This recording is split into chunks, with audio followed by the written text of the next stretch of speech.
Hello, hello.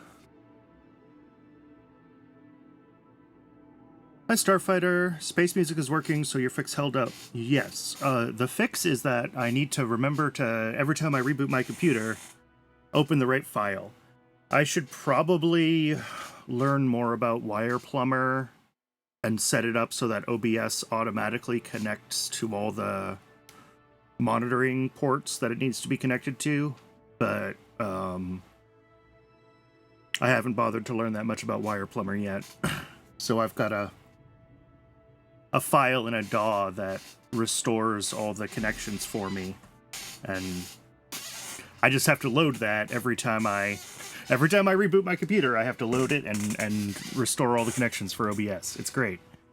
Okay, let's get into it.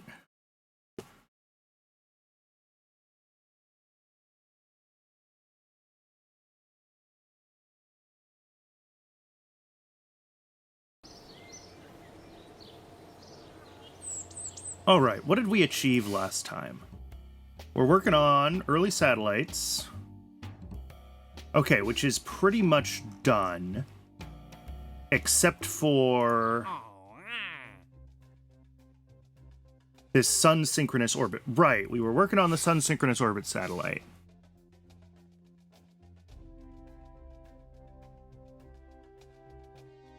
Which I think I ended up putting on like a Thor Able of some sort? Is that what I built for this?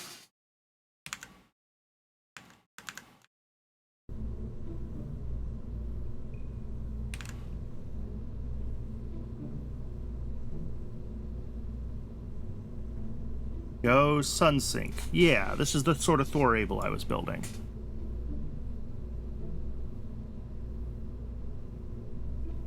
The green line is what we're currently getting. Sorry, that was supposed to be for the other view. I believe yes is the answer to your question, but yeah, the green line is where we're at as far as the overall, like, contract. And this peaks at, you know, whatever. This is 190,000 over the course of year 4. I'm not sure what that is, like, per day here. Lunar probes is like 240,000 per year, every year. It's just this nice flat amount. So we can grab this whenever. But what I don't want to do is grab it at the same time that I'm still doing this one, because I could very easily overhire on researchers, right? When I have both programs at once, and then when I complete this one, I'm gonna have a bad time. And the only reason I'm not completing this one yet is because I wanted to do this last Sun Synchronous Orbit satellite contract to get more science, right? Because I decided that I could get a bunch of science from this contract. I think the rocket for it has the TV camera and some other stuff.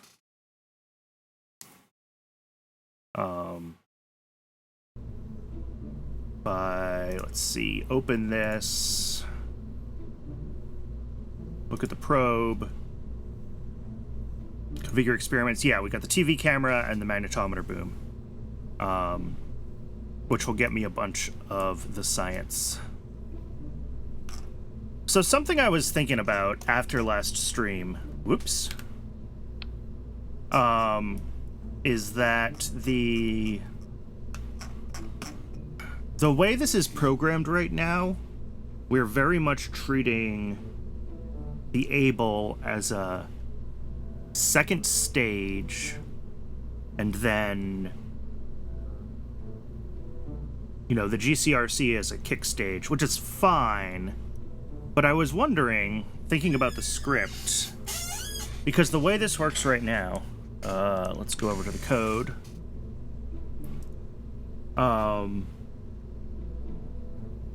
We're using the Able second stage as like a continuation of the first stage. We don't like wait until apoapsis or anything like that. And I'm wondering if we actually do have the delta V, if I... What are we at? Just about 10,000.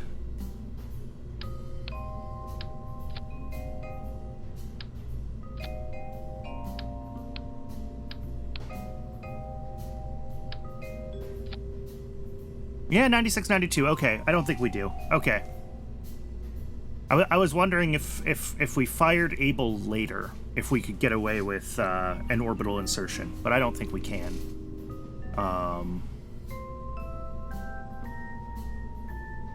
A launch profile more like our previous, like, Thor Regina profile.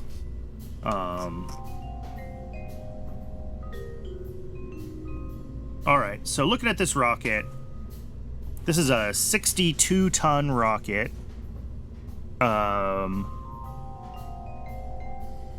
Right. I was thinking about, I wanted to design the pad for the bigger version of this, right? Because this is currently running the S3 config, but we're going to get the S3D config, which is the production Thor in 1958 orbital rocketry.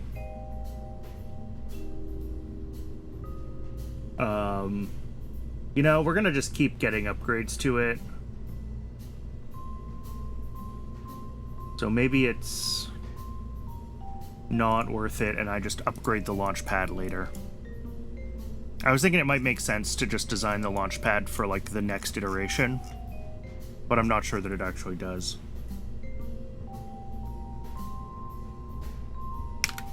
Alright. So, Launch Complex 1, maximum tonnage. I mean, we could build this for like 75 tons and have plenty of space.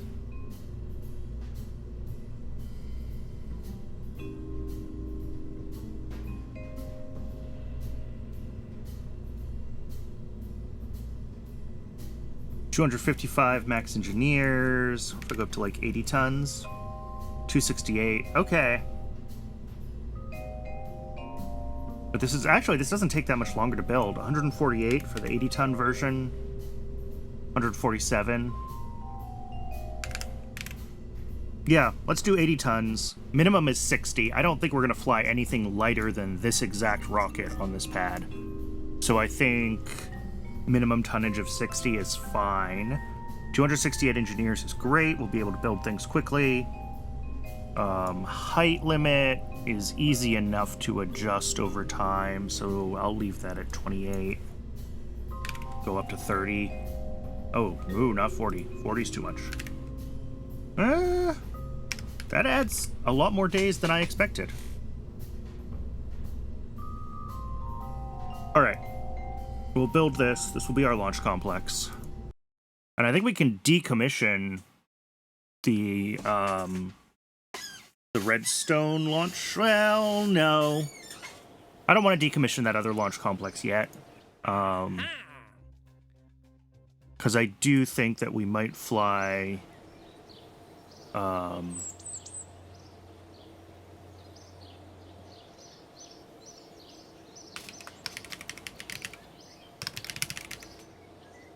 That's the redstone complex, and... I can't rename this launch complex 1 without actually... That's fine. I can't rename it until it's done, which is fine. Research-wise, we've got... Yeah, Lunar Range Comms coming up. We've got Entry, Descent, and Landing, so we'll be able to do the contracts in early lunar probes. No, it's going to be in early Earth observation satellites. Here it is. We're going to be able to do the orbital speed and return safely to Earth contract once we have EDL. So that should all be fine. Our subsidy is not at the cap, but it's pretty close.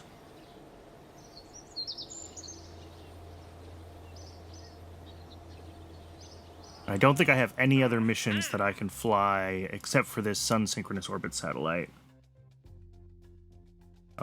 So yeah, I think we just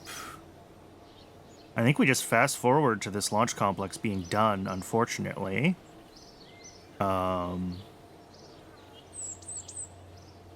And then we'll be able to go from there.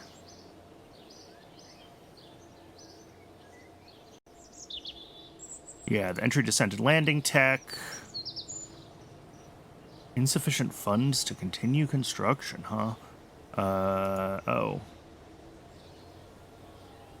That's fine.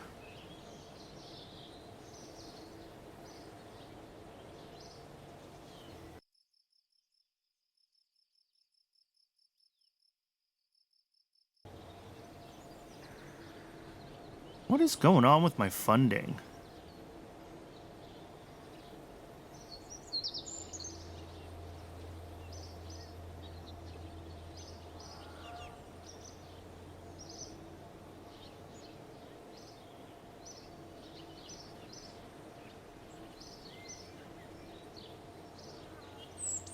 Too many researchers again. Yeah, I guess. I guess the construction of this launch pad is... Oh, because I've got mission control construction going too. There we go. If I turn off the mission control construction and let this just run at 100% for now. Maybe. Can I have 100%?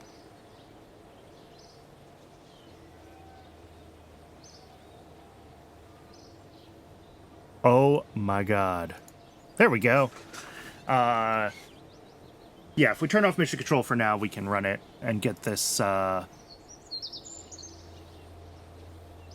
complex done.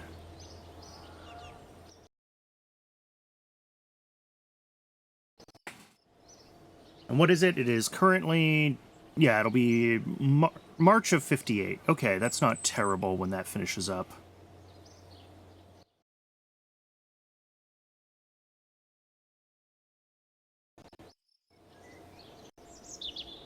$100, and now we can turn this back up to...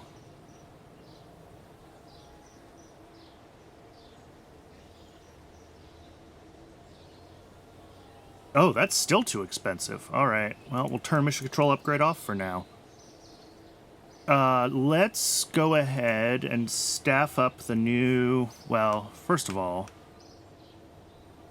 let's take everyone off of the Redstone launch complex. Put them on here.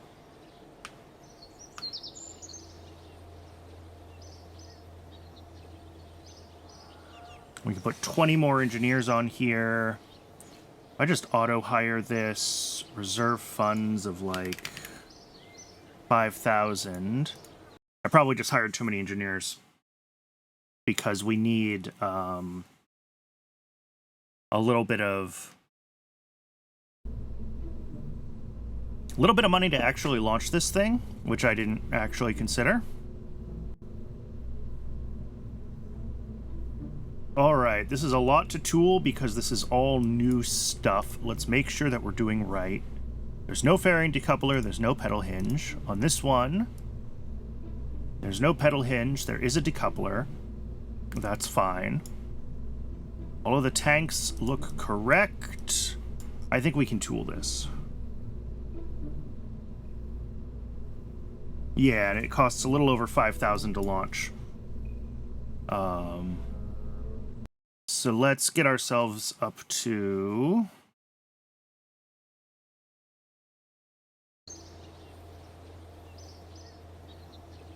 Oh, apparently I didn't actually do the auto-hire. Perfect. Warp to fund target.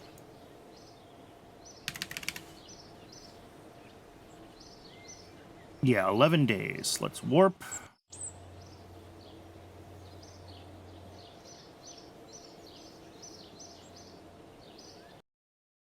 We will finally get this, maybe this wasn't worth doing, but we'll get this done and then we'll grab the 2 new programs and we will have lots and lots of money. That is, there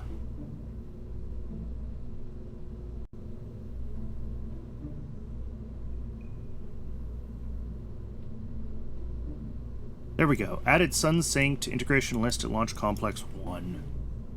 There we go.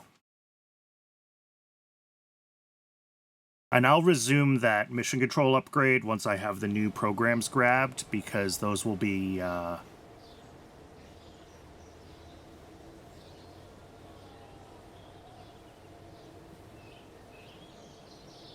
Oh, auto hire to 268, reserve funds. We want to have enough to launch another one if we have to.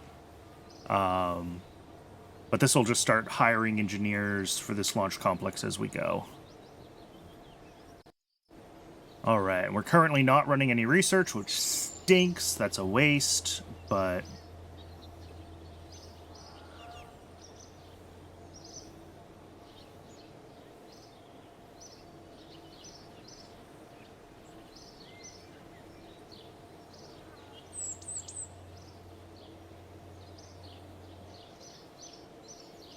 yeah, we should be pretty much done with cosmic ray science. Okay, there's a bunch of this that still needs to be broadcast down. That's funny. Well, maybe not funny. That's worrisome is what that is.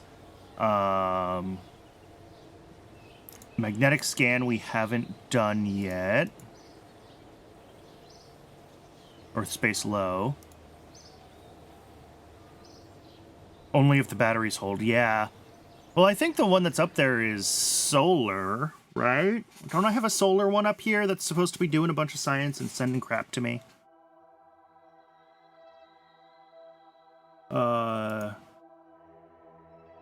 Which one is it?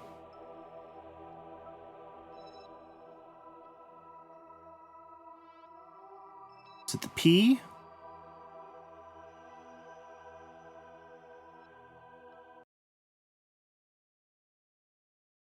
This is the polar orbit satellite, but considering that it's still powered, I assume it has solar panels on it. It does.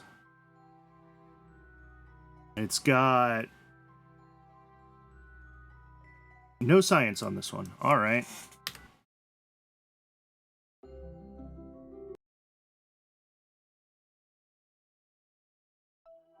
Is it you then, the one that I called Explorer 1?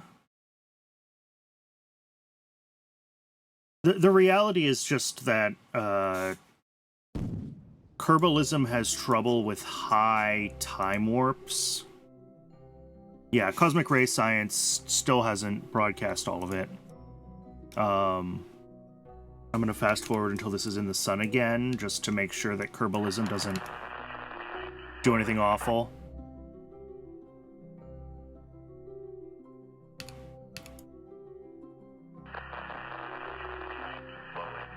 See if we can wait until we've got, like, really good sun exposure.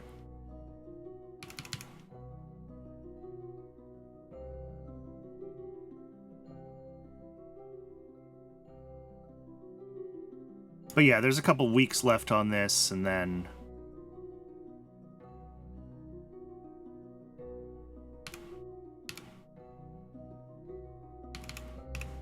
we gonna get a good view of a satellite sometime soon?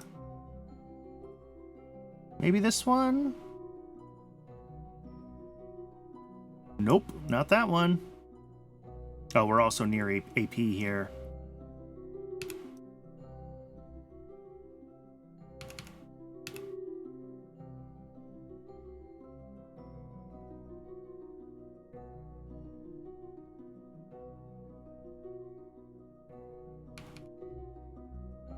There we go.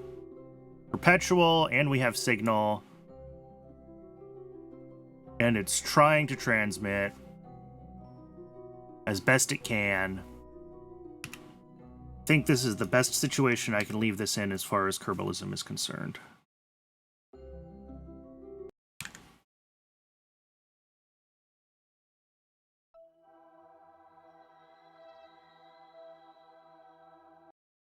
So... that's just one of those things. Kerbalism at high time warps doesn't always correctly broadcast everything.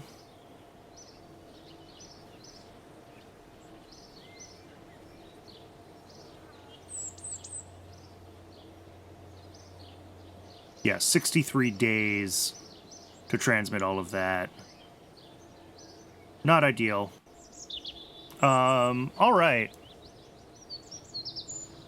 Let's, oh, this says we're gonna hit 268 engineers before we finish the rocket. It's gonna be the middle of 1958, which is fine.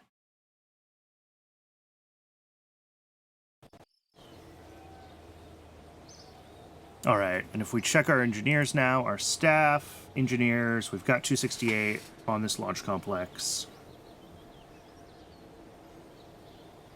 Cool.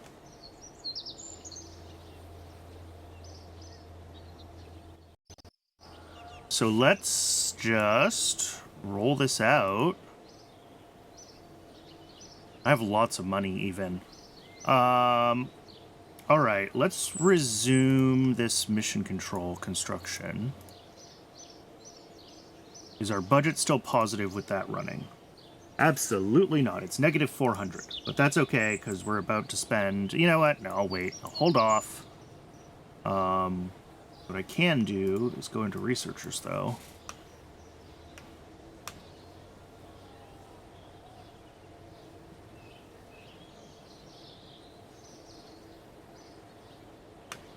Hire a bunch of researchers.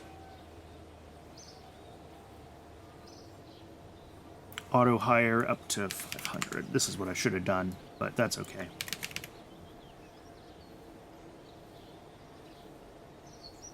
All right, rollout. It is the middle of the day. I'm pretty sure I left this with a working script on it, so I think we just have to fly what we were simming last week.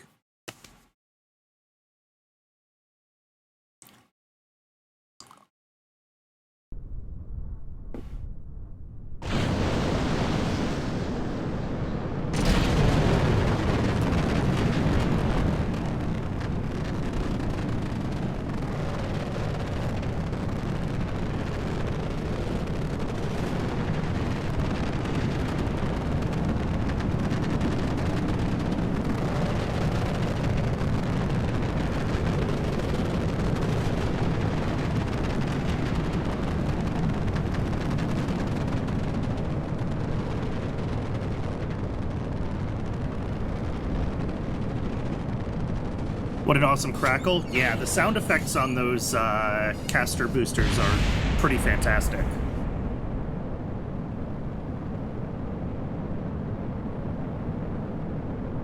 And it's actually, I noticed last week that the crackle is like synchronized to the visual effect. Like you can see the sputtering in the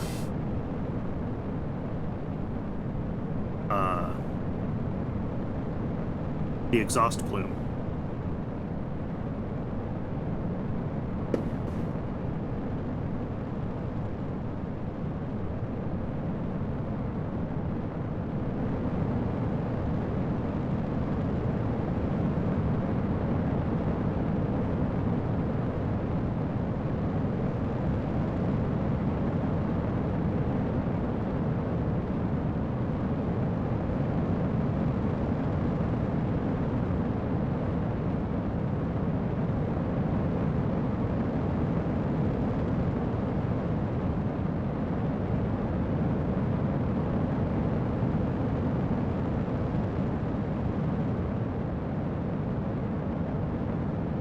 All right, we're looking good. We're still pushing our inclination up. We're up over 80 degrees now.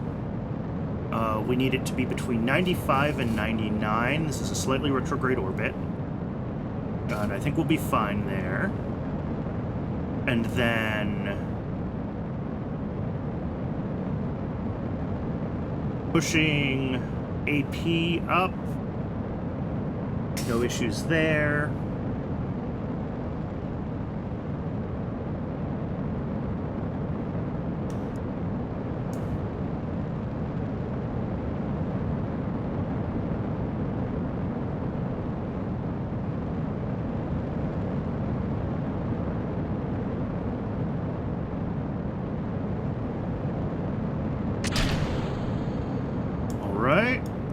Changing our guidance program.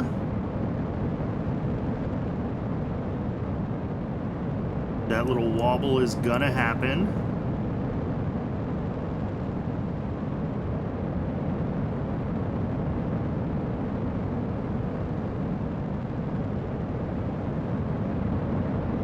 Now it's pushing itself down. Oh, I figured out... Oh, was that an engine failure? That was an engine failure! The notoriously unreliable AJ-10 early. RIP, my dude. Well... Yeah, that 85% ignition chance.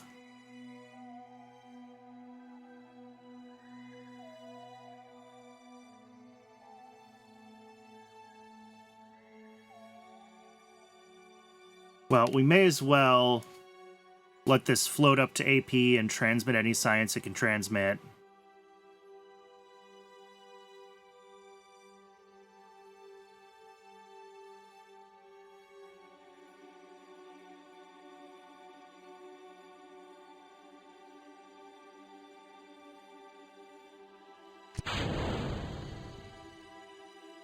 Oh, it's still running its program. Yeah, that's not going to work right.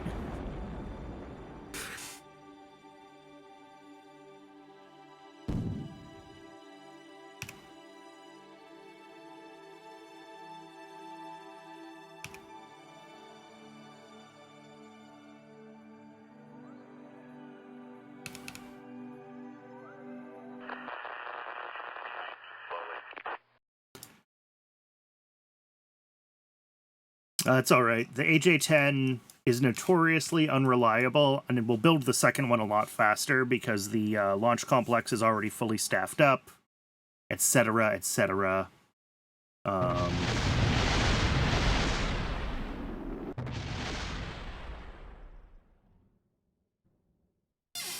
As long as we're still doing pretty okay in the funding curve, we're doing okay. And I think we're still doing okay in the funding curve. Yeah. We've got until, like, the end of 58, I would say. Maybe a little further.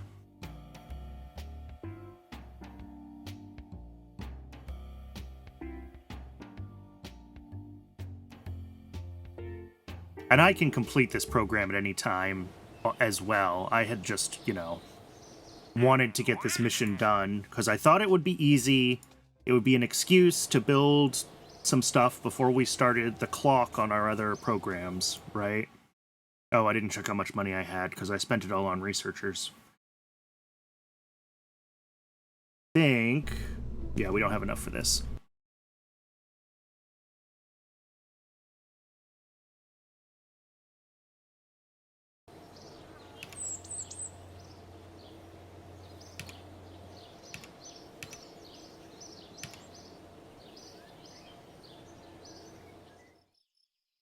Alright, I'm going to warp this a little bit faster, and it's going to be awful and flickery. I'm sorry.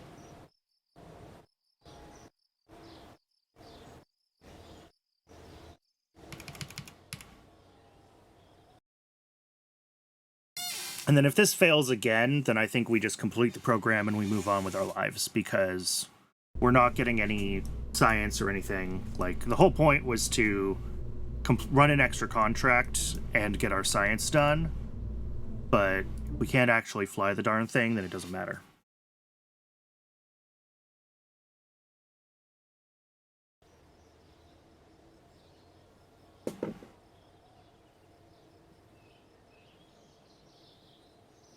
Yeah, this is going to be done at the end of September. Yeah, only 70 days to build this rocket. So, that's not too bad. And if we check the launch complex... Yeah, our engineer efficiency is only up to 45%, so that'll get itself up to much higher as well.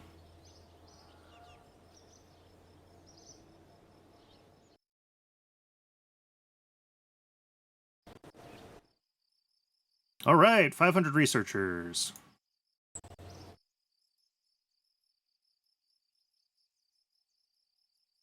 Well, let's see, roll out first.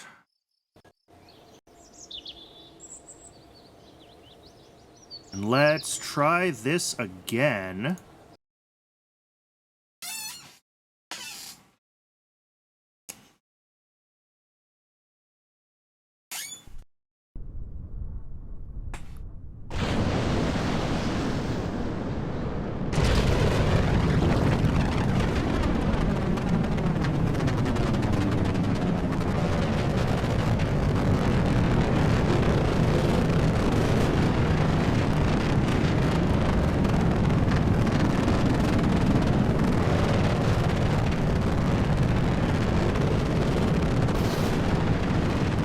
Oh, you've got to be kidding me.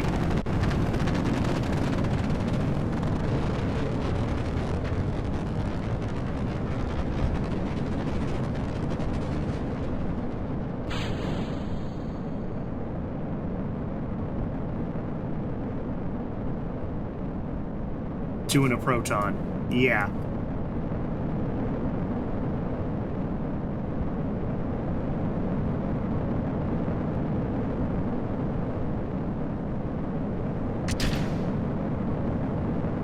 That is not what I was trying to do. Trying to get my core. Nope, we're not going to get it. We're crashing.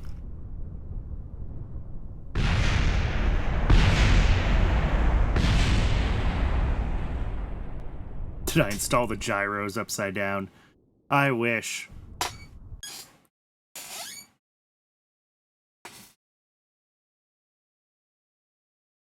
Alright, we might get one more shot at this.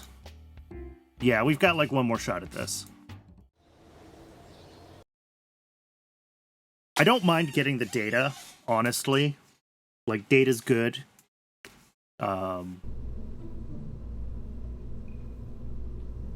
Because if we check this engine now, we would have just gotten a bunch of points. Yeah, up to 4,000 DU.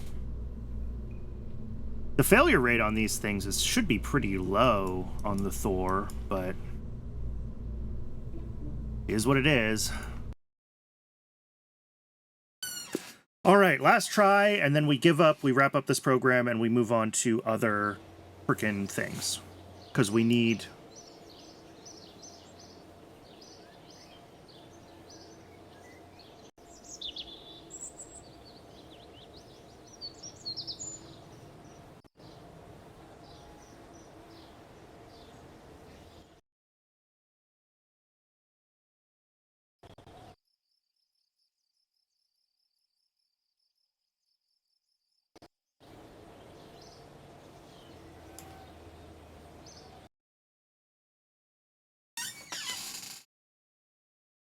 Because, yeah, if this one doesn't fly, then we're, like, reaching the point where the program funding is not going to be worth it anymore, and we just need to move on.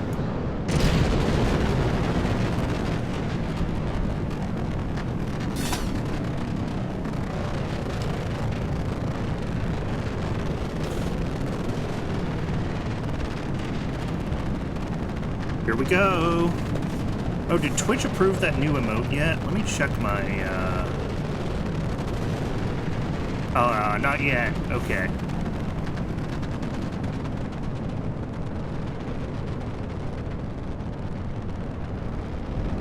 Hopefully in time for next week's Kerbal stream, it'll be approved.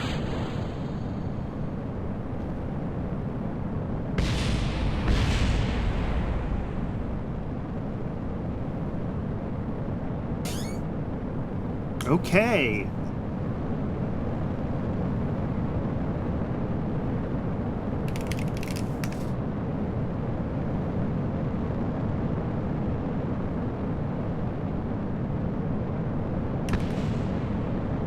I think so far we're normal.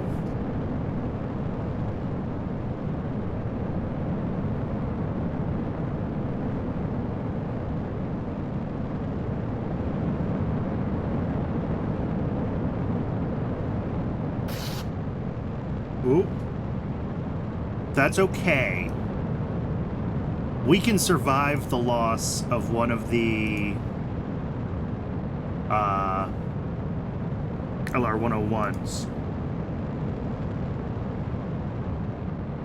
It's not fantastic, but it's survivable. Honestly, we could survive the loss of both of them, because I think we have pitch control, just not roll control, from the LR-79.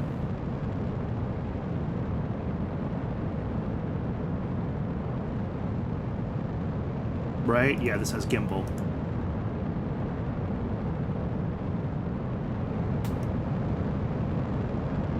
Yeah, this has been a very troubled, well, it is a new family, right?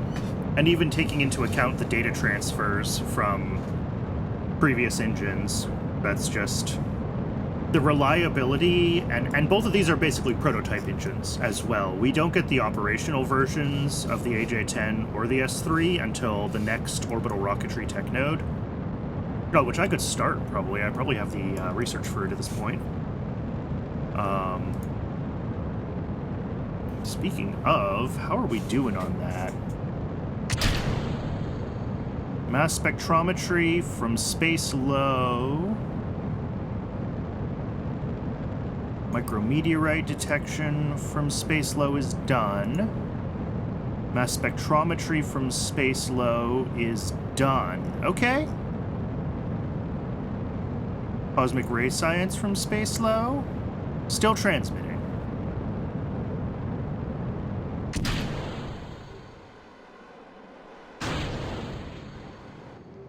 Oh, I figured out why it's doing that wobble, by the way.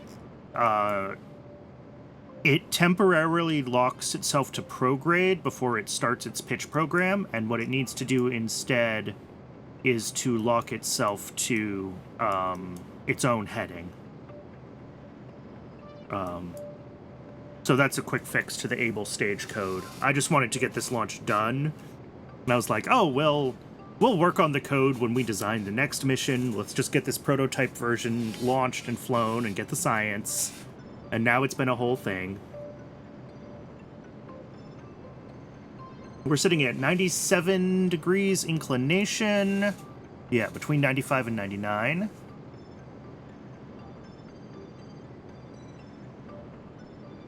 So this is just pushing forward. And it's burning slightly in, which is fine. Honestly, I'm impressed with how well this PID loop, like, works.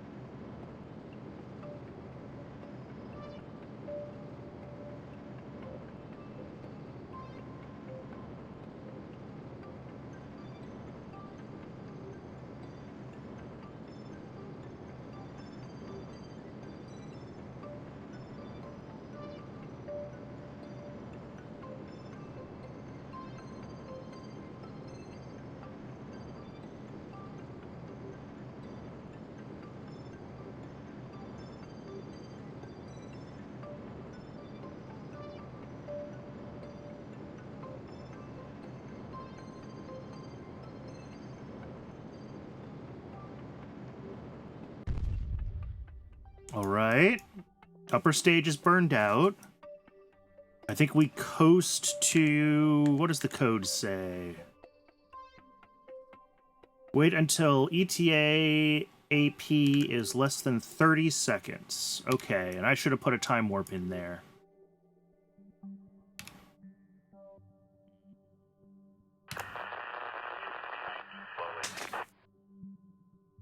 One minute.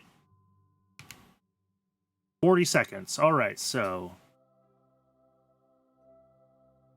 5, 4, 3, 2, 1. Align to prograde. Stabilize. It doesn't even bother spinning up this stage. It just hopes that it can get stable enough. And then it should fire at 10 seconds to AP.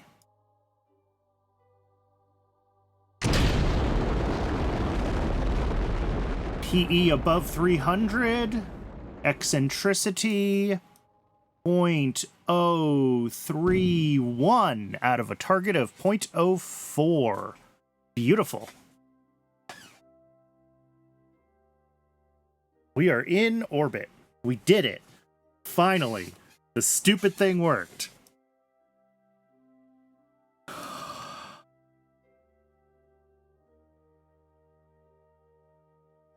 Oh, and I should make sure the magnetic scan is started? Oh, I probably don't have signal here. Yeah, we need to get to where I have signal, and then I'll turn that research back on, because I forgot to... Oop, there we go. Forgot to turn that on before, and that's like a 30-day science. So cool. This will just start running stuff, and we still need to wait for the stable orbit check. Another 30 seconds.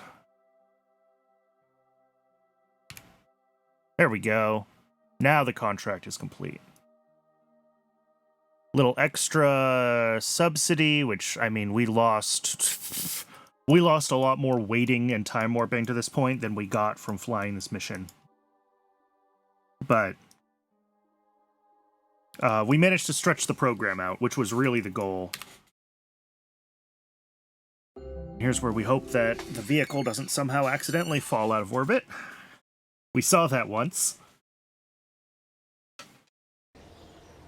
All right. R&D wise, the two things that we really need, well, we can't take this. We can take this. All right. Well, then we'll take this one. 58 orbital rocketry will take. We've got EDL. Early flight control would be nice. It would be cool to grab the Agena equipment rack. Plus, there's an RCS technology upgrade, which is important as well.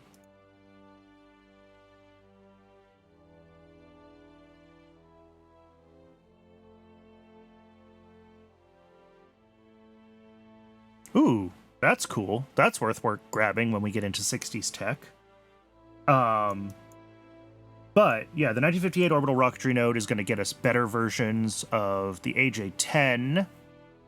Somewhere down here. Yeah, the AJ-1042, as well as the LR-79 S3D config, which is the production version of both of these engines. Which will be great. 59 orbital rocketry will also have some improvements there. 59 to 60 solids has a bunch of stuff that we might want. It has Castor upgrades for our boosters, as well as, well, there's Algol as well. There's various retro rockets, kick motors, etc., with lots of different thrust profiles. These are going to be useful for early satellites, especially like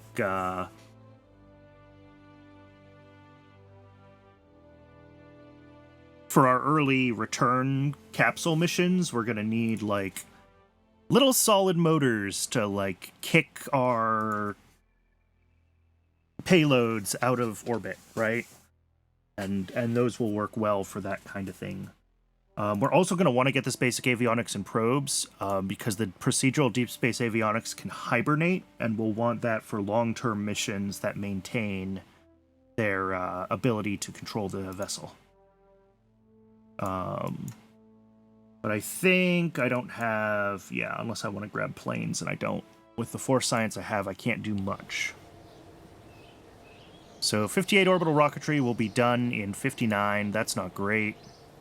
But we can complete this early satellites now. Okay, and we got some of that back, which is good. So we're going to take Earth observation satellites. I think we're not going to have too much issue flying these now. And we can also take early lunar probes. Yeah, we may as well take early lunar probes.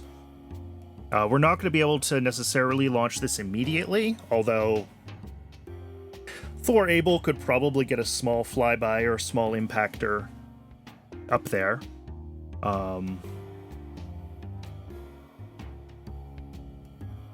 But that's okay.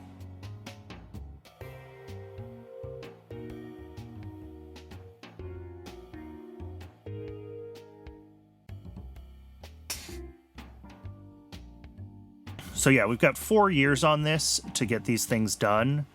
The tracking station and the mission control upgrades aren't going to be too hard. Everything else, lunar flyby and impactor, we will do one by accident when we're trying to do the other one. Which order they get done in, not really sure. I believe the contracts are designed so you can take them both, try to fly an impactor, and if you miss it, you'll still get flyby. Or at least that's how it was done in the past. So we'll see if we can still do that. Orbiter's gonna be super fun for us to figure out. But like all of this is gonna involve us doing some, like, we're gonna have to figure out like correctly launching into the right latitude of ascending node to match the moon with our scripting programs. Like there's a lot of like R&D that we're gonna have to do to build a fully scripted moon mission. This is gonna, I was gonna say it's gonna suck. It's gonna be fun, but it's gonna be a learning experience. Let's put it that way. Oh, I never grabbed a chief scientist, did I? I didn't like the early options. And I don't know if I like any of them still. Yeah, the scripting tech is going to be quite a step up. Absolutely. Flight research, no.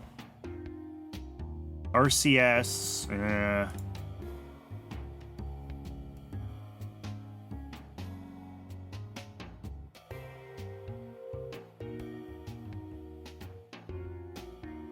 I mean, I could take this. The confidence penalty is like, I don't care. I have so much confidence.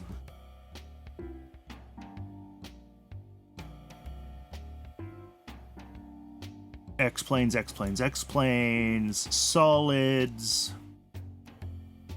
I don't want this reputation decay. that I think is part of what killed the last time. Van Allen. Von Karman. Solids, flight research.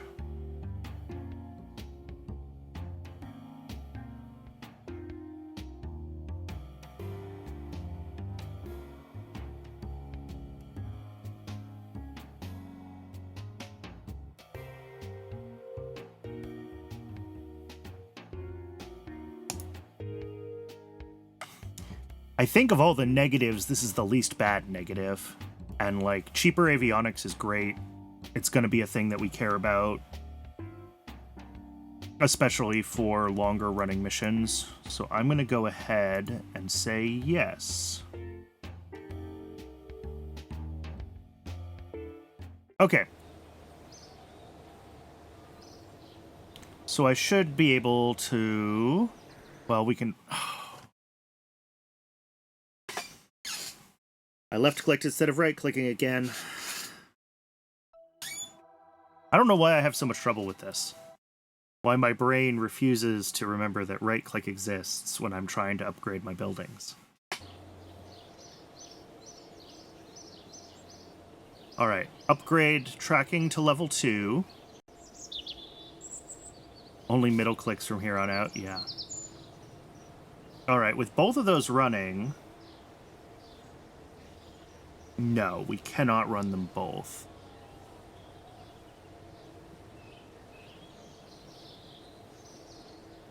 There we go. I don't need either of these to actually run all that fast, so we can go ahead and run them both at like 50% speed. I'll need them both to finish, and they'll be done within... Oh, they'll be done within like 6 or 7 months, even at half speed, so that's fine. Although I have lots of money stashed away, I could just run them at full speed, couldn't I?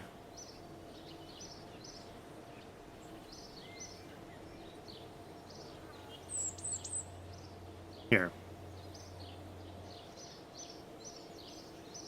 Let's do the tracking station at full speed, and we'll keep mission control delayed. Mission control was... Oh my god. There it is. Mission control was supposed to have been done, like, ahead of time, and then I had to slow it down because I had to try to launch 3 rockets instead of 1. But I don't need mission control to be upgraded for anything. Having the tracking station upgraded will get me, better comms and stuff, even though,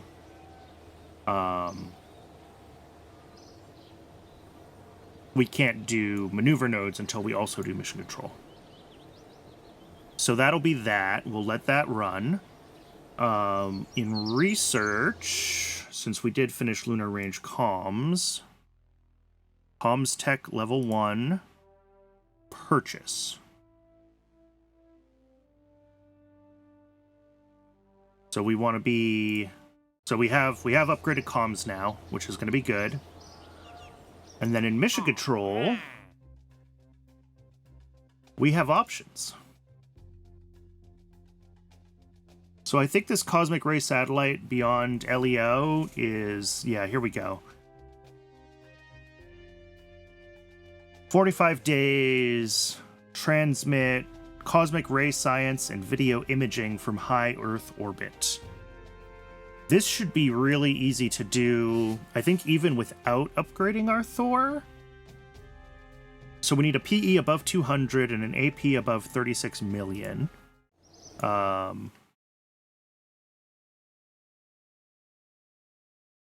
Let us see what we can do with this. High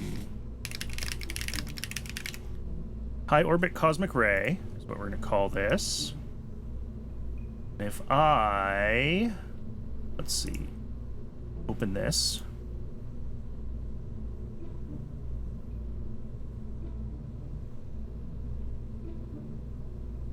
Let's add the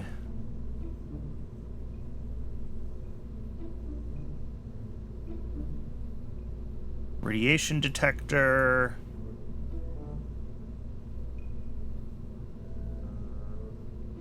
May as well do the mass spectrometer too. Although actually, let's see what we've got. Of course, that sits over that. Why wouldn't it? Of our options,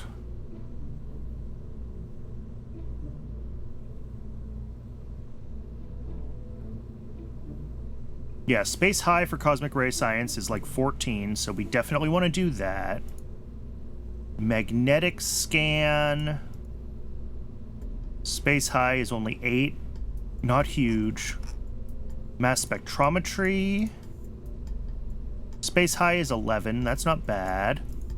Micrometeorite is 9.6. Okay, so that's better than the magnetic scan, and it's a lighter. Space low, I think, with pressure and temperature is only worth a very small amount of science. Yeah. Okay, so yeah, let's not run the magnetometer, and let's instead run the micrometeorite detector.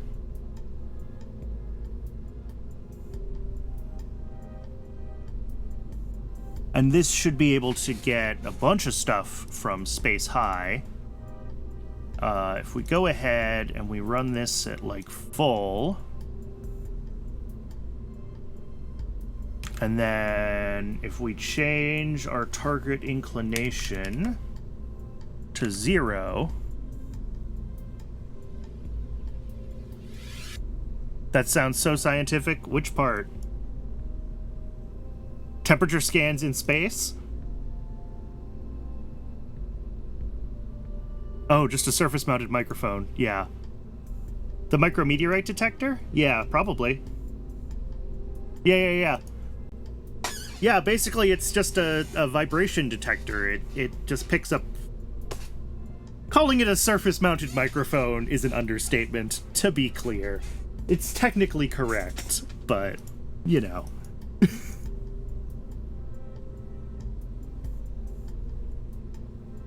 Alright, this will probably work. I'm gonna sim it, but I don't see why, with this much delta V, it wouldn't work.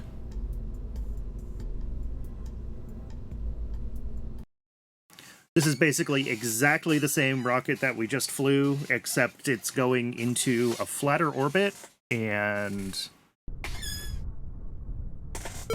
Oh. It bonked. Why did it bonk?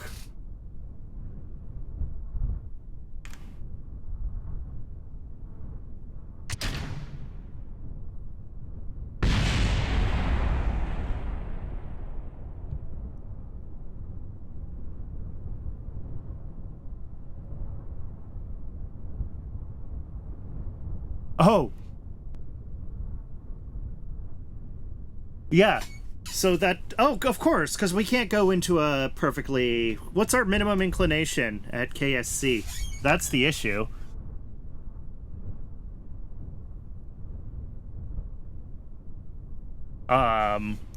Here. Let's just fix this.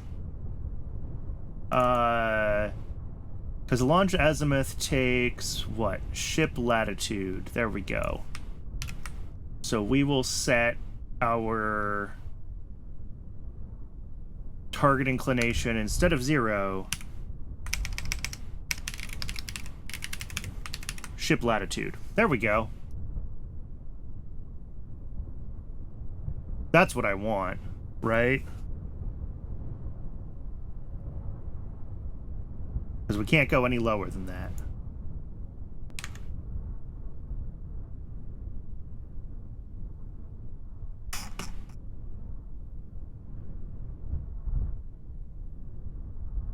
And I'm actually going to... Let's revert back to the VAB. I'm going to grab the contract for this flight just so that I can make sure that we meet it during the sim. And there's not any, like, weird edge cases that I'm missing, because that's never happened before.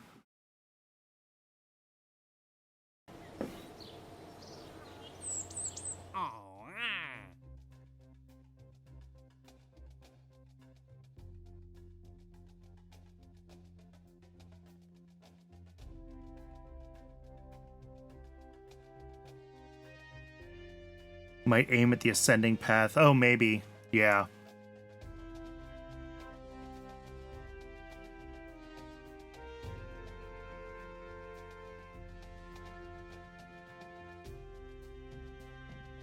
All right, we'll accept this. But I think it's safe to just say that our minimum inclination is our latitude. That's...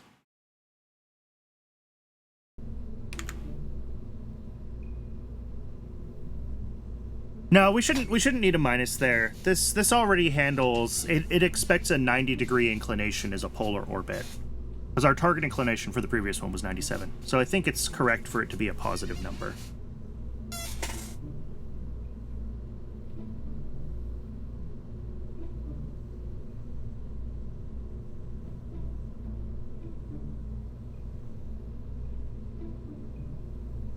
Okay, Twitch is about to run an ad, and when we get back from that, we can go ahead and sim this thing. So I will see folks in 3 minutes.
Okay, welcome back.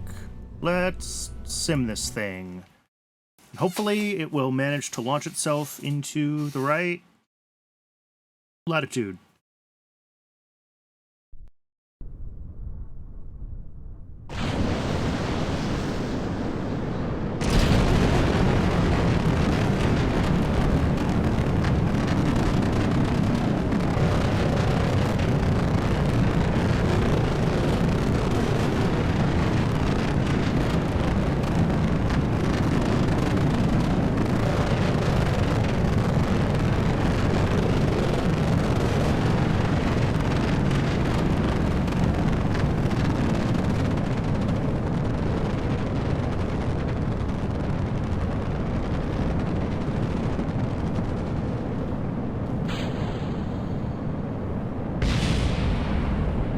There we go. Yep, and it's pretty much flying due east, even though it's going into like a 28-degree inclination. So that is pretty much as expected. Hey, the code works.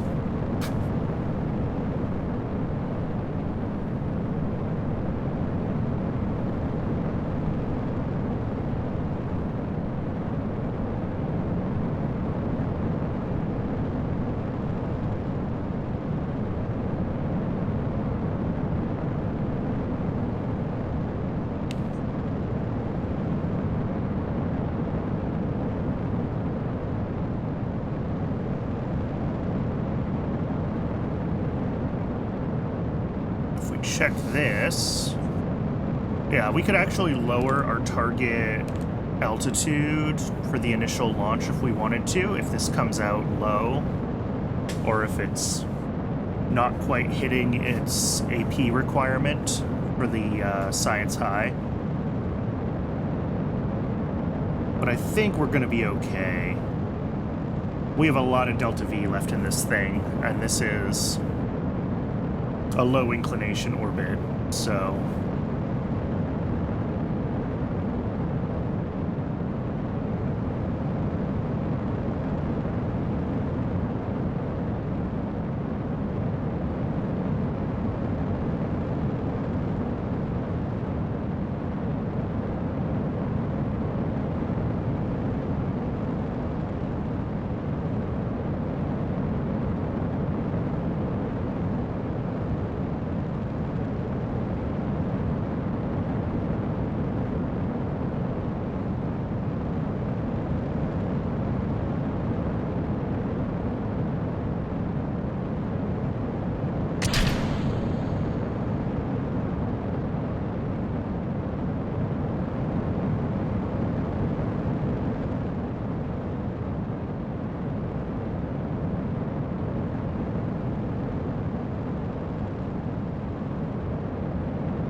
oh, I still need to fix that.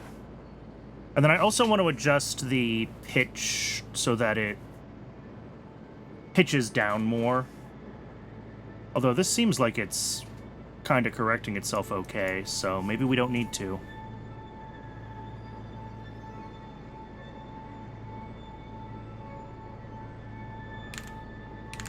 Because this program, as written, I think will always end up in a slightly higher than the specified target orbit.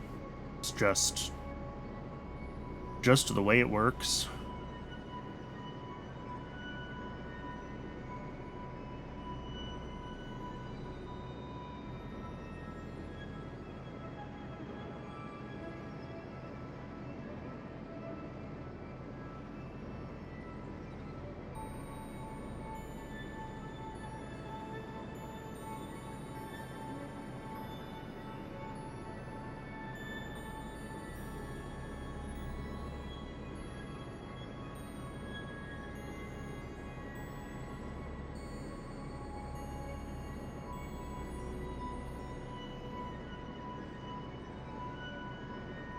Yeah, this is going to burn through this whole second stage. and might get itself very close to being in orbit with just the second stage.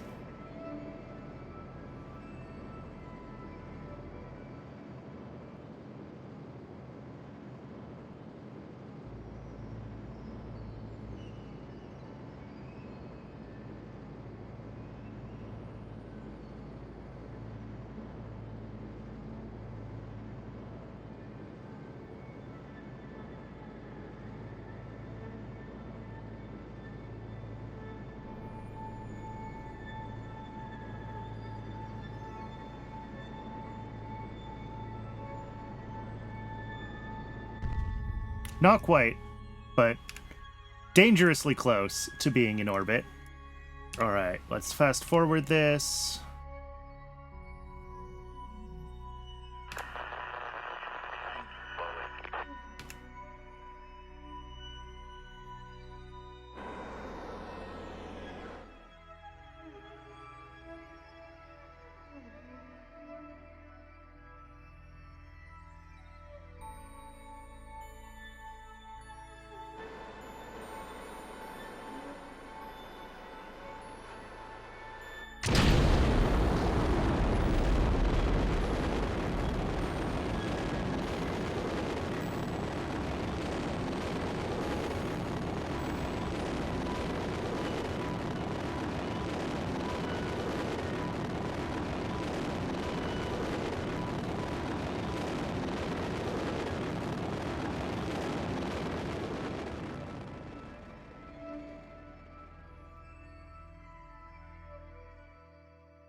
That is not a high enough AP for this contract. All right, we're gonna have to play with this some more. Yay. All right, let's go tweak some code a little bit before we mess with the hardware design, because there's a few things we can do. One, where is...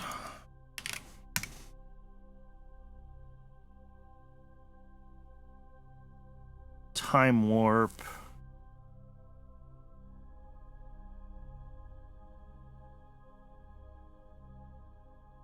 Yeah, warp 2 timestamp. There we go. Warp 2 time in seconds plus ETA apoapsis minus 30. There we go. Now it'll automatically time warp. And then the other thing we need to do is in the Thor and in the Able stage, and I should break this out into a function. But yeah, so we do our kid loop.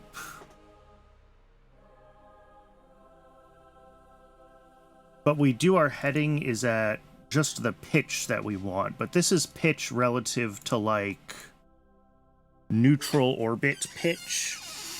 And at AP, that is 0. That's fully horizontal. But at PE, you would want to be either, well... There's no way you can burn at periapsis that doesn't affect your apoapsis, but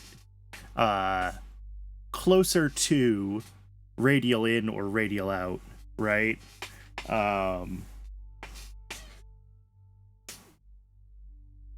So if we think of that as like a...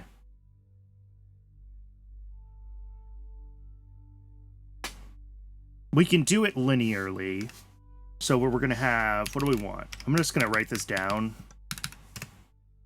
So pitch at AP is 0.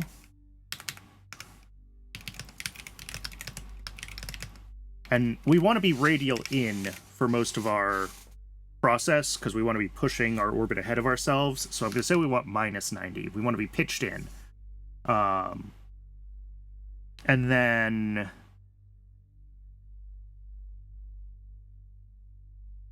so it's like we want our...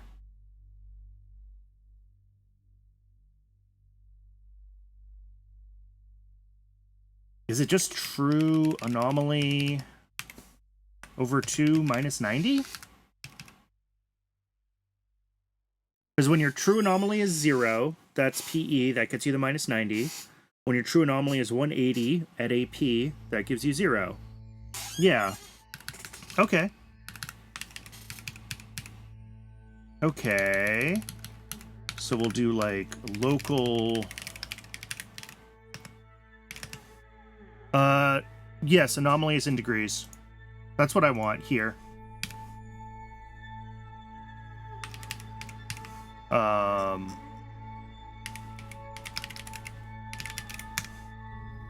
Ooh.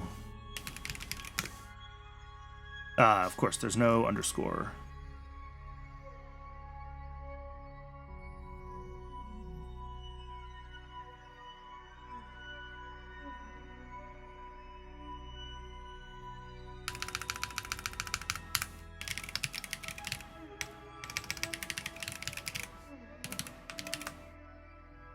So what we're trying to calculate is an approximation of our pitch that won't change our apoapsis based on how far around the planet we are. And this will only work until we approach... until we pass AP. Once you pass AP, this is going to be wrong.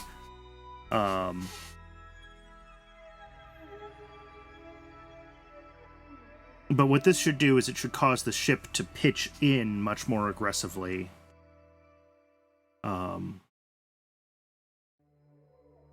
Which should keep us from overlofting as much. Although we'll see, maybe we'll underloft now.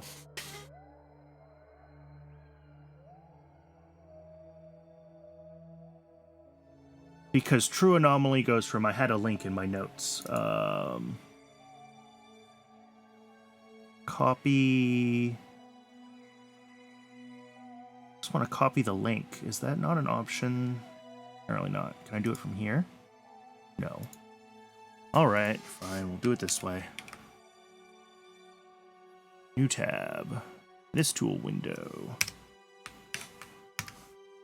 This handy graphic that shows our, well, unfortunately shows our periapsis with point A, which is real obnoxious, but it is what it is. F is the focal. Yeah, and our true anomaly is this lowercase f angle here. So that's what we want.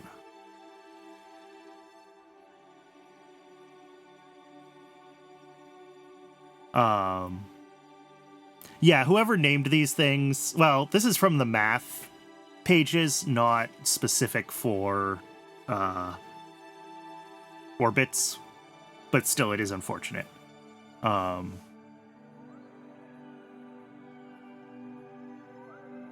So yeah, if we compared to our periapsis, F is our orbital anomaly is 0, then we want to be pitched 90 degrees down, right? Just burning in, sure. At AP, we want to be forward. And then... yeah, I think that's fine. I think that's a reasonable approximation. We'll find out when we fly it. But... and then let's copy this, because I think we have exactly the same code in Able right now. Yes. And then this is the other issue... because we temporarily lock steering to wanted heading and then wait a second before we go into this. We should just lock to our...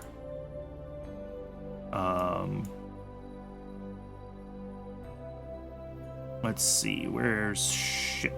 Vessel... is it just facing? Yeah. There we go.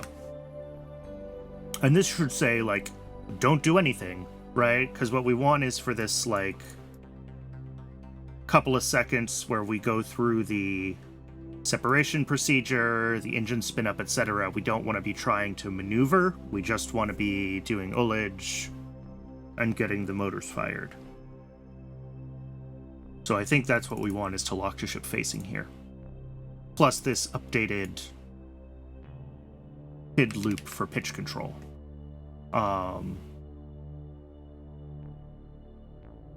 So with that, if we bring down our target AP, because our minimum is only 200, I still don't think we're going to have enough Delta V.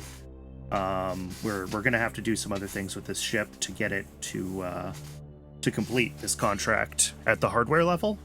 But I think we can set our target altitude a lot less aggressively now. Let's just fly this version of the script. It still won't hit the contract requirements, but I want to see it launch, fly, more boosters. I don't think that's the issue with this particular design. I think it needs a lighter probe.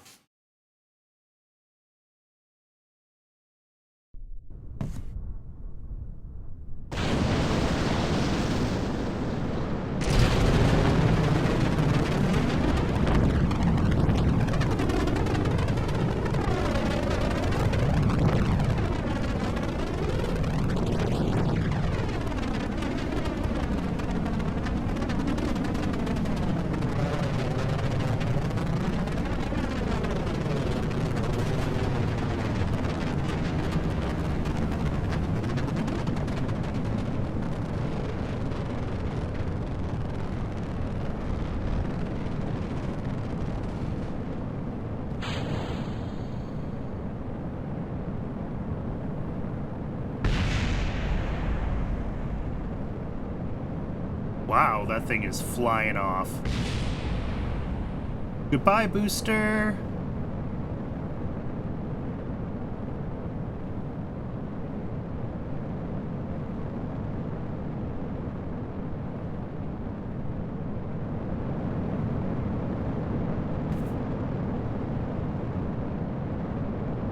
We do also have, like, other missions we could look at as far as the scientific satellites go, and, you know, we might be able to fly some of those.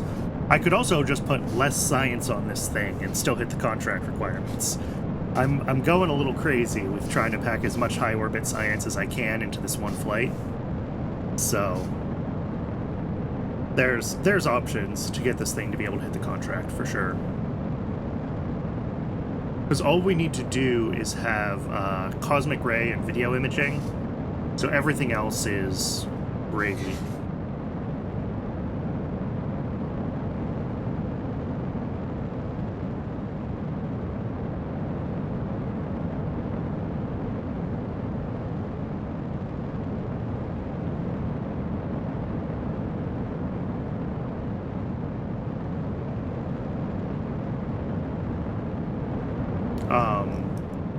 Probably I should look at updating the...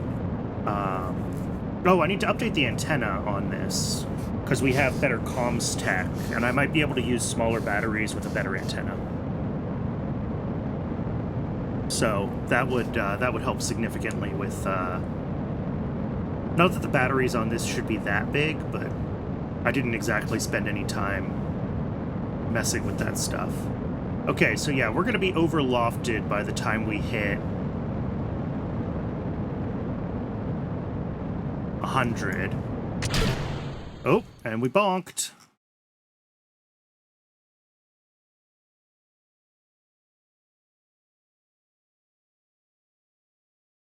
Oh, can I not get that on the vessel?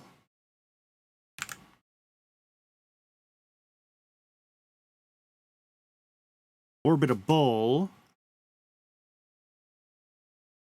Ah, yeah, okay. I'm supposed to be using orbit to access... my head's over the documentation here. It says use orbit apoapsis and orbit periapsis instead. Okay. So I want to be using... Where's the code?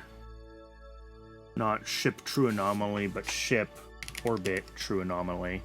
And apparently even ship AP is deprecated, and I should be doing this.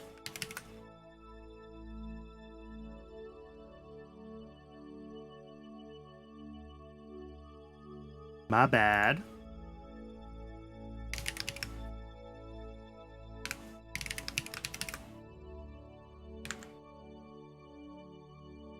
Let's refly that.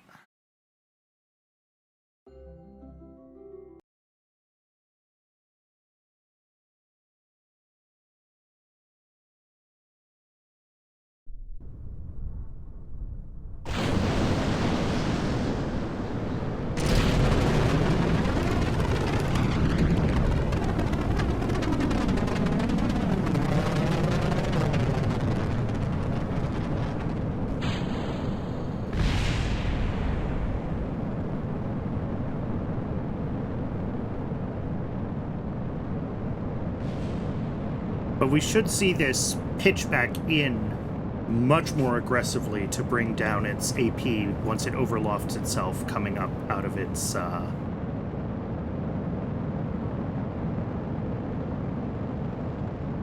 gravity turn. 80, 90. All right, here we go. Way down there. Okay.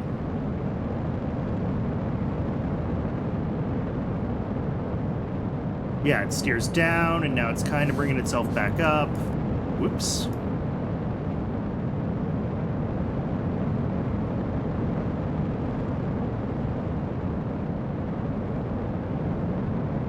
Yeah, we might still need to make this a little more aggressive.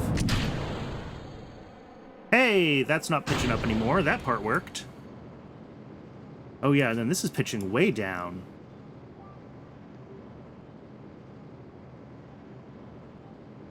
Is it not the same code?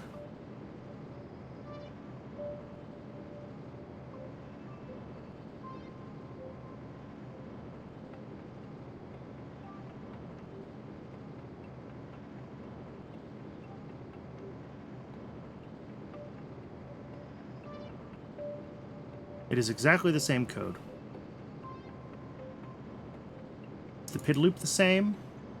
Ah, no! Their PID parameters are slightly different. Okay.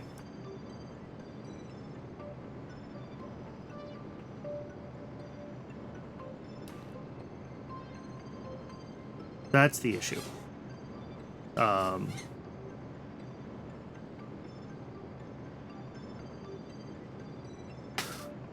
Although since there's only a P term, not really doing anything.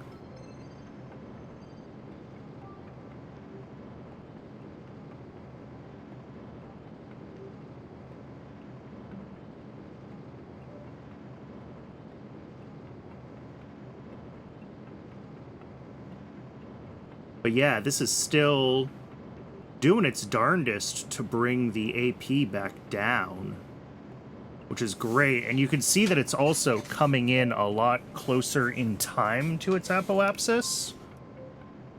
Like, we're only a couple of minutes away from AP now, instead of very far away from it. Yeah, and it's still, okay, AP's going up a little bit, so we're still not pitched over as far as we should be. But we're a lot better off compared to our previous launches, I think, as far as being close to our goal.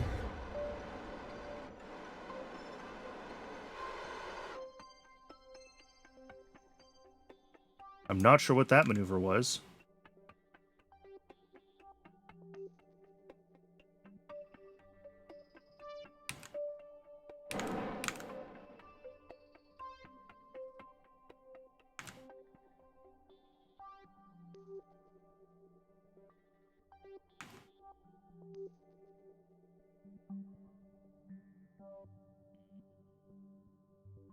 It's not time warping, which is weird.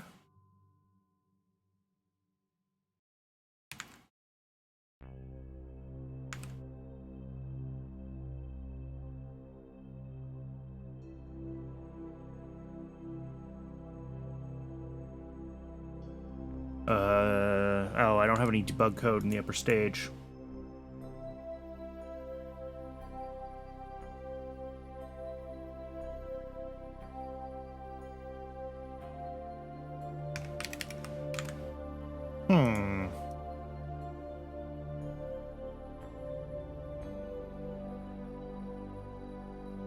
That's weird.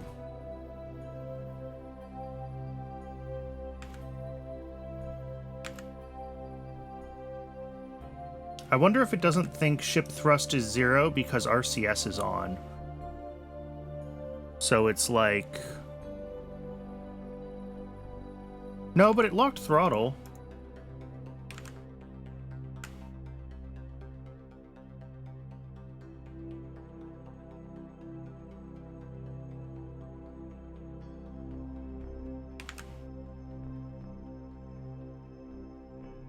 Not sure. I'll have to add some debug prints. But... whoops.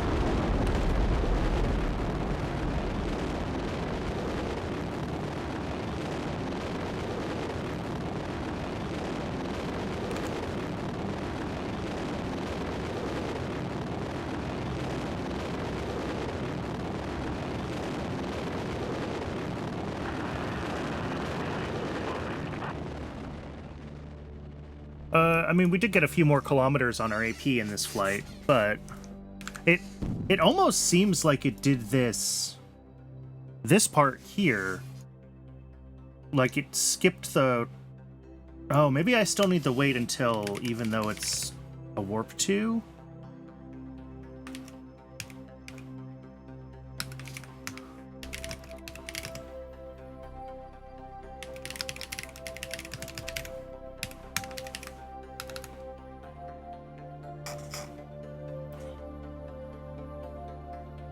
That the issue?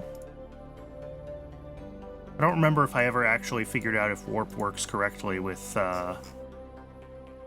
warp 2 timestamp. Yeah, time seconds plus ETA apoapsis minus 30. That's what we want.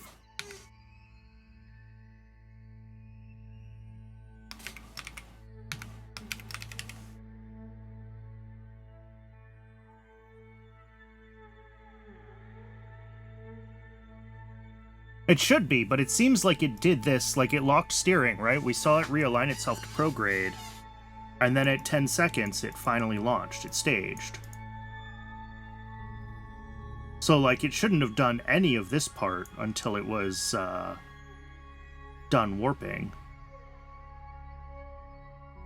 And RCS got turned back on, which also shouldn't happen.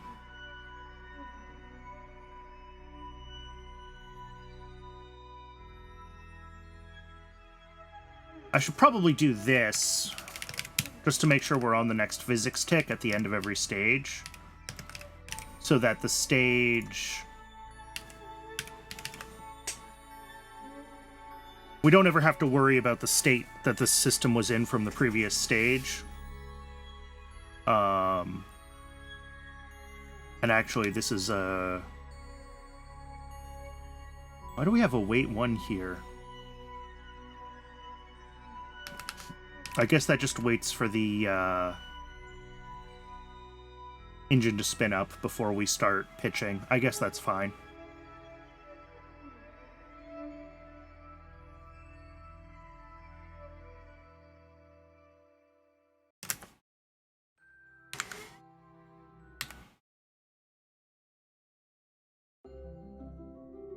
Should be. Yeah. Yeah, I'm really not sure what is up with that warp code. But it also definitely did other stuff too soon, right? Like we...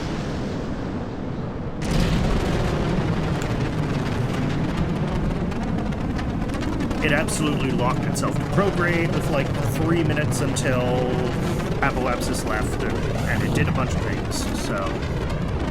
Something is screwy. Here. See how well this rocket can handle the entire launch process being in physics warp.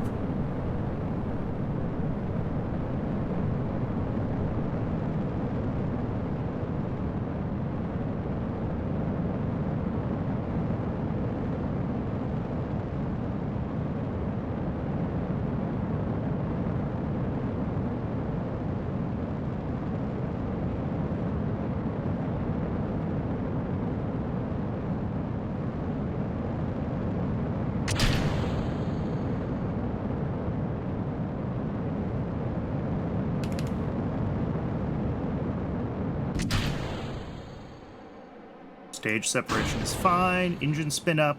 Pitches back down. All good. Back to physics warp.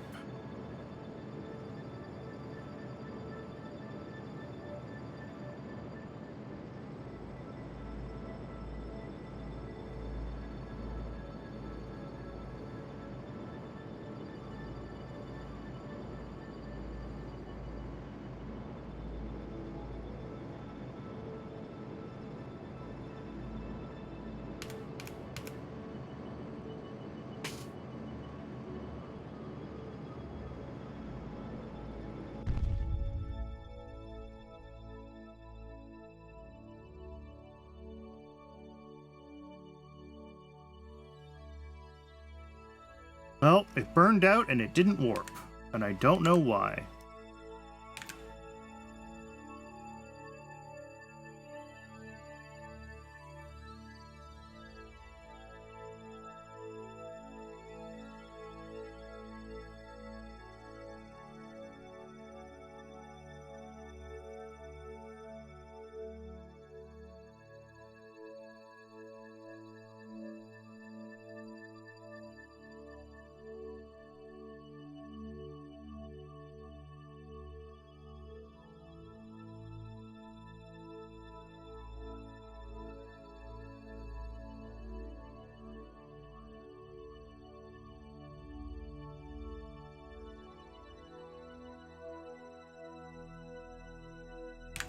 I'm very confused.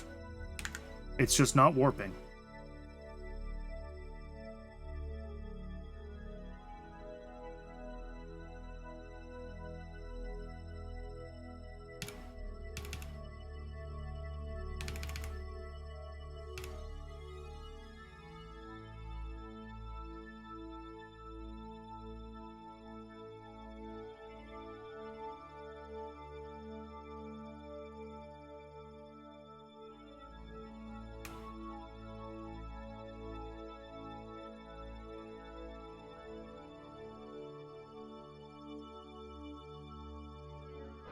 Yep, and at 30 seconds after I warp manually,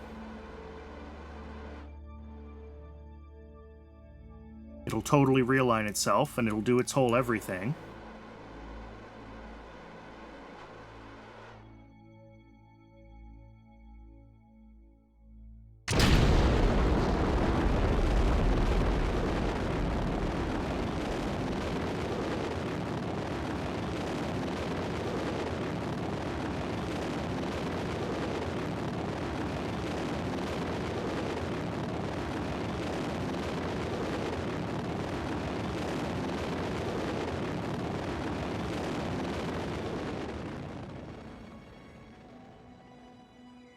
Weird. Alright, well, I'm not going to mess with the time warp stuff for now. Let's go back to the vehicle assembly building.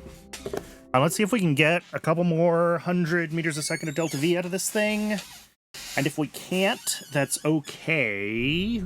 Because I think we could fly some other contracts instead until we get the 58 orbital rocketry tech. And I think just a straight upgrade of this to 58 orbital rocketry would do what we care about. But let's look at this probe core. Alright, well, we're already at only 50 EC, so that's pretty hard to...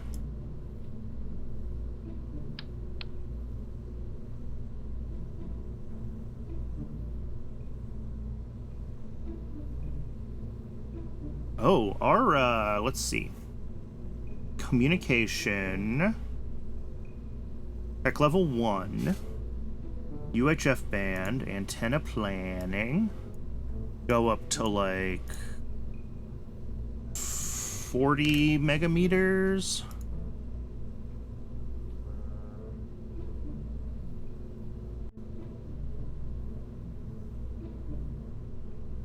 Yeah, our produced versus consumed is huge. These solar panels can be a lot smaller.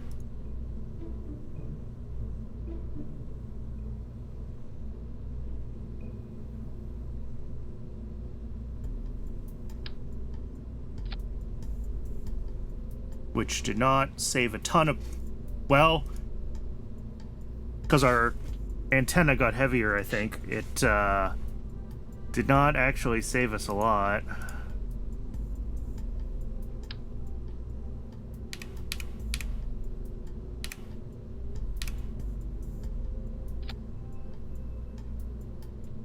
11246.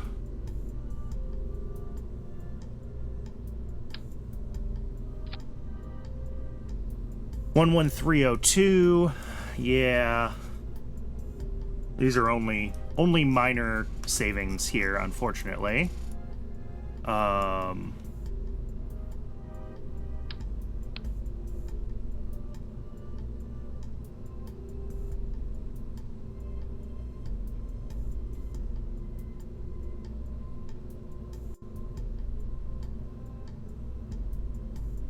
Yeah, we've only got about 2 hours of battery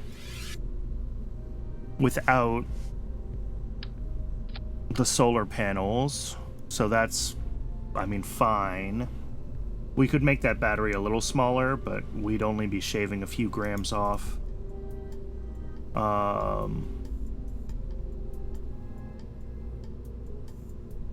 mean, if we look at our experiments, what are the heaviest ones? We need the early TV camera. Yeah, the mass spectrometer and the micrometeorite detector are both 2 kilograms. And I think I decided the mass spectrometer wasn't actually that much science.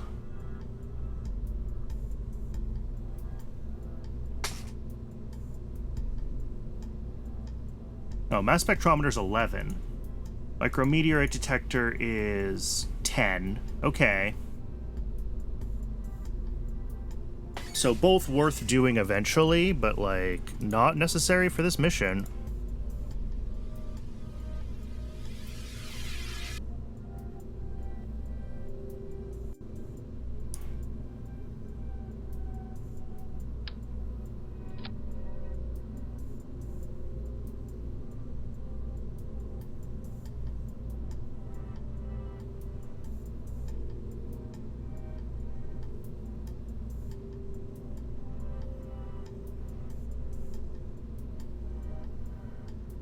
How much does this thing weigh in total right now?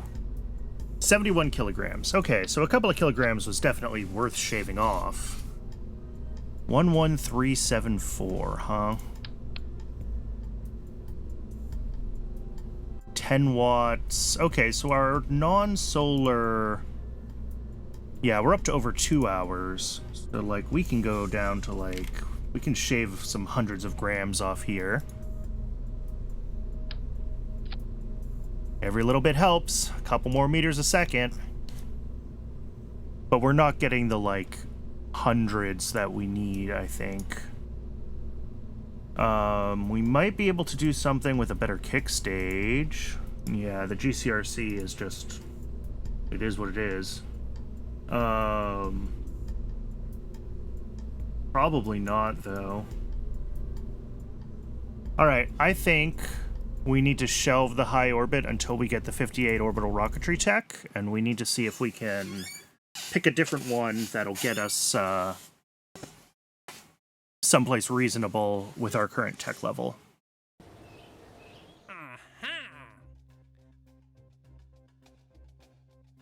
So let's cancel that one.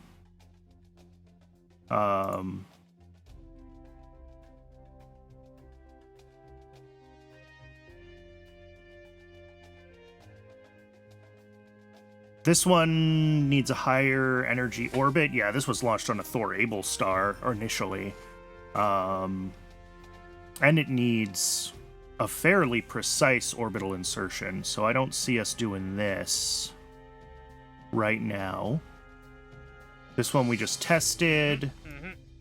This one we might be able to do. Reach orbital velocity and return home.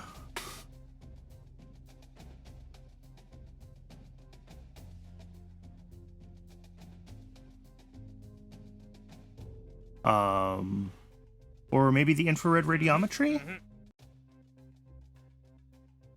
Yeah, this has an eccentricity requirement, but it's reasonable.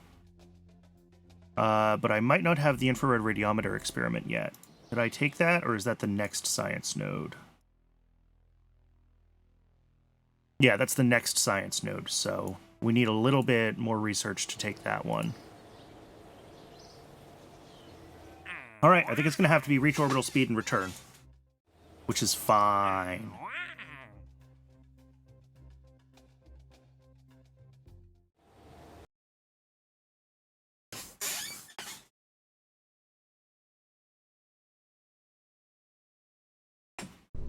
Let's design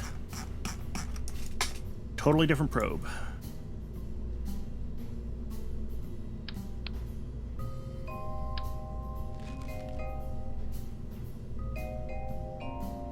Let's grab, yeah, just procedural avionics is fine. Where did that get dropped?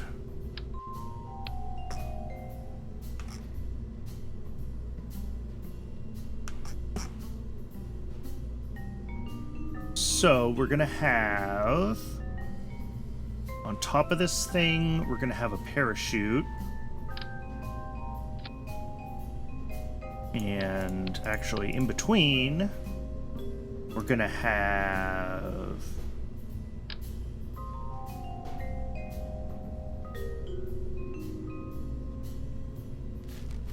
let's do the advanced biological capsule.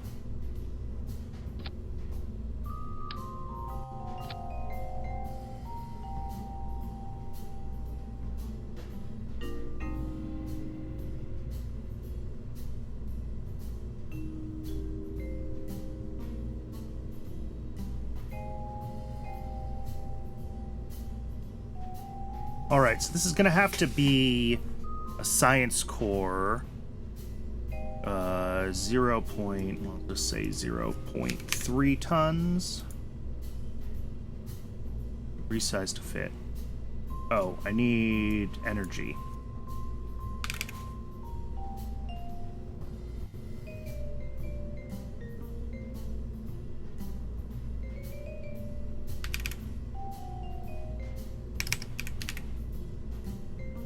Okay.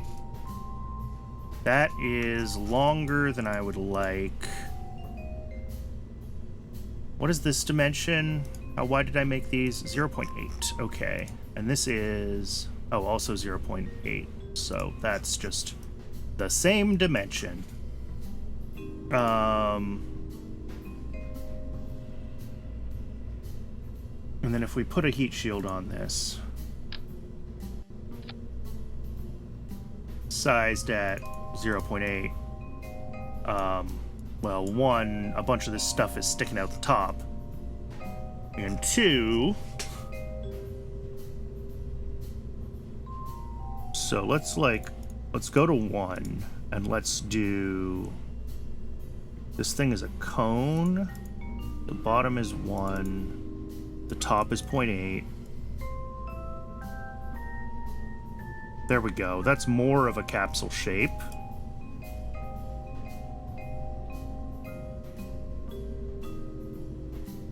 I guess we don't have to use this cone parachute either. Right? We can use this.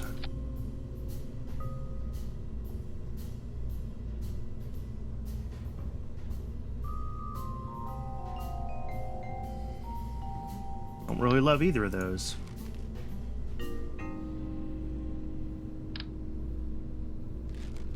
Yeah, let's just use the cone.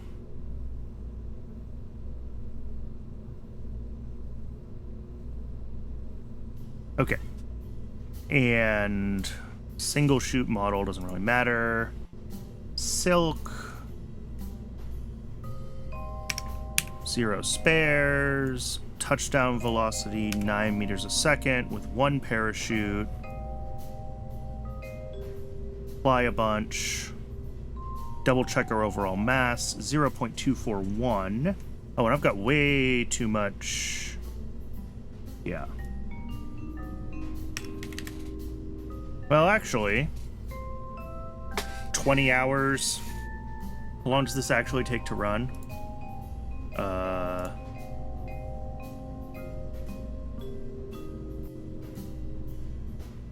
Biological sample 2. Duration. 24 hours. Okay. So how much can I give this?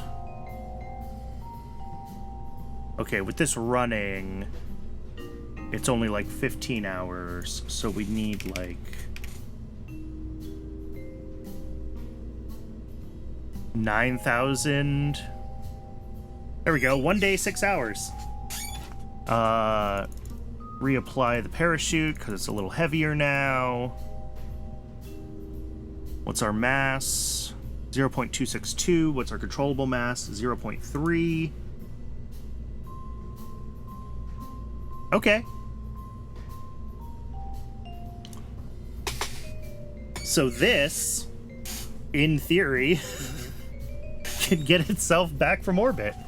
Now it just needs the retro rockets so that it can stage, and then we need to set up its program with the Thor and the Able below it.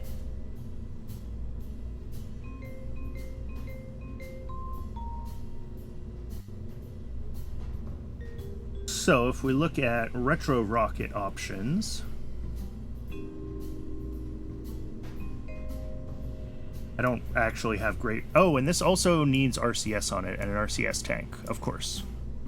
Otherwise, we're going to have a bad time as far as that whole pointing ourselves back.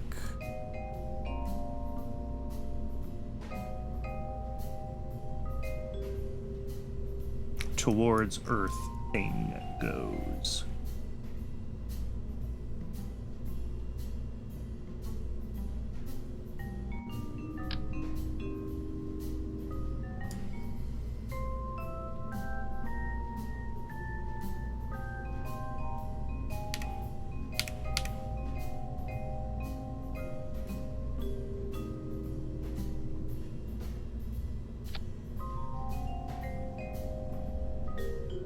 Alright, there we go. No roll control, but I don't care.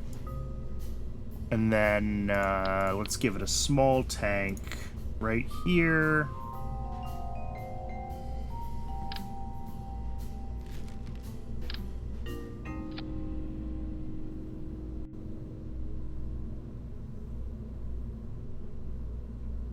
Whoops.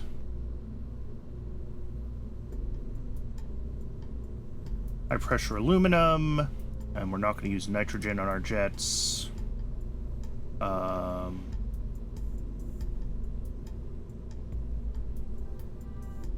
going to use...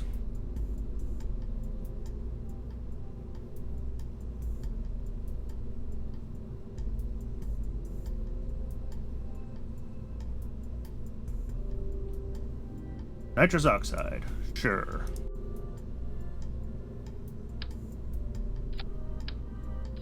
Alright, hopefully that is sufficient pitch control so that this thing can angle itself back.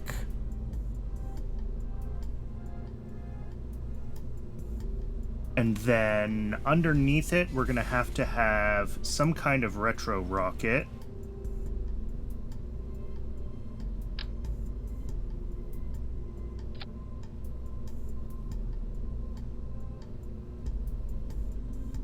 ...175 meters a second. That might be enough to kick us out of orbit.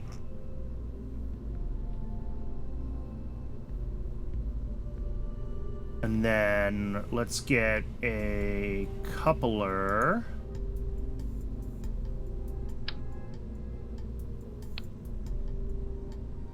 Let's see. Diameter... I mean, I guess it is 1, isn't it? The top of this thing.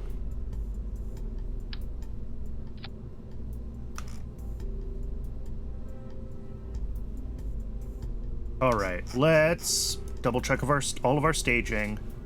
So we've got all of this, boom, boom, boom.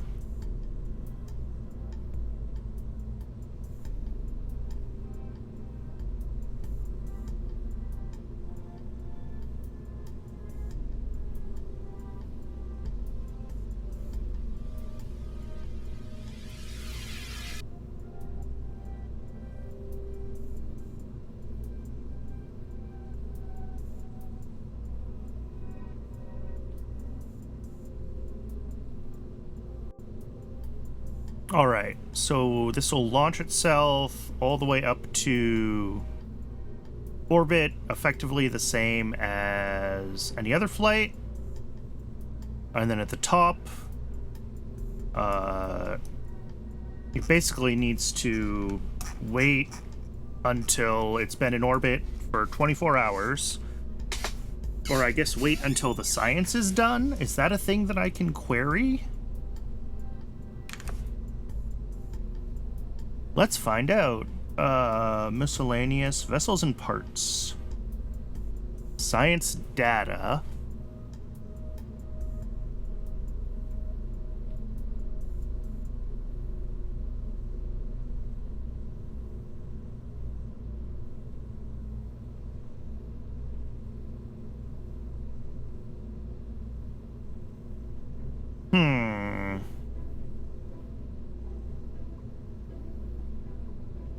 Yeah, this is all for the standard API. Kerbalism is going to be different. And I have no idea if Kerbalism has proper integration with...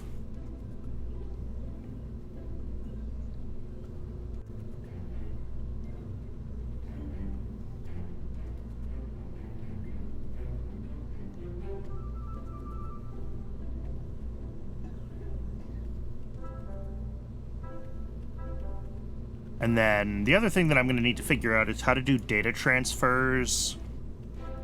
Because eventually, for the bigger cameras, we're not going to be able to just return them. We're going to have to...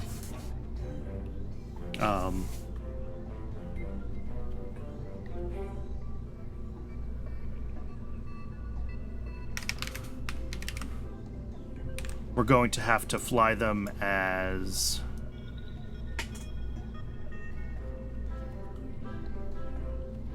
Sorry.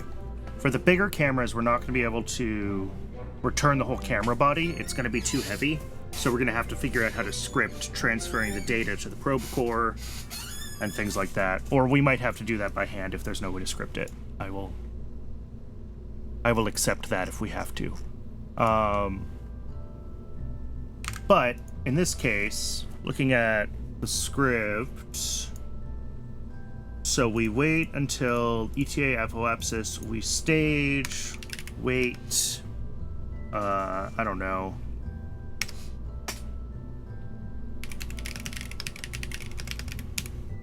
Wait until our thrust is 0 again.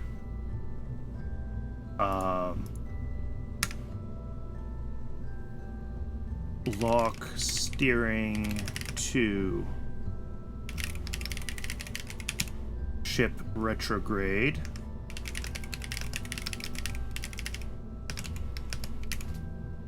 Go all the way around, one orbit, stage. Okay. Let's actually not do this in this file. Let's make a new file. Orbit return.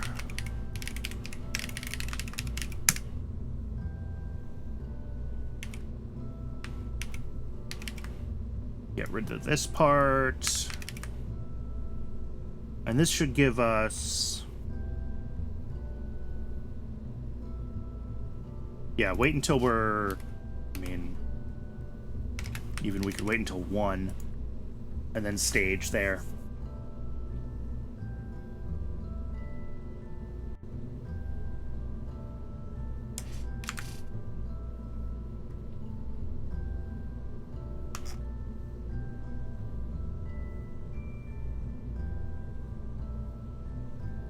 And this is not high orbit cosmic, orbital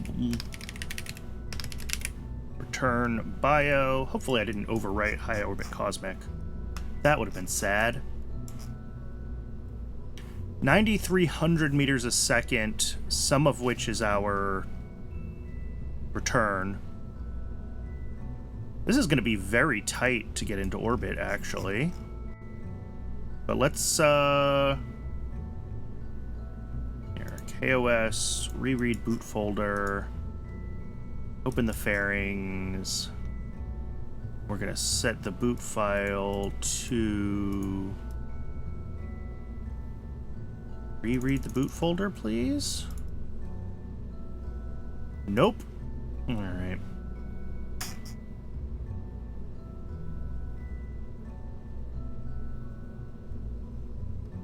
And Twitch is telling me that it is time to run an ad again. It's apparently been another hour. So we will let that run. And when we come back, we will fly this thing. There's orbit return. Yep. Yeah, this reread boot folder doesn't always work. I think it doesn't always find every avionics or something like that. Anyway, I'll see everyone in just a few minutes, and we will get that, we'll sim this, and we'll see how close we can get to actually finishing this contract.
Okay, we're back. Yeah, I think this is ready to fly. I'm worried, since we have 175 meters a second is on the return, that this is going to be tight getting in. We could shave a little bit of battery off of this thing. We check our battery. 1 day, 6 hours. You know, 1 day, 2 hours. But that's only a couple meters a second extra. So really, you'd want to use the, well, one, we could fly more than one of these with like half the battery on them, right? If they only last like 12 hours instead of... This is going to probably get us a lot more. Yeah, there we go. Like 70 more DV. We also might be able to use smaller retro rockets, like 175 or now 188 meters a second is quite a bit. And we probably don't need that much for our return. And then that'll help this thing more easily get us into a stable orbit. But let's just, like, sim what we're at right now and see what we can... Here, let's save it first. Then sim where we're at. And see what this thing does.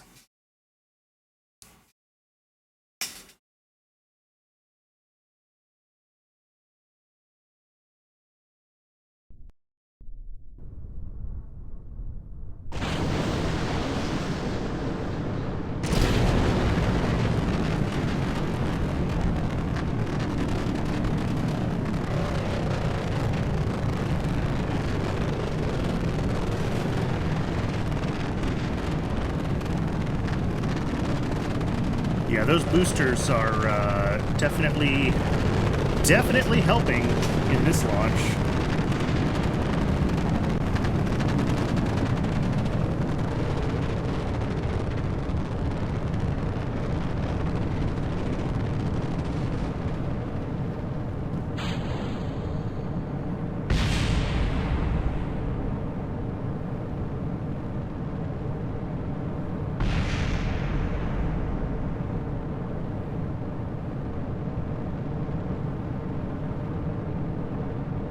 So, going through the gravity turn.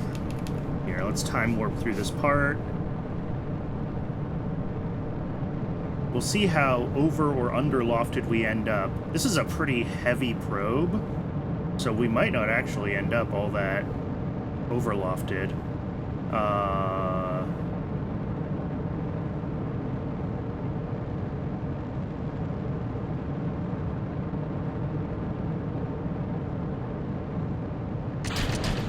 Ooh, yeah, that's pitching itself down hard.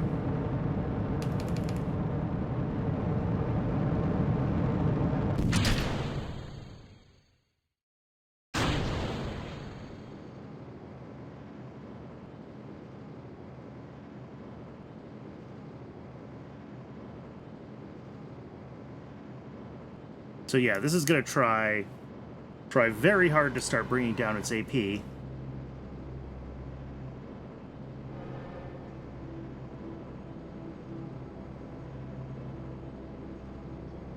As it knows that it is overlofted.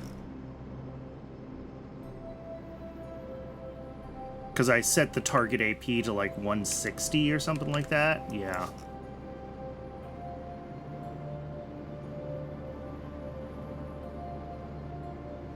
Which maybe I shouldn't do. Maybe I should set it higher just because that's where the Thor naturally likes to go with this gravity turn. And, you know, not be spending Delta V trying to bring it back down after the overlofting.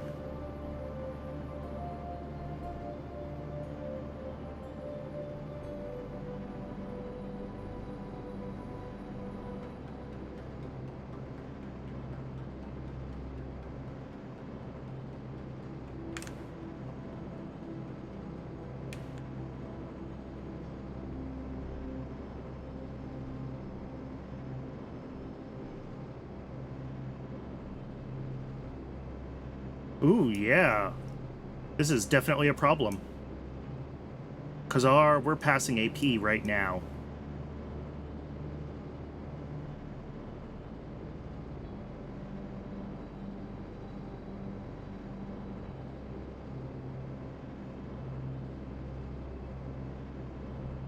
And this program can't handle passing AP this early in the launch profile.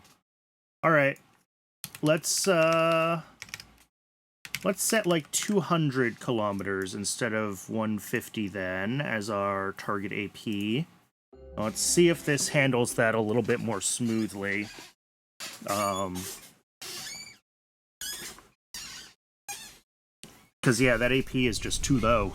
It doesn't know what to do with it. The program really isn't designed to correct that far down, I guess.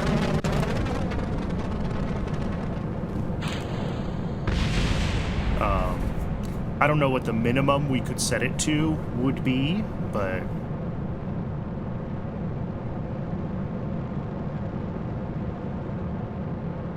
I mean, certainly with this payload, it does do a much more aggressive gravity turn, but we still get, you know, a pretty good AP up here, so... 80, 90... 100, ditch down.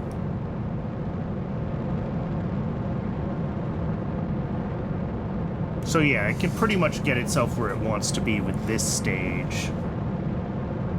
Interesting.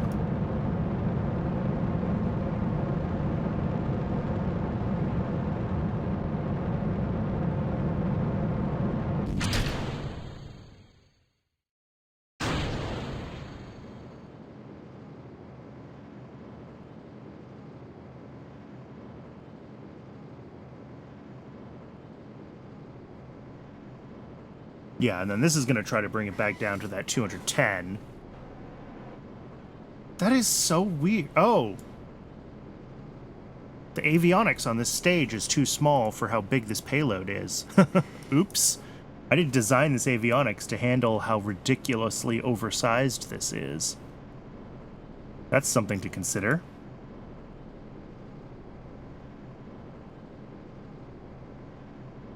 Oh, this one doesn't need telemetry analysis. It's not going to high altitude. Never mind.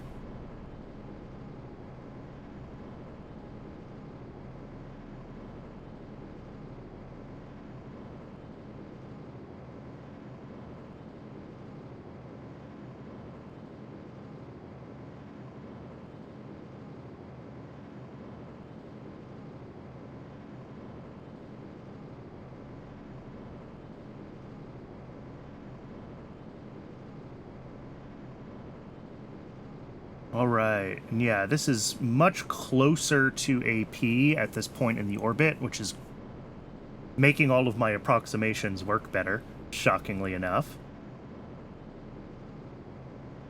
So we're going to come in pretty close to that 200,000 that we wanted.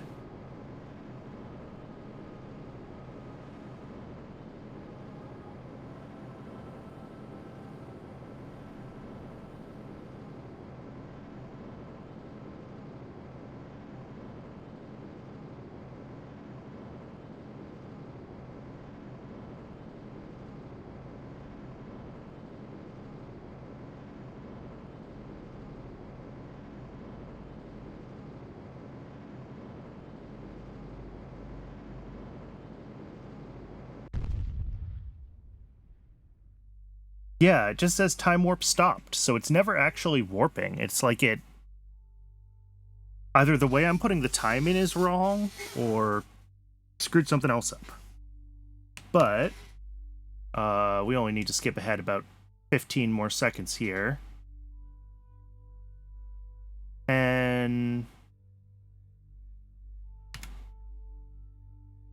Alright, 30 seconds. It'll align itself prograde.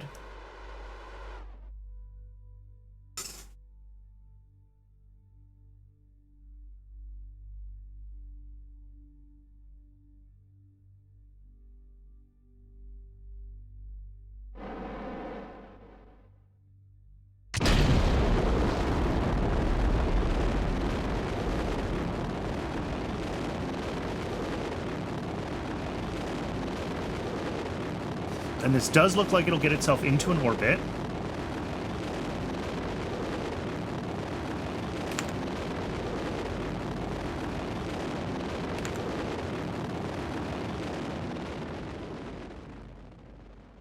All right, so it waits until thrust is 0. And it's supposed to lock steering to ship retrograde. I don't see it doing that.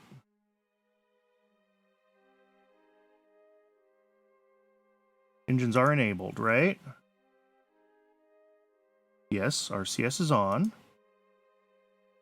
Nitrous oxide. Nitrous oxide.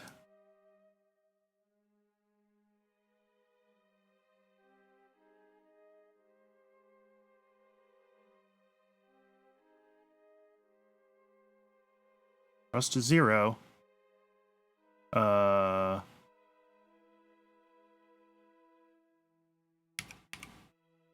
Yeah, we're still running the program.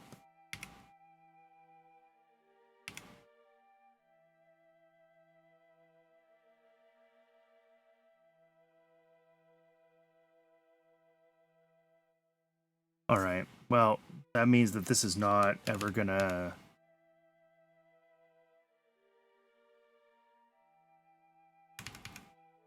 Well, let's kill it.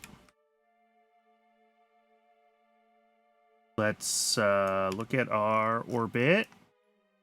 Let's warp ahead to near AP again, and I will fly this thing manually.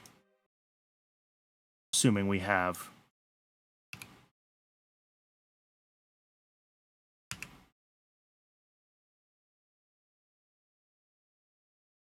Wait, why is our PE so... Did I misread that? Did we not actually get into an orbit? I thought I saw that go into orbit. We must not have. We must have been very close, though.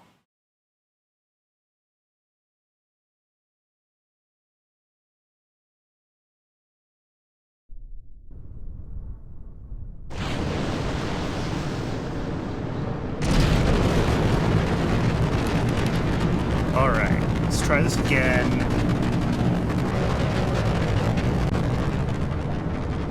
Just 4x time warp all the way up.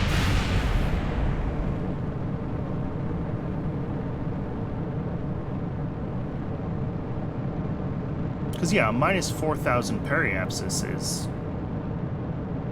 like...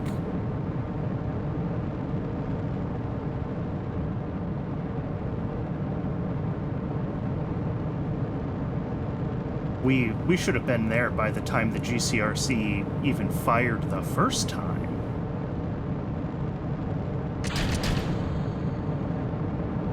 Yeah.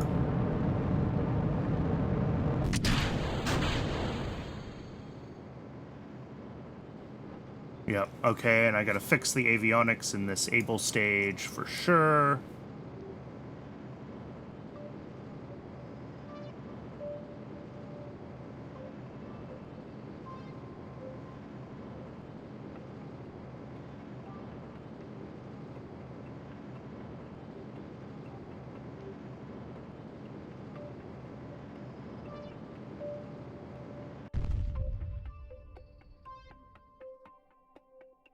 Oh, look! When I was already time warped, now it's working.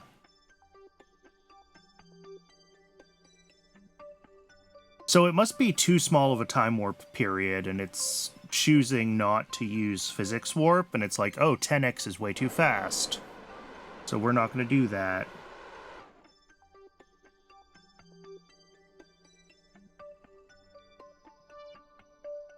I could probably force it to with, like, manual time warp control.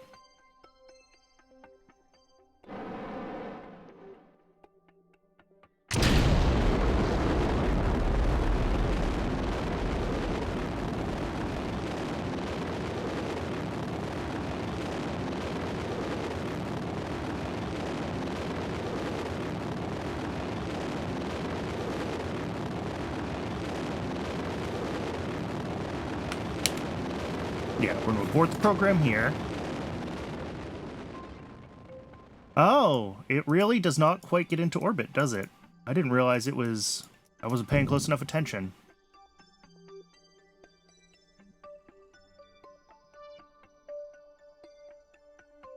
How much battery time is left on this thing? Yeah, like 13 hours. Okay. We do get up to orbital speed, though. So if we were to,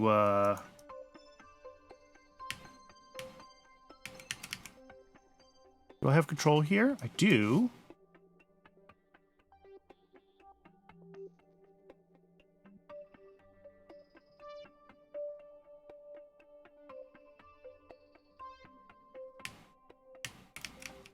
No, I don't.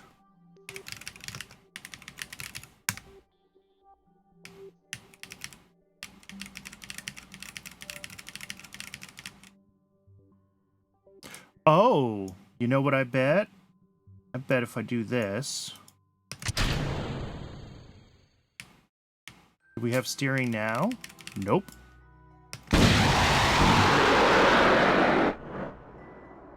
That, by the way, was enough to push us into an orbit. So those 175 whatevers are definitely enough to get us out of orbit again. All right, let's just make this thing lighter. That is the easiest thing to do, is to make it lighter.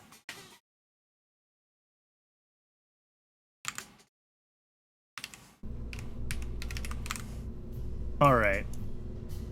So if we open this thing... Oh my god. Open. We look at 1. What is this mass? Not there. Come on. There. This whole thing weighs... Oh, 0.6. Okay. So we do need to ditch the GCRC earlier.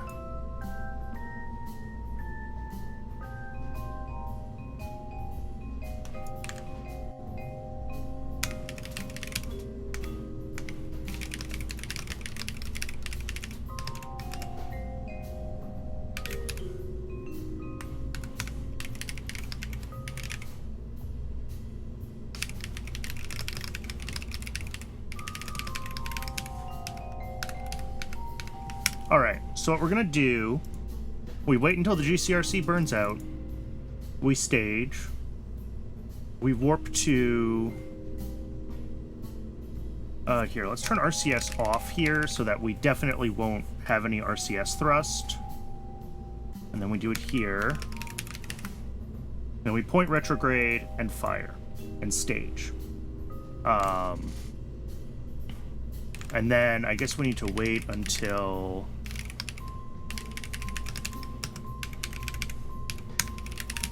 and stage the parachute.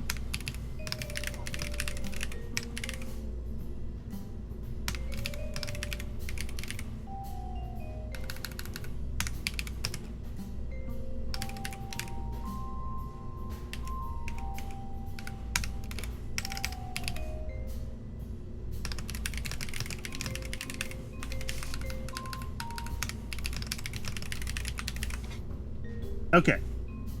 So this should be all, I think, what we want for this.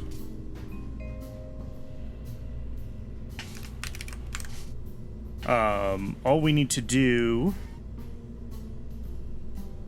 is figure out, well, one, how, like, small do we go with this? This is 3 hours, however many orbits we can get out of 3 hours. Not many, but it's a little more delta V for everything. And then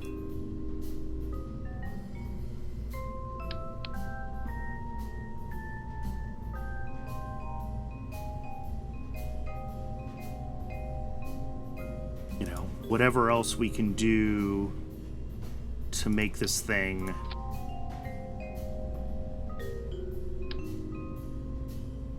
So yeah, we're at 763, and before, when this was at 4 times the battery, I was at 742. Still don't think that's enough to get to orbit. Oh, plus the able stage needs to be... How heavy is this whole thing? 2.78. Oh, look, 2.5.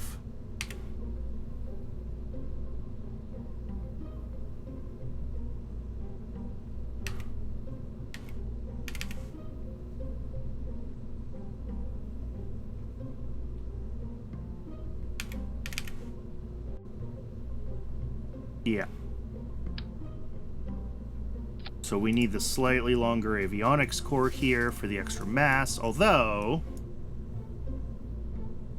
Reopen this. Don't save.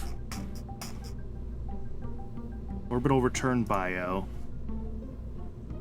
Let's see if we can just, instead of getting this thing to... Yeah, 2.8 tons. Let's see if we can shave 0.3 tons off of this thing. I think that's what we need to do. I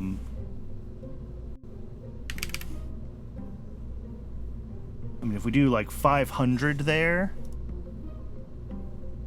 how's that? 2.778. What's all the mass? How heavy is this thing? Is that where all my mass is? 0.05.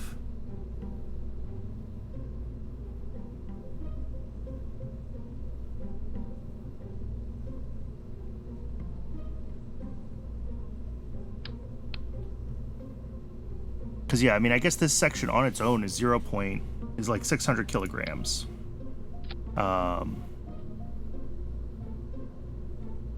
So I need to shave like 280 grams off of this thing.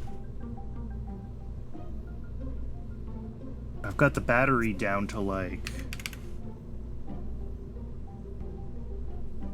There we go. That's another kilogram off. That should be enough. Oh, kilograms, not tons. Jesus, Brandon. I mean, this tank is probably like... not that much.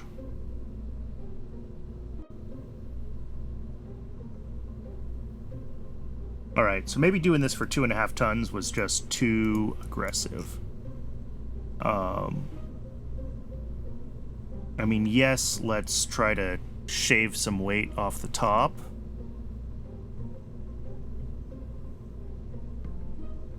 Because, like, this only has to have enough fuel to reorient itself for deorbit, right? So that can be a lighter tank. This only needs to have enough power for one orbit, because we're only doing one orbit. Yeah, an hour. Yeah, that's aggressive. I'd rather do a little more than that. Hour 20. Sure. And, yeah, this is just going to have to get bigger. So, 700, 3 tons controllable mass, reserve dimensions, and where are we at with our overall delta V? 9469. Still not where I'd like it to be. It can complete the contract, but it can't actually get this thing into orbit. And I want to have a mission that actually proves out getting to orbit and getting back. Alright. 200 meters a second of delta V for the return stage is more than we need.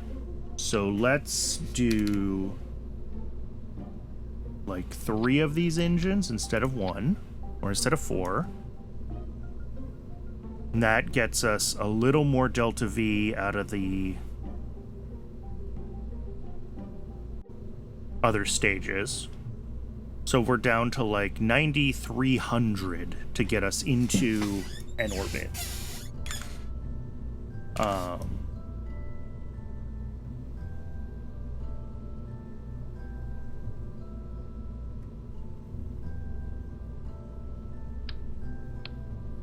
mean, maybe I could change this away to a different structure, but I think its dry mass is going to be...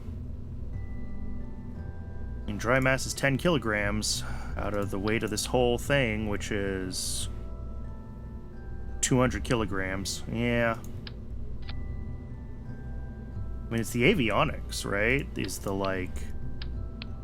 If I start pulling everything else off... The avionics on its own is 100 kilograms. Okay. With the heat shield, it's 199 kilograms. So this heat shield, turns out, is expensive.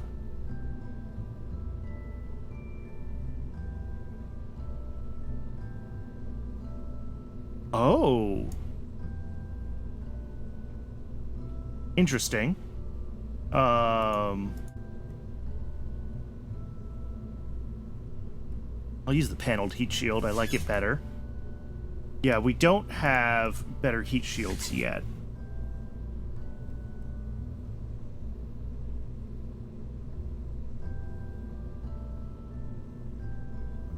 Oh, and we can stage jettisoning the heat shield as well. Good to know.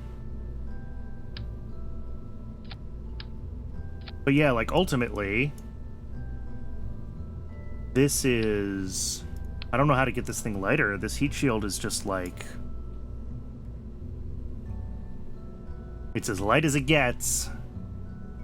Unless I make it smaller.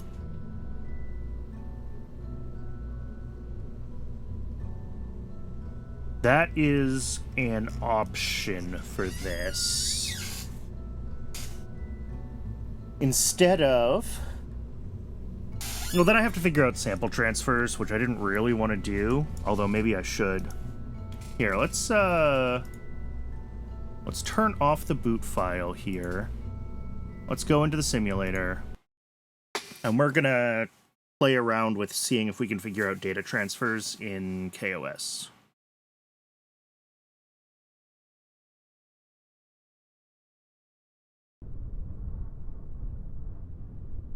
I did not mean to do this, as hilarious as it is.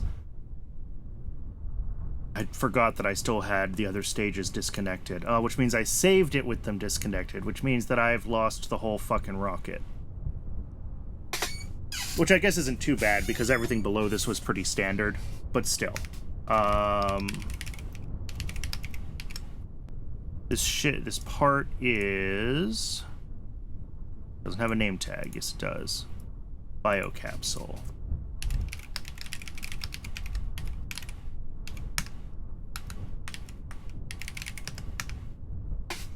All right.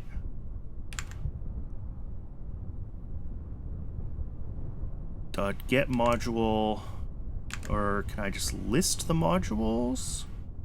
If I find a part.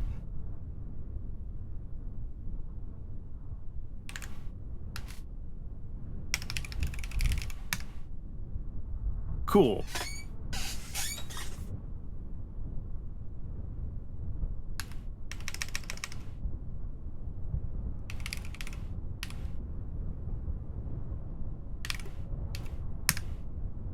Well, so helpful.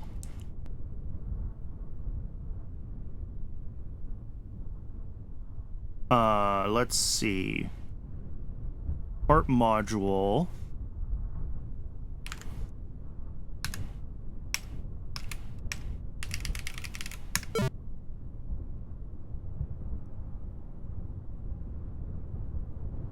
Oh, the object is experiment, not module?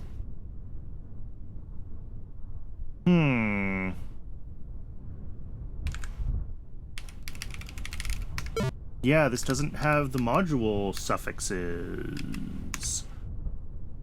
That's not good.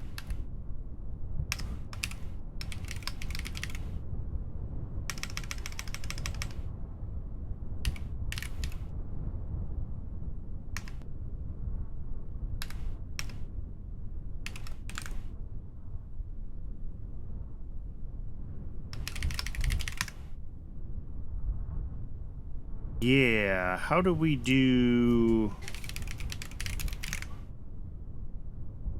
Kerbalism KOS?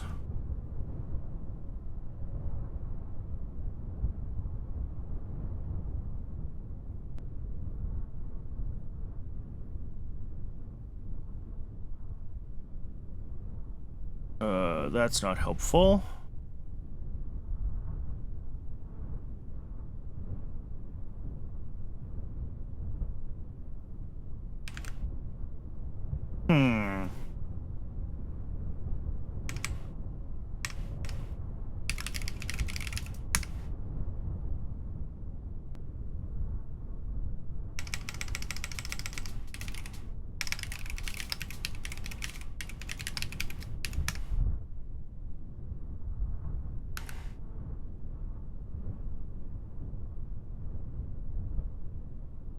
Okay.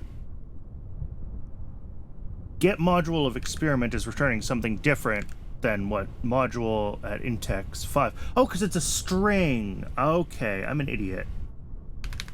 I just realized that get modules is returning a list of strings, not a list of the modules themselves.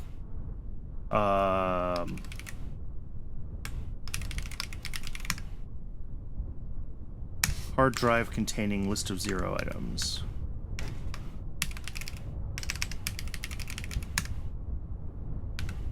All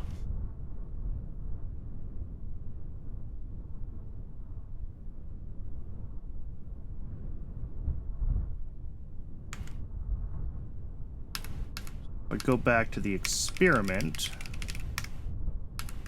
All events.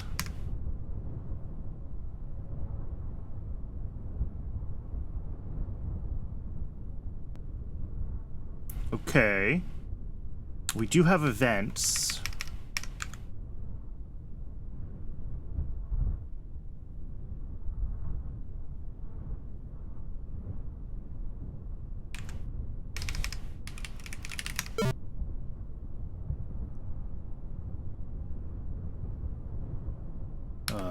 Nope.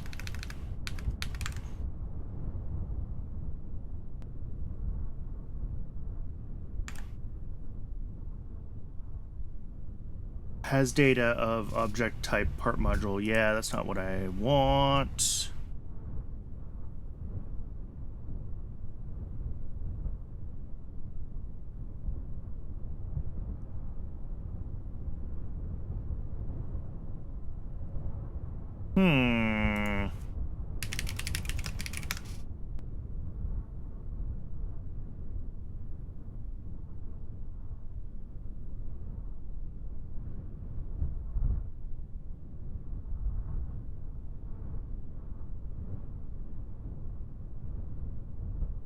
Yeah, I'm not sure if this is actually going to be well integrated or not. Kerbalism and KOS here. God, I wish this terminal was bigger as well, but that's a different problem. All right. 4 items. 4 callables, start, stop, info, and something that it thinks is invalid situation. Sure. So that's this.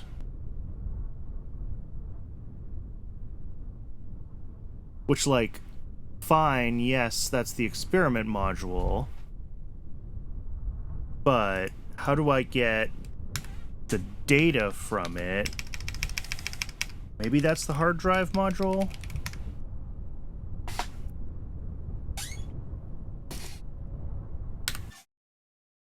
Revert to vehicle assembly.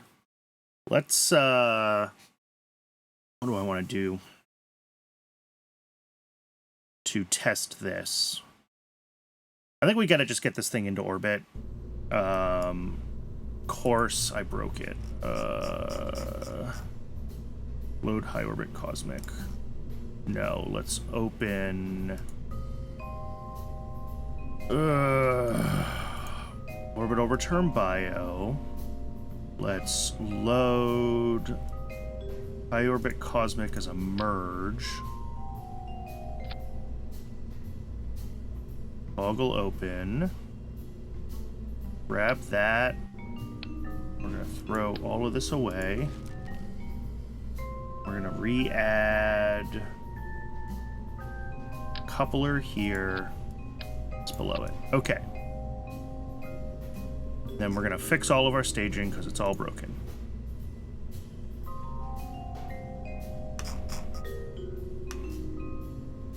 Drop the boosters, drop the fairings.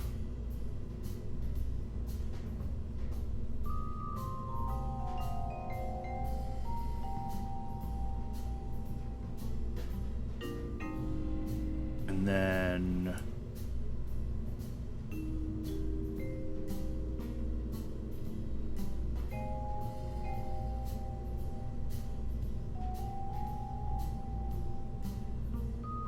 There we go. That's what I want it to be. So let's try to get this thing to have enough DV to get itself into orbit, just like bare minimum. So I think that means we take everything from like here out. We take these off. We take this off. Take this off. Yeah, this gets itself to orbit. No problemo. Okay. So, bio tests. This can't actually return. And that's okay. Boot file, orbiter return. And if we go back to the code, I mean, we pretty much just need to comment out everything here.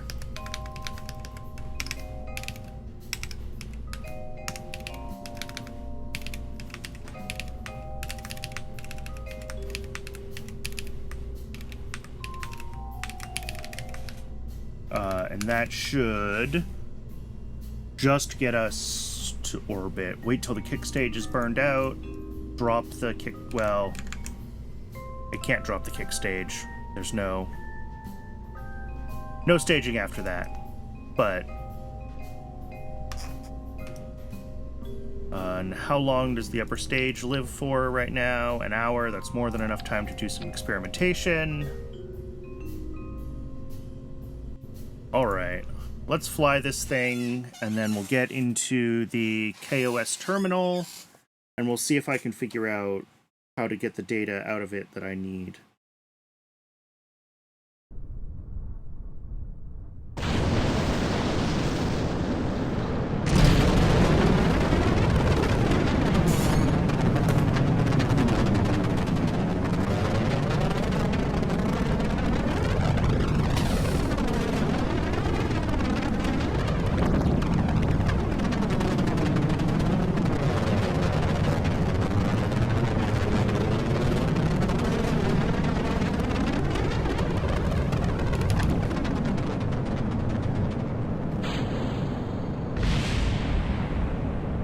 This should have absolutely no problem getting into orbit in its current form.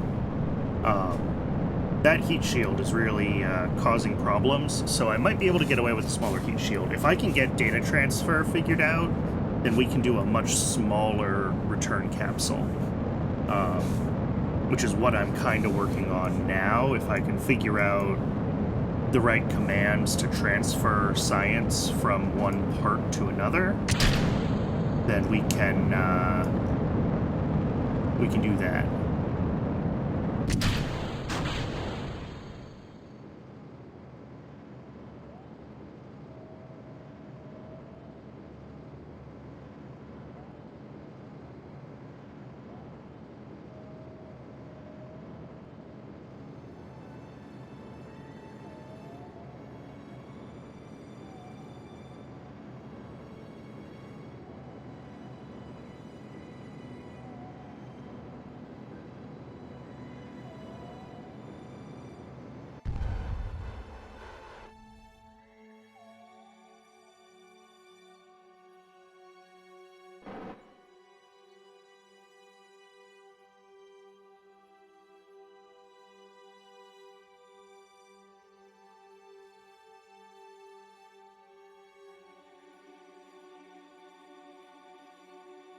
Yeah, I need to play with the time warp and get it to be a little more aggressive with some of these warps.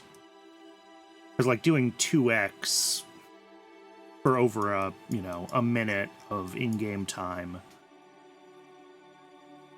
is a little silly.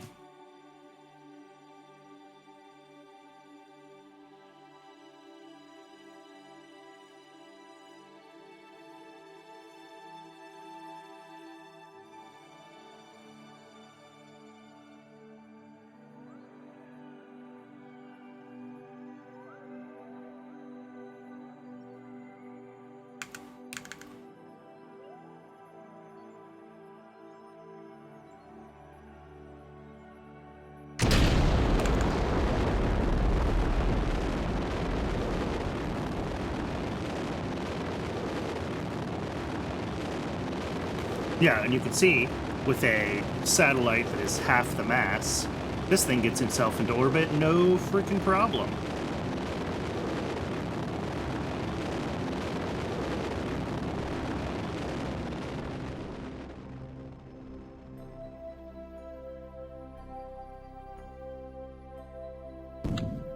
All right, there we go.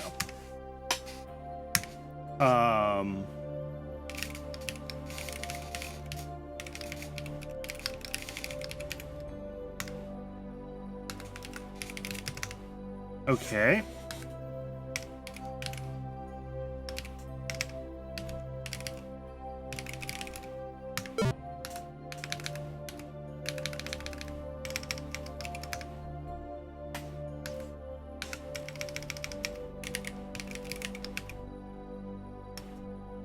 If we check this thing, yeah, we are running the biosample. And if we check data, we have data. Okay. Get module of...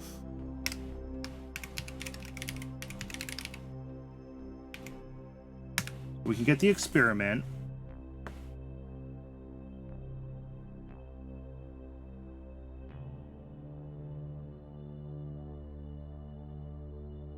Which seems to be in a weird state right now. Oh, there it goes.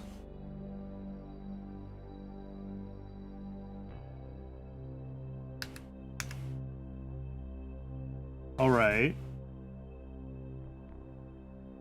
And does the hard drive have data? Any interesting data yet?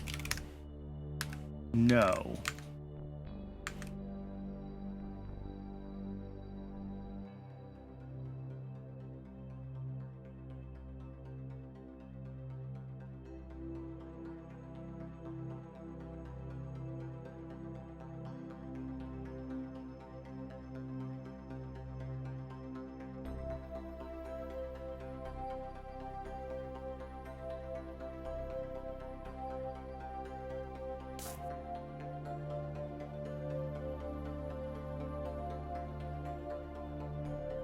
Let's see.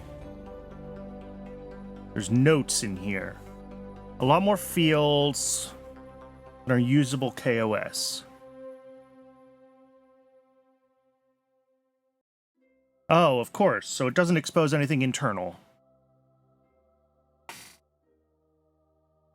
Principia is n-body physics. So it does real tick-by-tick orbit calculations instead of being on rails.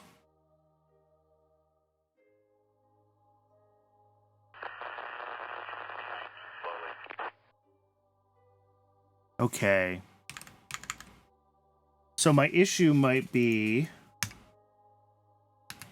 waiting to reacquire signal. Ah!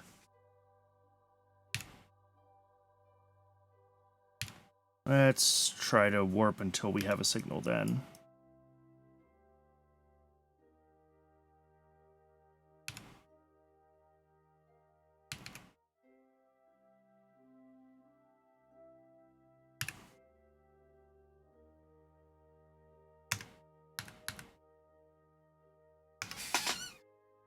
Do orbits decay? They can, if they would do so naturally. It doesn't simulate, like, the tenuous atmosphere and the decay from that, but it absolutely simulates decay from gravitational perturbation and that kind of stuff.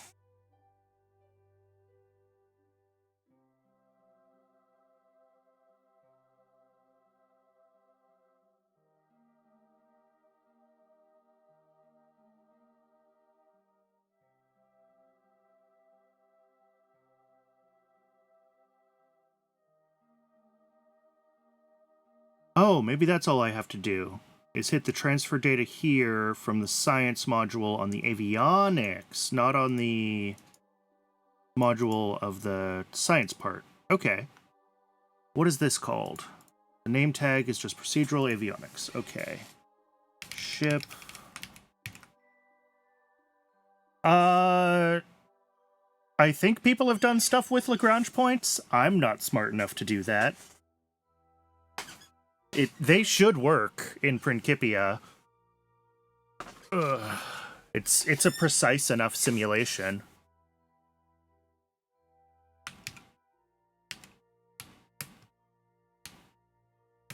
Okay, print, ship, parts dubbed.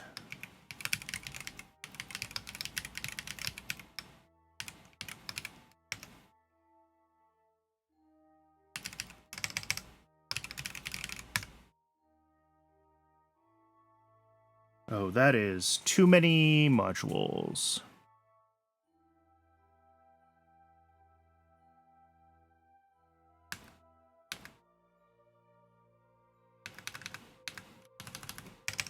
Maybe it's just called science.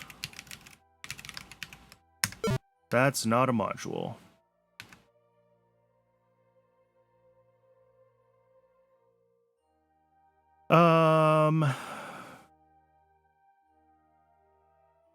Can I do something about the terminal size in kOS? Is this an option?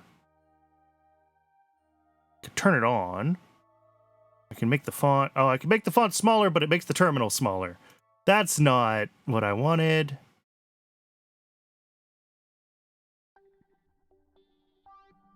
This is where I'm just about ready to turn on Telnet. And, yes, never show this message again. Oh, there it is. Width and height. That's what I care about. So let's do, like, 80 wide and... I don't know. What? What? Oh, I have to hit enter. If I don't hit enter, it doesn't work. Oh. No, this one is still not the new default. Oh, because I just changed it. So I probably have to set it through the script. Terminal and GUI. Set. There we go.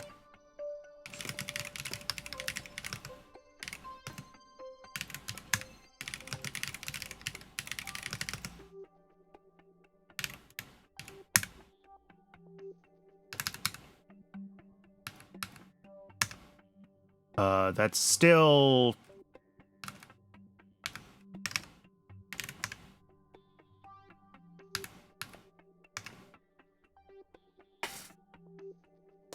Module SAS, kOS... Yeah, I don't know which module I need for this science tab here.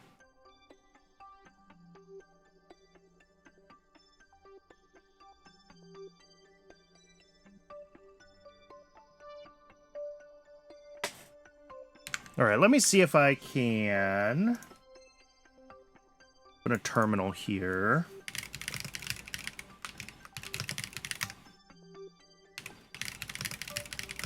What's the telnet port? 5410.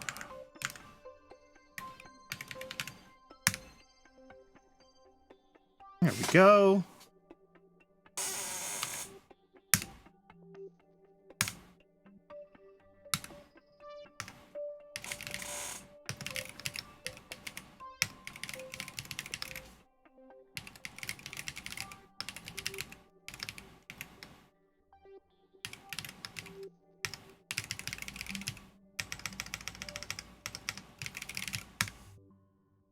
Now do I... Oh, nope. Of course not. That would be too easy. It's still cut off.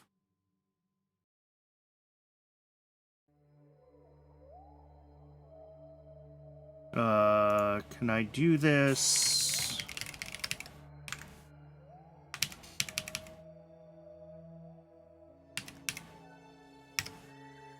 How do I disconnect?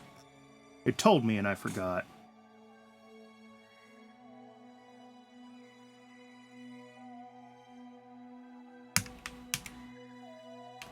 Alright, I'm going to try this in a separate terminal. I'm just trying to see the whole list of...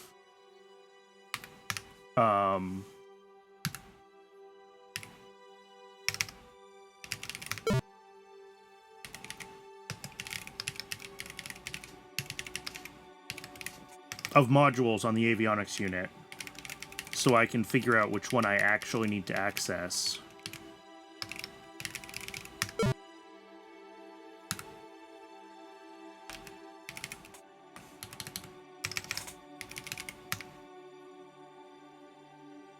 And it really doesn't want to show me anything that is more than...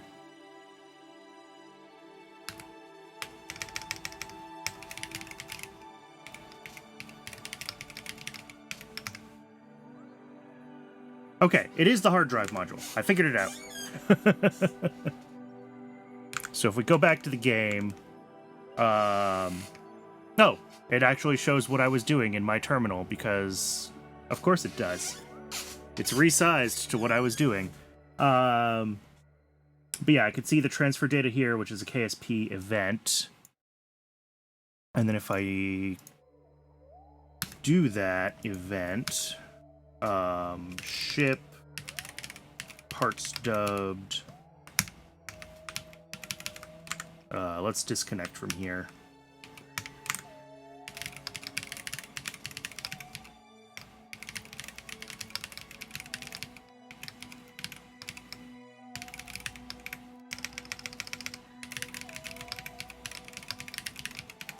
And then what is the thing that I need to do from a module for an event?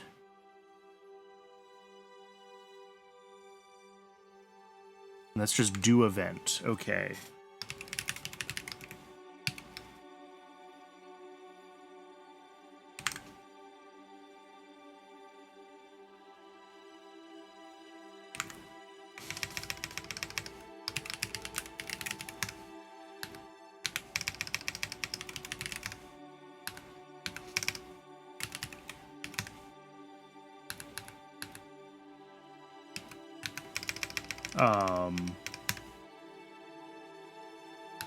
Oh, I'm not printing. That's my bad. Okay, transfer data here is the name. So we would do event this. It returns 0, whatever that means. And then if we print the module again, data 1 slot. Okay. So we have, in fact, transferred data. And I don't know how to tell.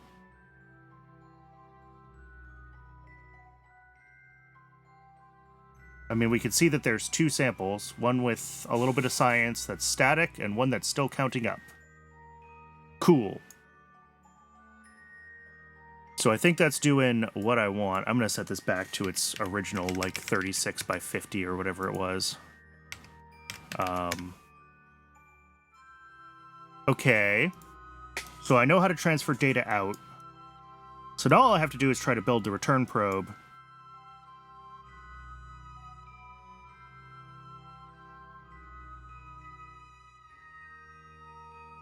So let's do that.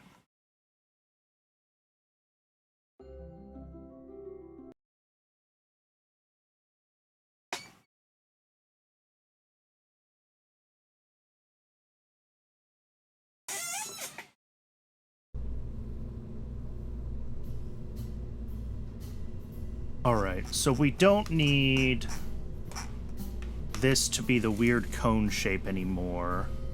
It can just be a cylinder. 0.8 meters. Controllable mass, whatever it needs to be. And EC amount. What did I decide I needed for a day? Was like 9,000?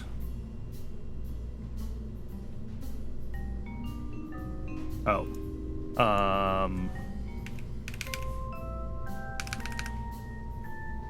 Resize to fit. There we go.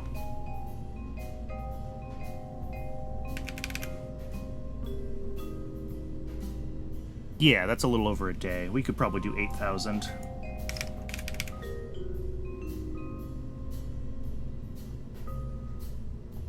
Oh, and Twitch is telling me it's just about ad o'clock, so I'm gonna let the ad run. And when we come back, we will play with this probe design some more, and we'll get a like return capsule sorted out.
Okay, welcome back.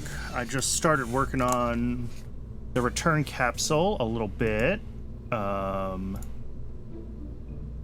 got kind of this thing going on here, which is still like 130 kilograms. It's by no means light, but I think it can fire a single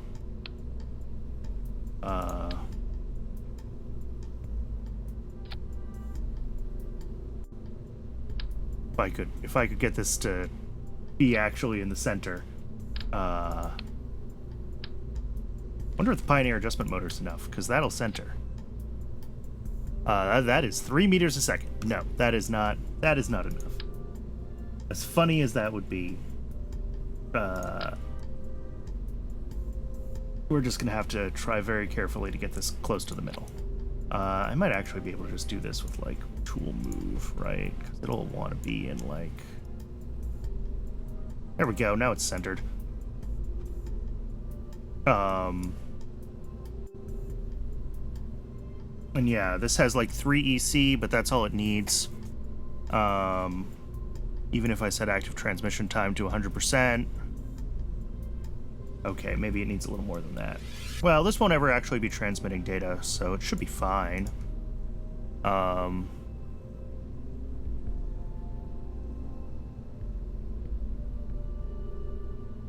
Yeah, and then fancy heat shields.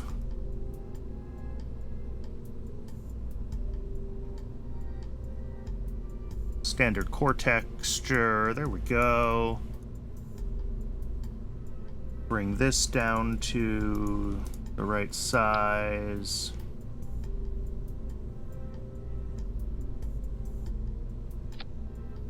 I should probably technically offset that, but we'll see if it clips.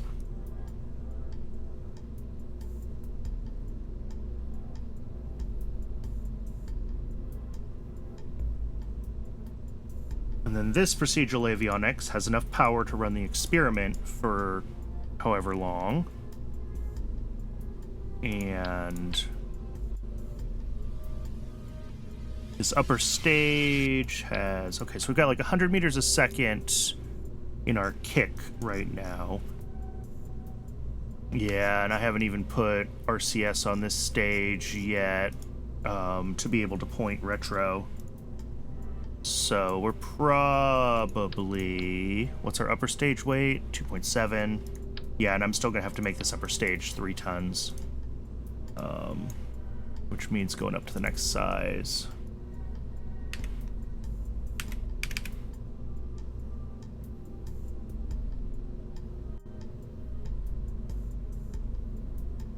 All right. So that's 9425, or really 9321, because 104 of it is our retro kick. It's going to be a little bit less than that. This shouldn't be running a program anymore. It's this one that needs to run the program. Orbit return, yep. And then, I mean, there's no reason I can't make this smaller, but I'm not sure that it helps. Let's see, 9 meters a second. Material is silk. Nylon is actually the lightest one. So let's use nylon. Oh! Boy, I just forgot to apply settings on the parachute, I guess. That was a very heavy parachute. Yeah, we have plenty of Delta V now. Okay.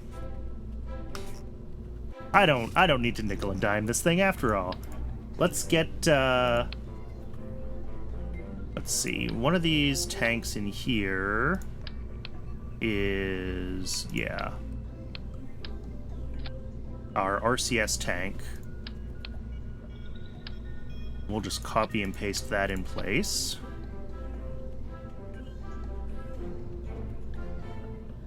Yeah, and that's nitrous oxide in an aluminum gridded tank. So if we grab some of these small RCS thrusters, and they can be pretty small, because all they have to do is point this thing retrograde at the end. And just throw them down here. Nitrous oxide. Okay. So this might be actually able to do orbital return. Assuming that this capsule is stable and the heatsink does the right thing, I think we're going to do okay.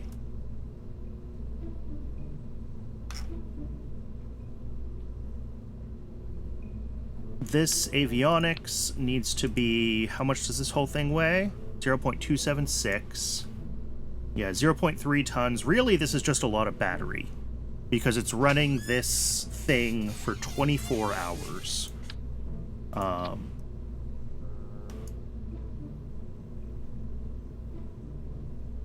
actually going to give it a little more breathing room, because I think we have the Delta V space.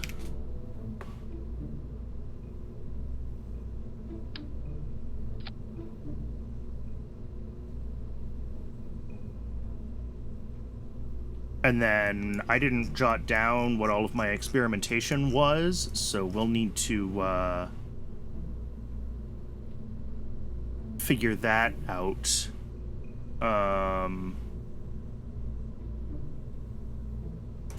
so let's get into the code and figure out what we're going to do. So the deorbit part.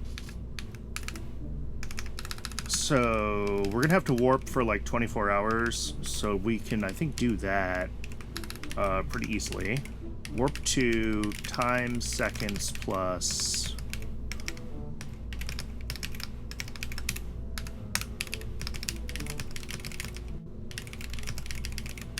So we skip ahead for a day. We RCS on. We lock to retrograde. Before we do that, we need to transfer our sites. So this is the fun part. Can I get the root part from my vessel easily? Yes. Okay. So it'll be ship root part. Get module hard drive. Do event. Is that what it was on part module? Yeah, do event transfer data here. So that should be what we want. And then we lock steering to retrograde. Wait until steering locked, which is just one of my existing helper functions. It just makes sure that we're pointed wherever we want to be pointed. Then we stage, and then we wait until we're in the atmosphere, and we deploy the parachute.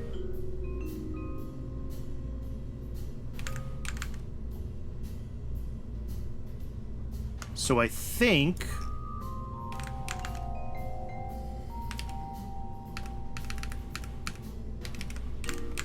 the only thing I might need to do...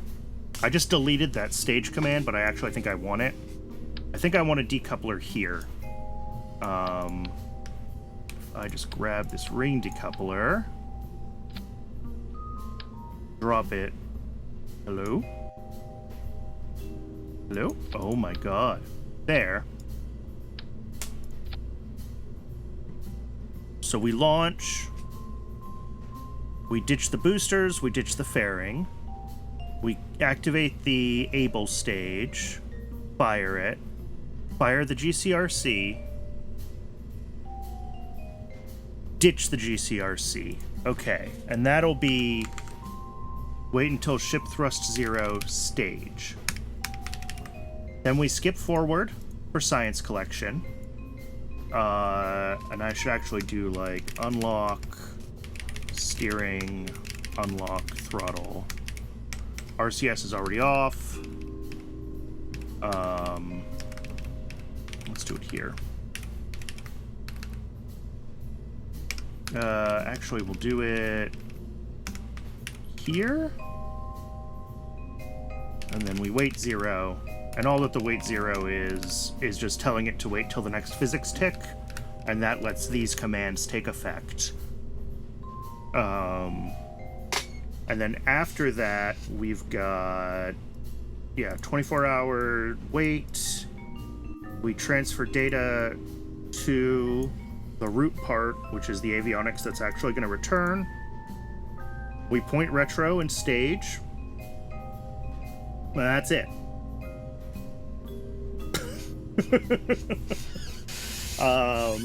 The only thing we might want to do is wait until we're at apoapsis or near to apoapsis.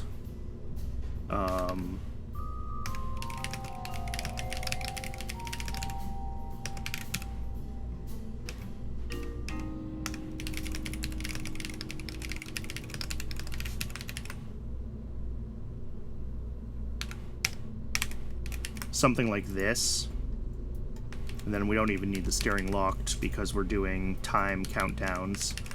So this will make sure that we're basically closer to our actual AP, and I should do that as a warp 2. So yeah, we warp until there.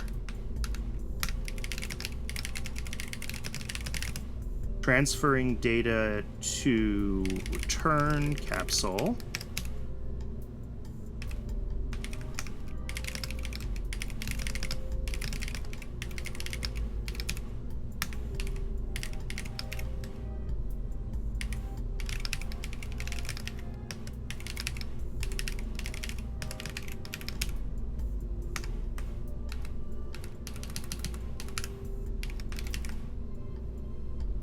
Okay. That should...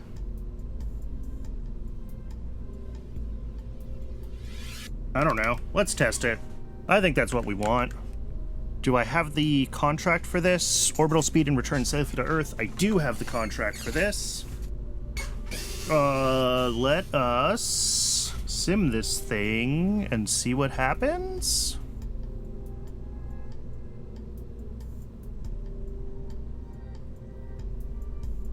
Oh, cancel. Let's double check our upper stages. Make sure that our... This thing weighs 2.685 tons. I stretched this to 3 tons, right? I did. This is, yeah, 0.3 tons with way too much avionics, or way too much electric charge. That's fine. And then the little return capsule does its job. And this has, I think it comes up to being like a couple of hours. Yeah. Which we just don't need to worry about.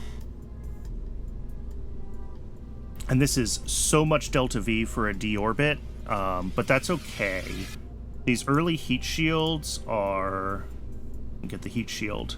It's a heat sink, not a ablative heat shield, which means that it works much better with short, high heat loads. So we want a steep reentry. So that looks like a lot of DV to deorbit, but we will be happy we have it. Alright, I don't think there's much else I can do for this thing except double checking my staging because I took it apart.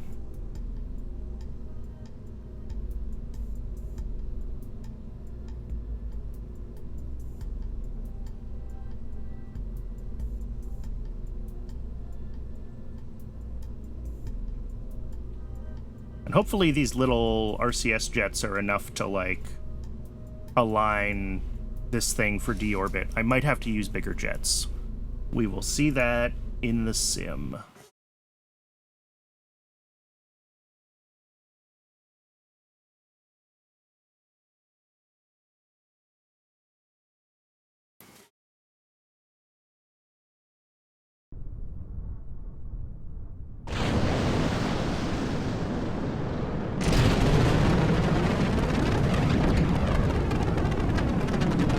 This thing really heaves off the launch pad. Not as bad as some ships I've done, but that initial TWR is not fantastic.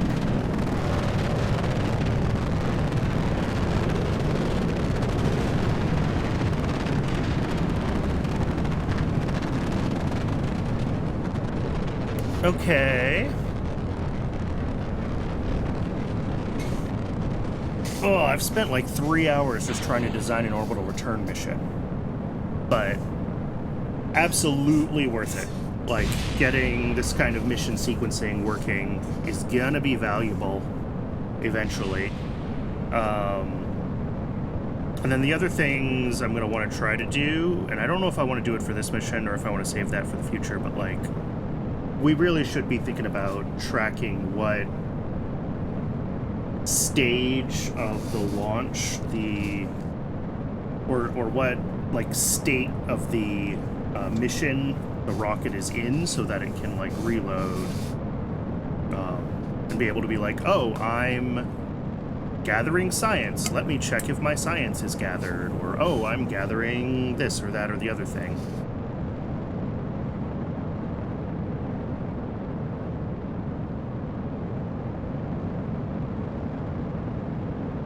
I'm not sure how I would... I guess I should be able to check the mission T+, right? There should be a way to do that in KOS. So if I can get MET, the mission elapsed time, then I should be able to use that to be like, oh, you took back command of this vessel, and it's been up for such and such much time, which means that it's time for us to do the return mission, and blah, blah, blah, blah, blah, blah, blah.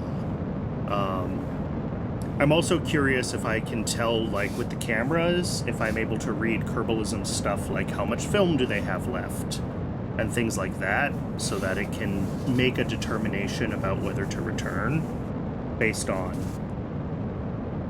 that kind of stuff.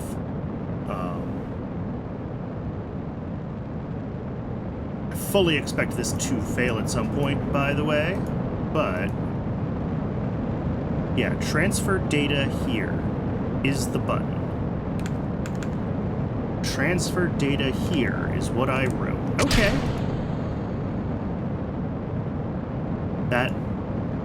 That pitch over is very aggressive for this launch. We probably don't need to be so aggressive about that. I don't think we need to be trying to put ourselves into this, like, as low as possible orbit now. I think we have the Delta V. But it certainly doesn't hurt. So we may as well. Well, it kind of hurts. It hurts to be overlofted, right? Alright, this is going to burn for like 2 minutes, so let's,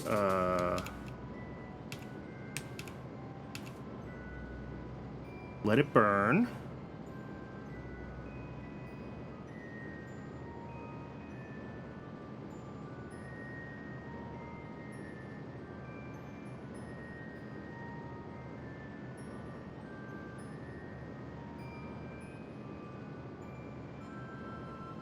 And then what's funny is the warp 2 will slow down our time warp.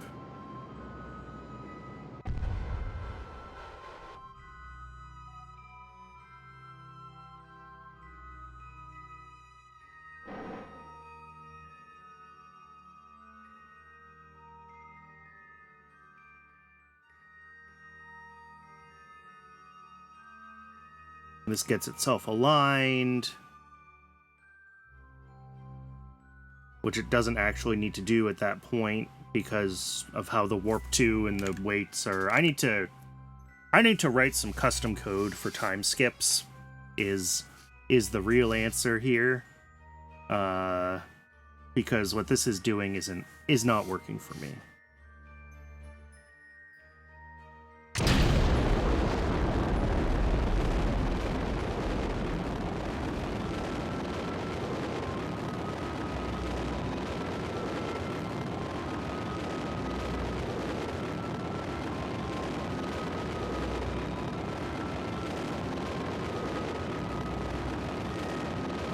And this gets itself into a reasonably elliptical orbit. I could pull some of that,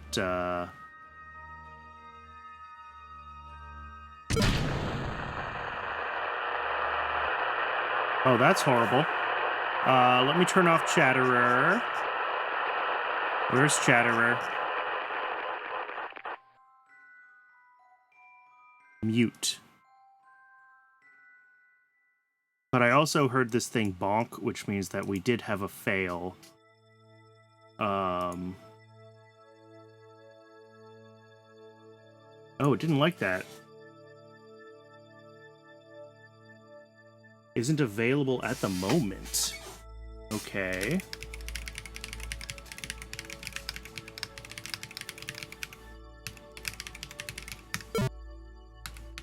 Whoops.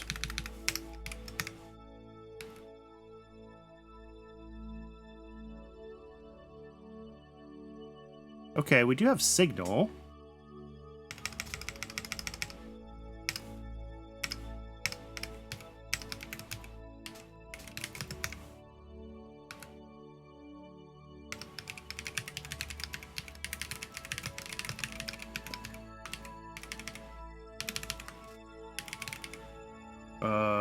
Did that just do what I wanted it to do? No, data's empty. Ship, root part, get module at hard drive, do event,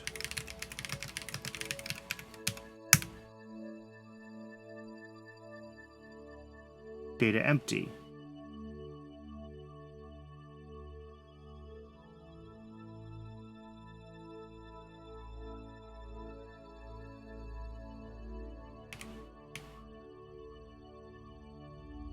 Okay. Well, we bonked because the transfer didn't work. And I'm not sure why.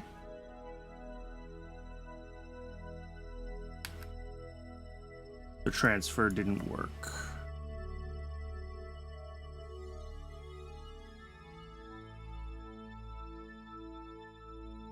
So if I do it by hand...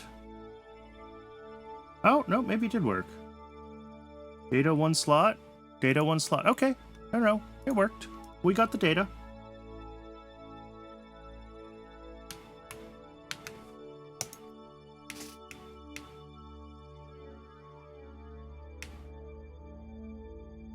So let's,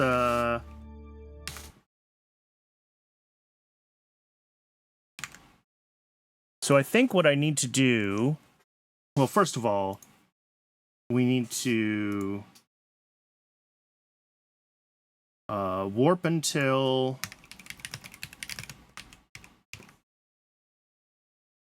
We want this to be a warp 2, but I think we also need a wait here. So we'll wait...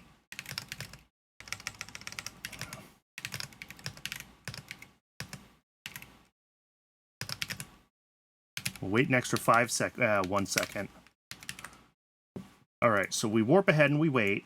Then we transfer the data. We warp to ETA until ETA apoapsis is less than 30. We lock to retrograde. We fire. Okay, hopefully these extra waits around the warps are what I want.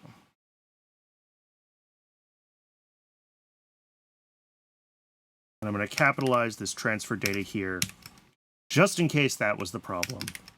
I don't think anything is supposed to be case sensitive in kOS, but we're interacting with other mods, so who knows. And let's revert to launch.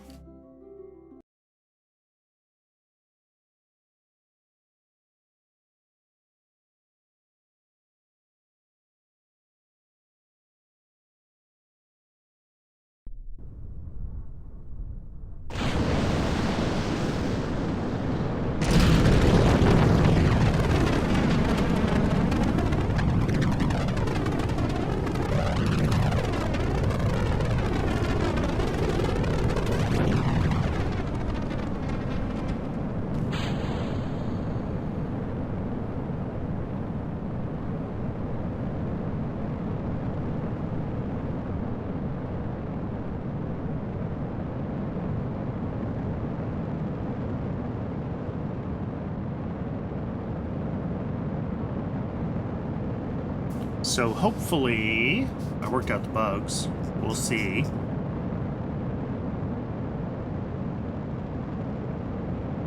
Oh look, these are all avionics. That's not helpful. There we go. Now that that's out of the way, we can open the right one.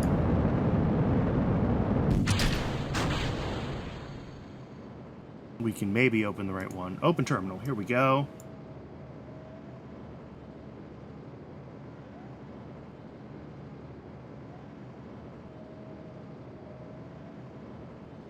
So this is just pushing on, pulling up the periapsis. We're keeping the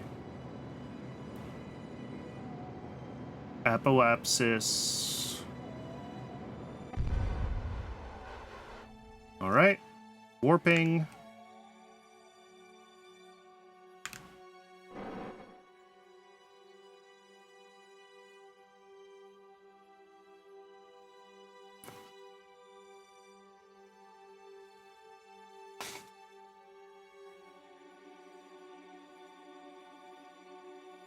And then we're already aligned here. Oh, because I forgot to have this wait until... Yep, forgot to add a wait around that warp 2, so that's fine.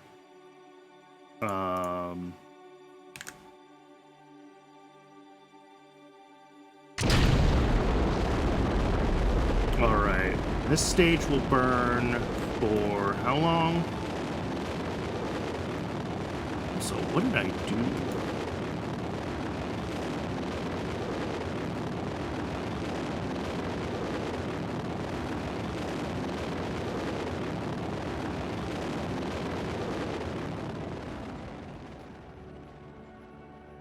And then this is going to time warp itself again. So that's going to be horrible flashy.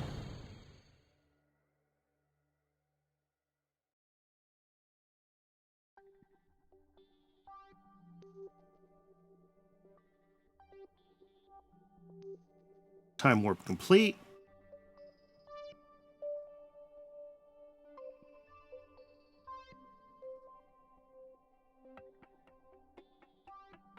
Okay.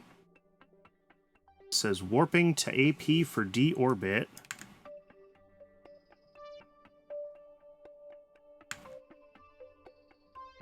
Don't appear to be time warping.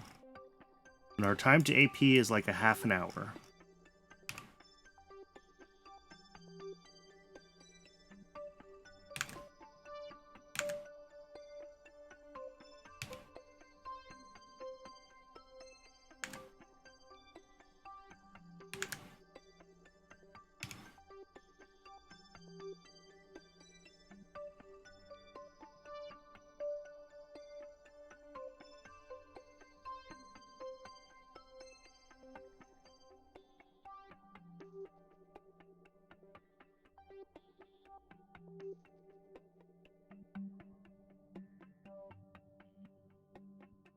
Shoot. I just went too far. I sneezed. No. Well, this is going to fire in entirely the wrong direction. And not achieve deorbit because it was fired in the wrong direction. Why did it not? See, this is my question. Like, this time warp just didn't fire. This worked, and then this worked, and then this didn't. Oh, I wonder if because we have... I wonder if I just need, like, another wait 0. Because all this happens potentially in the same tick. So if we force it to another tick, maybe it can do time warp again.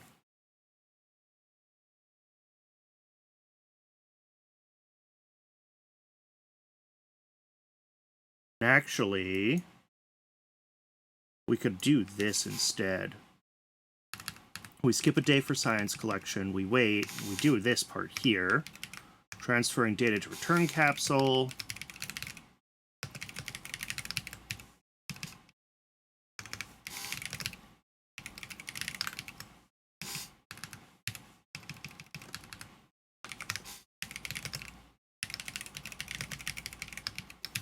There we go. Add some more debug prints, just so I can see where we're at with each of these things.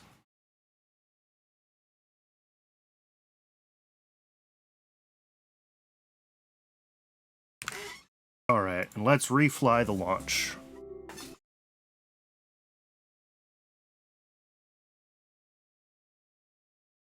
What do we got? Okay.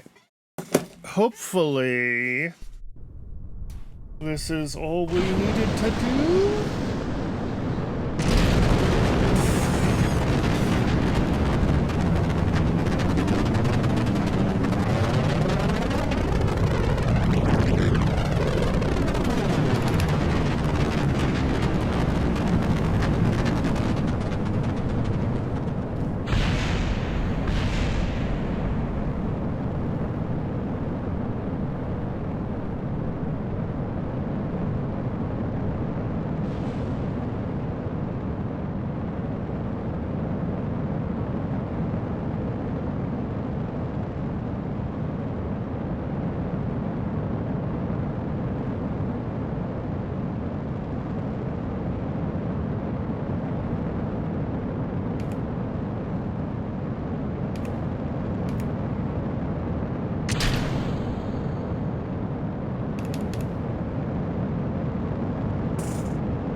And alright, let's go back to 1x here, and let's see if this... I think this is just not going to warp.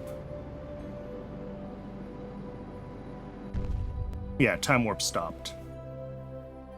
Oh, interesting. Can't warp faster than 1x while ship is under acceleration. Do I just need another weight 0?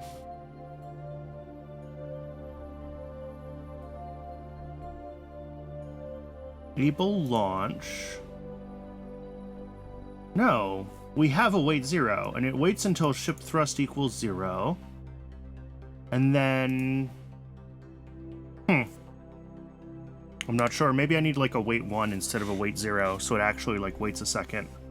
Because it seems to still think that it's under acceleration at that point, which it is not. RCS is off. The engine is burned out, so it's not under acceleration.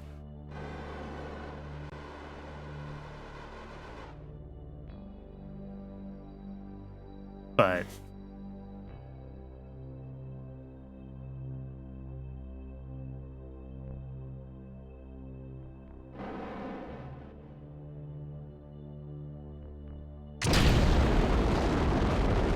Alright.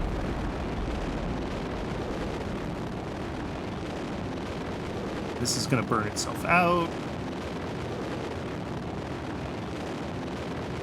Which is more than enough to get us into orbit.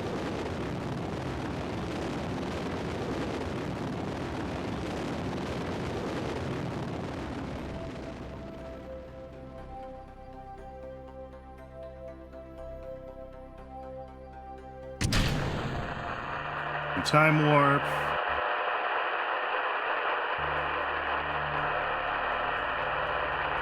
I forgot to turn off Chatterer again. Warp already in progress. Yeah, it's like the weight 0 is not enough for it to decide to like let itself do things again. So we might weight 1 there. And weight 1 at the end here. All right, either way.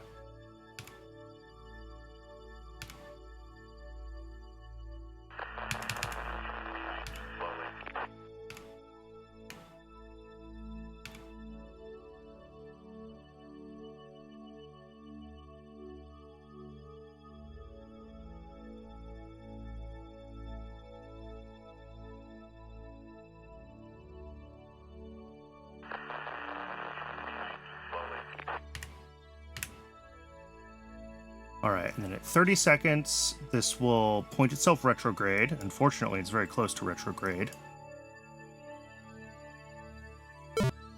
We bonked? What did we bonk? What did I do?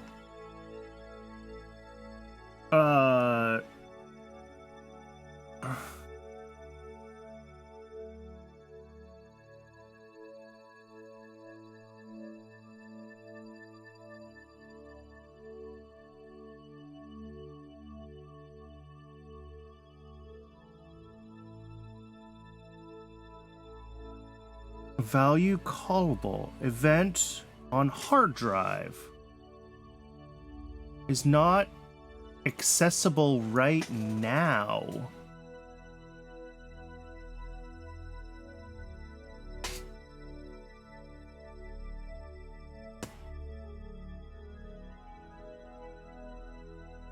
What does that mean? Because if I copy that code, it'll work. Like, if I check the data on this, the data's empty. No, it's not. No, the data there is currently in the probe, it looks like. Okay. So, ship root part. Get module hard drive. Do event. Transfer data here. I don't get a bonk. And if I check, now it's in the right place. Why doesn't that work? Oh, you know what? It's gotta be like a... Is it a connection thing? does it not work if it's not connected? Because it thinks this is a manual, because this works with the hard action window, and it won't give me access to things that Kerbalism hides, which is really frustrating that KOS does that. It doesn't let me poke my hands into the guts of other mods. I wonder if that's the issue, if it's got to be done when we have... It's gonna mean this battery is nearly dead. Not quite. If it has to be done when we have other stuff going on, or when we have comms, if I have to wait for comms. But either way, yeah, that can deorbit itself just fine. We're gonna have to play with debugging the data transfer. I don't know.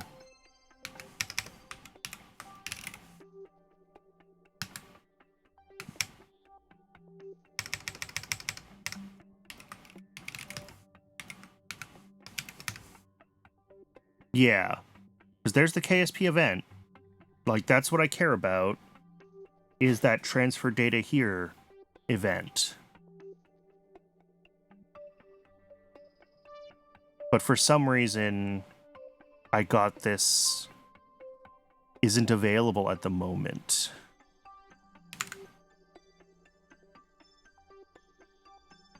Okay, there is a has event. So... can I do this? So we wait until ETA apoapsis.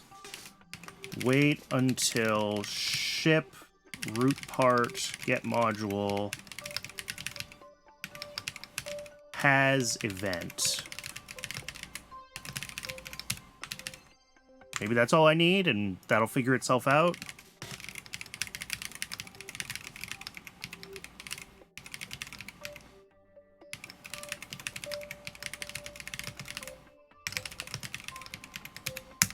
True.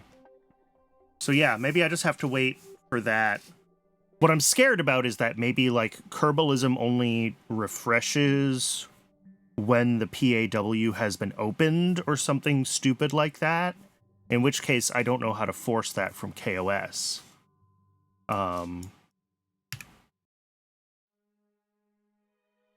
This might not be a steep enough re-entry, by the way. We'll find out, though.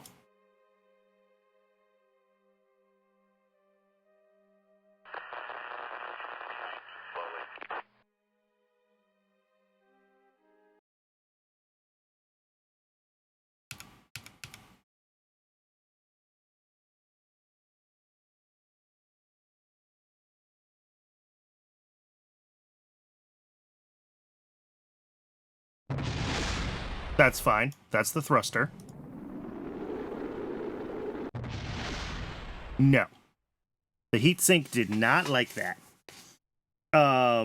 This was a much higher orbit than it had to be, so we can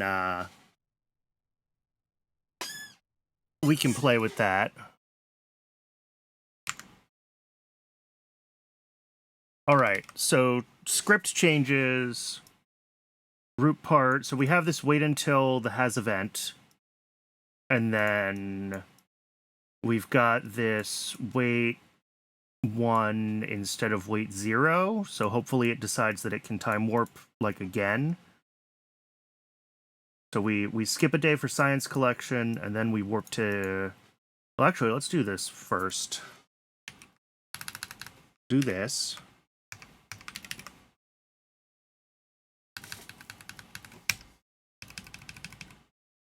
Yeah. Warping to AP for deorbit. And we align for return. Wait until... Yeah, that's all fine. So now I think revert to vehicle assembly. What I have to try to do is get this thing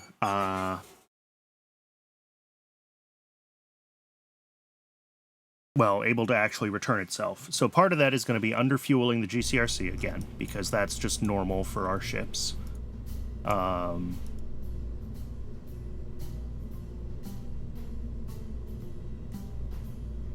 Let's see.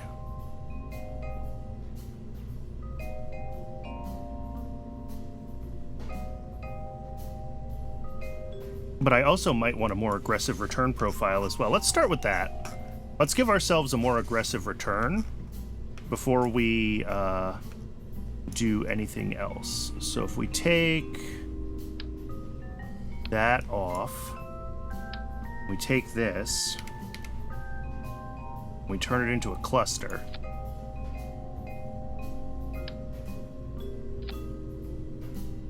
Then we double check all of these bits,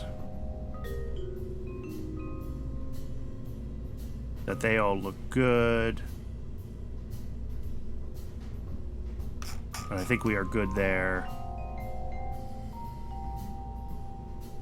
Okay, so that's the first thing, is a lot more DV on the return. And then I also do want to underfuel this GCRC just a little bit, so that we're not in as high of an orbit. And hopefully, that's all we need.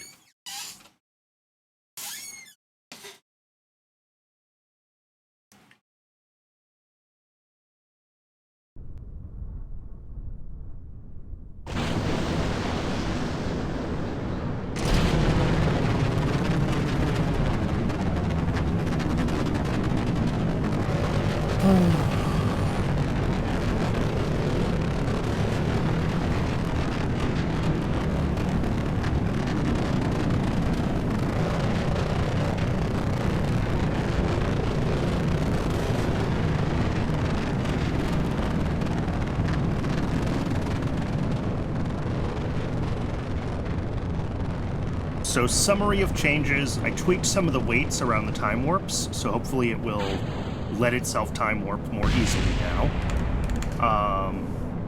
I have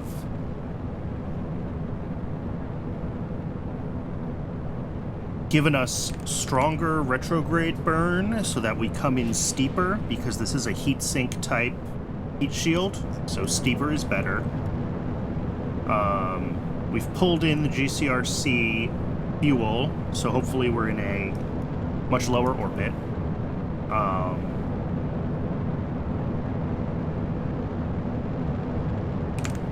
And we made some adjustments to the data transfer timing so that it tries to wait until it can actually transfer the data, because for whatever reason, Kerbalism is weird about that.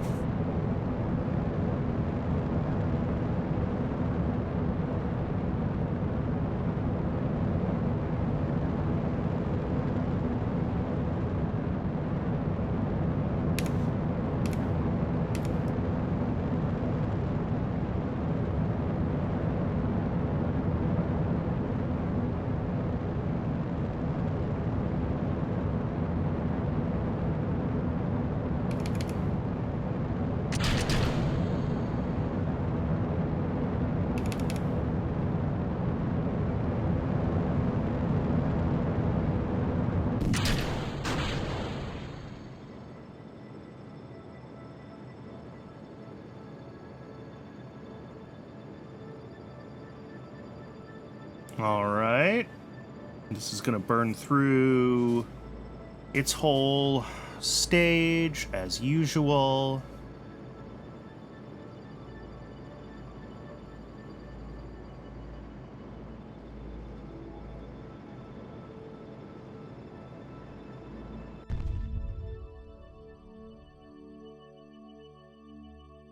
Time warping itself. Okay. Yeah, and it went down to half the speed. Oh, auto time warp canceled when I manually take it over. Okay.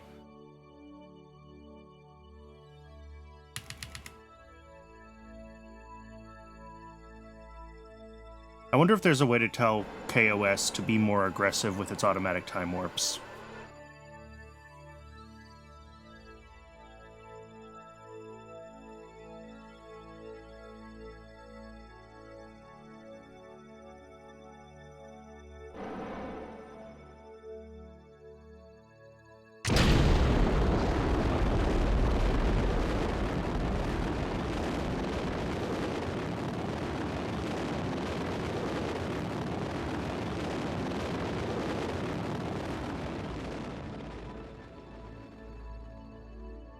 Alright, and this is gonna time warp forward by the day again.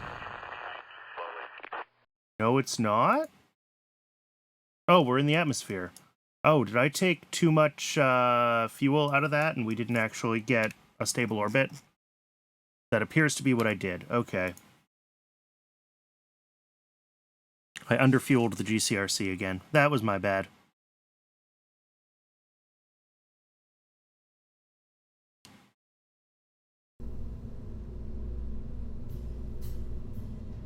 Can I get it? Ooh, ooh, ooh. No. Let's go a little too... Let's do a little more. Let's do like 80%. Let's try that.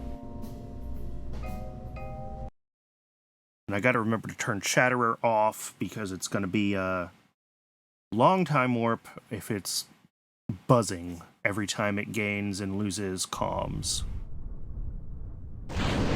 So let's mute Chatterer.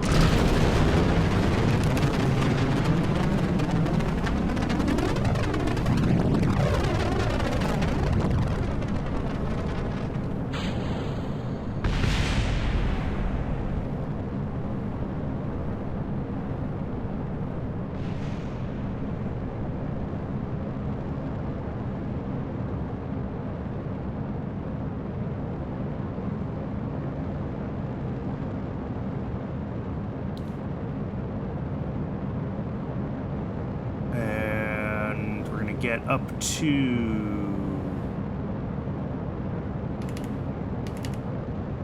almost to 100. We'll ditch the fairings. We'll pitch down very aggressively because we're slightly overlofted.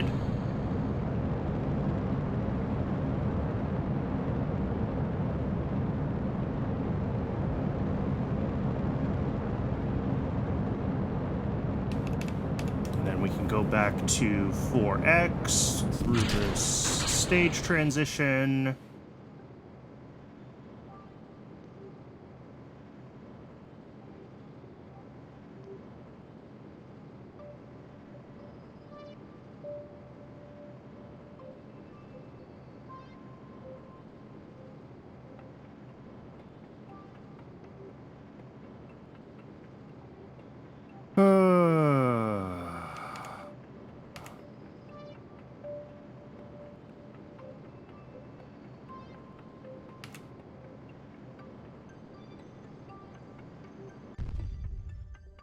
All right.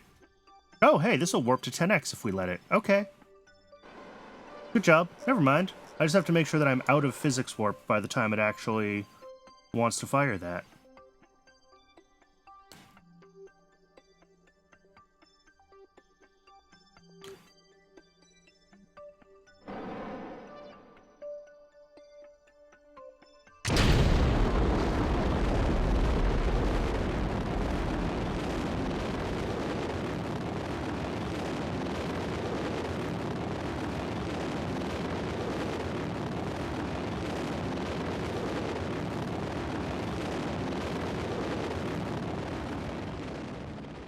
All right, beautiful. This is like a 200 by 200 orbit. 230... Yeah, 240 by 200.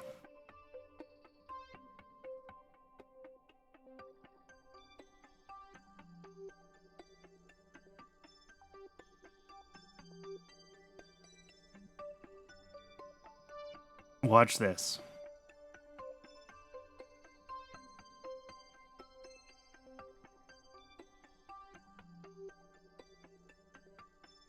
That didn't seem like it... That seems like it went after I right-clicked on that, and that concerns me about, like...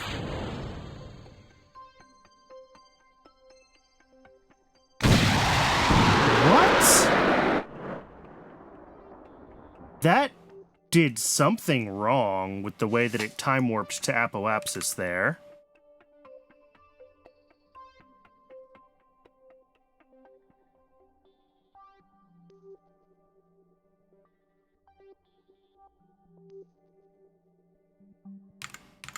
I mean, it still managed to deorbit itself, but I'm not happy about it, and it was not as efficient of a deorbit burn as it could have been.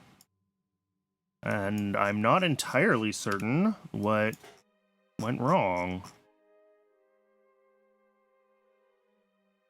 And I can't open the terminal because we don't have comms.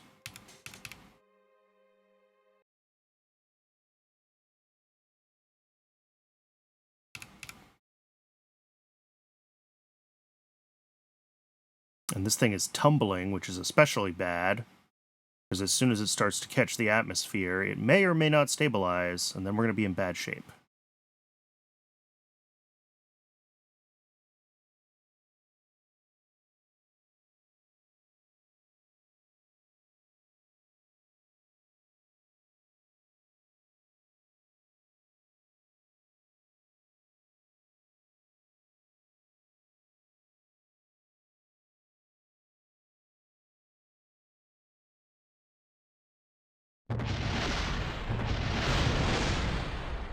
Yeah, oh.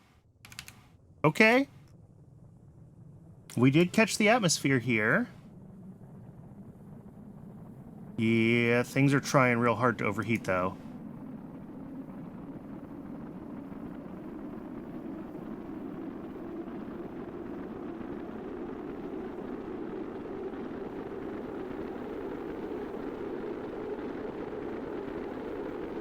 It's not super passively stable, and the avionics are not super out of the way of the air, I guess. Okay. That actually worked.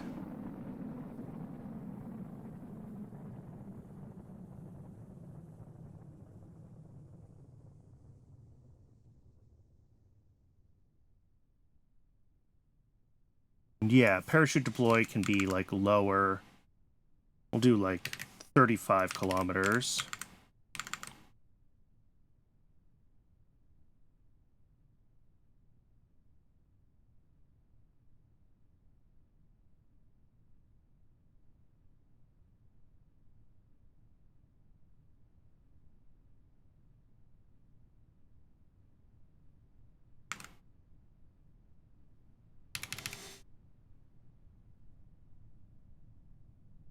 And then we'll see if this parachute is sufficient. I might have to give it a little extra parachute mass because the sample is, like, heavy.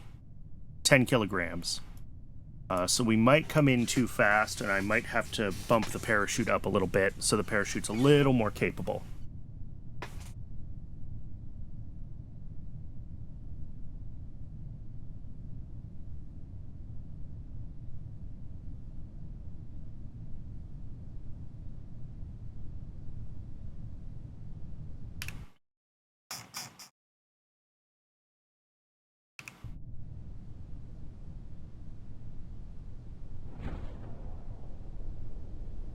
All right, we're coming in over the ocean. I know it's hard to tell with the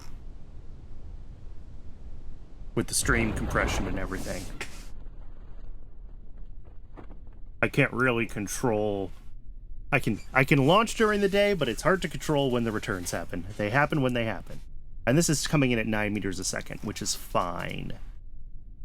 That is sufficiently, well, if I hadn't been time warping, it would have been sufficiently slow.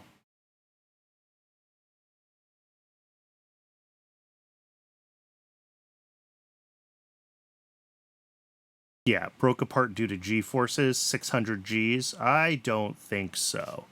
I think that was a time warp thing. Okay. It's ad o'clock again. I will let Twitch run its ad. And when we come back, I want to figure out what happened with the time warps and stuff here and why this ditched the stage too soon.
And we return. Okay. So, what did this do? So we warped to AP for deorbit. We did get the data transferred. It warped to AP for deorbit. And then...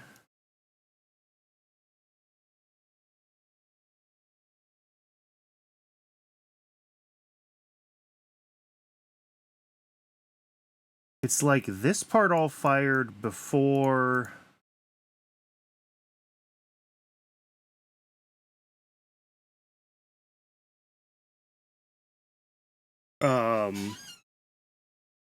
it's like this all fired too early.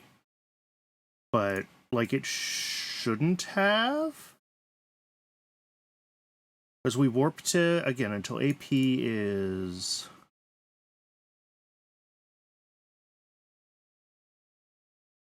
I'm really not sure. There's also a weird race condition with this where it can, like, if it starts doing this whole process when it's, like, within a few seconds of AP, it'll get itself very confused, but that's not what happened.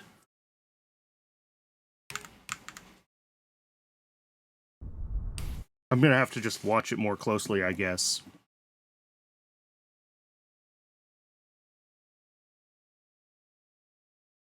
As it goes through those stages.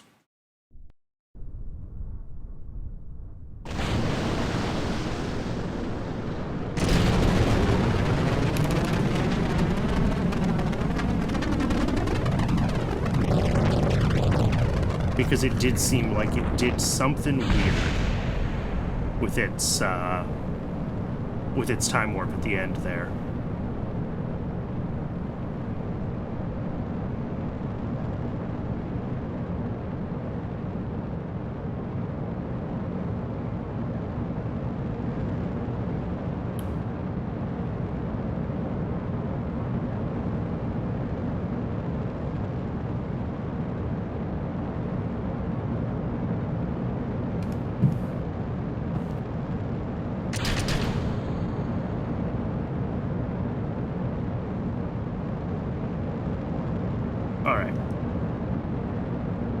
Boosters, dropping fairings.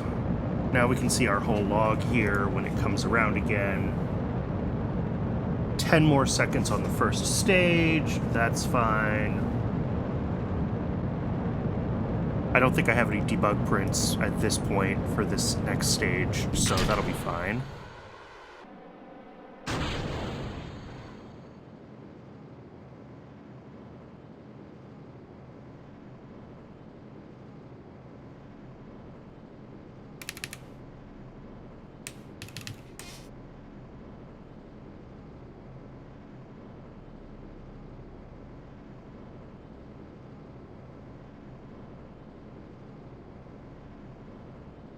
Then we'll fast forward to when this engine is almost burned out.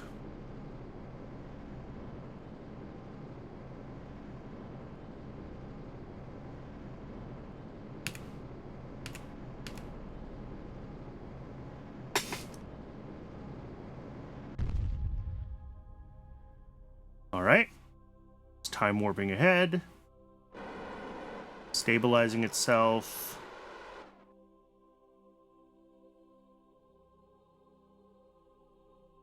10 more seconds, and it'll stage the upper. I could decrease that interval there, honestly.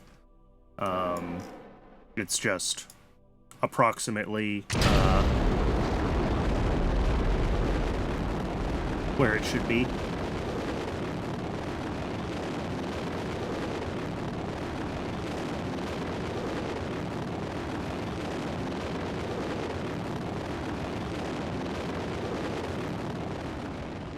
Alright, our next expected debug print is going to be the time warp for... Oh, apparently I don't have a debug print for that version. No, not at that point. Alright, and then it should say, yeah, transferring data to return capsule, warping to AP. Warp already in progress. Interesting. even though I had that wait 1, it still wouldn't let me do this warp 2. So it does depend. 1, I don't have to right-click on this to actually get it to transfer the data, which is good. 2, we have to do something different with our time warps. Because I think there's a thing where it's like, yeah, time warp is settled, is what I care about. So maybe that's what I need.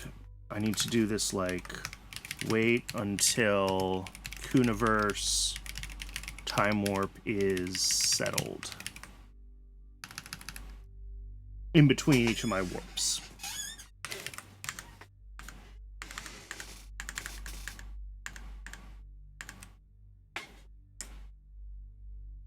And then, yeah, this is just floating towards its apoapsis.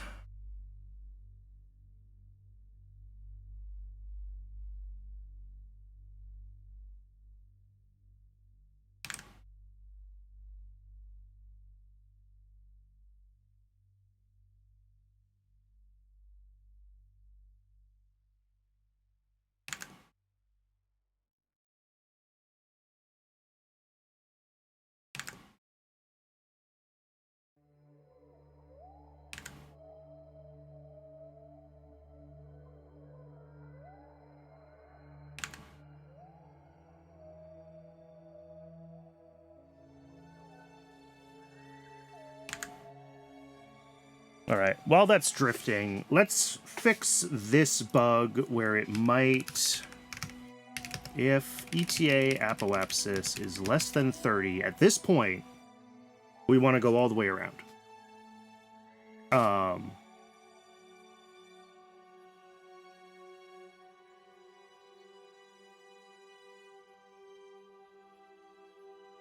So that'll be like, wait until ETA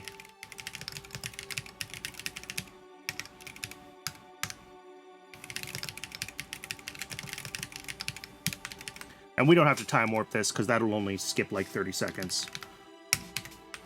We'll do like 35. We'll give it a little buffer space. So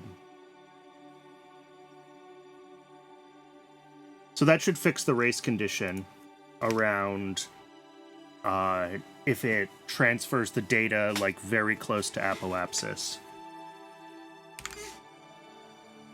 And then hopefully this wait until Kuniverse time warp is settled here will mean that this won't think time warp is in progress anymore.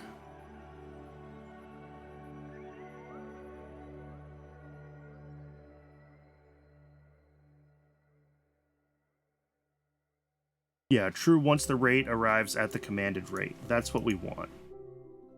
And I'll leave that extra second in there.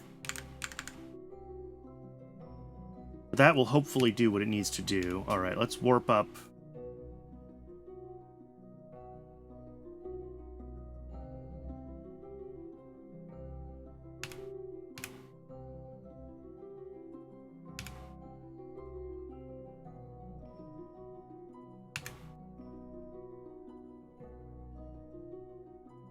Aligning for return. Is it? I don't see RCS on. Am I missing that? No, RCS on.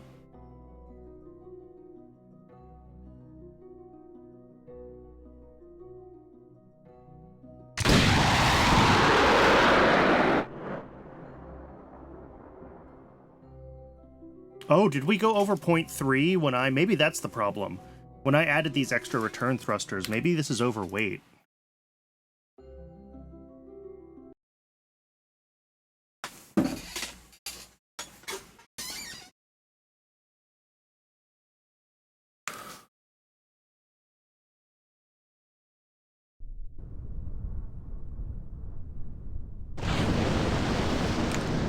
Nope. I wanted to revert to VAB.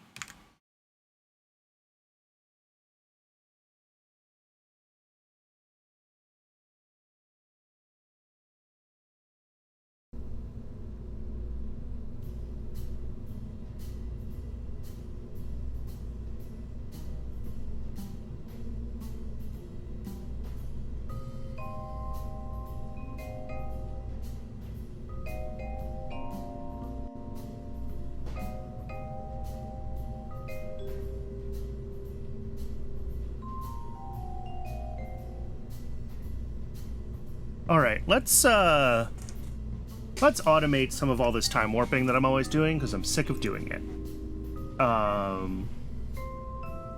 Heading stable, switching to gravity turn.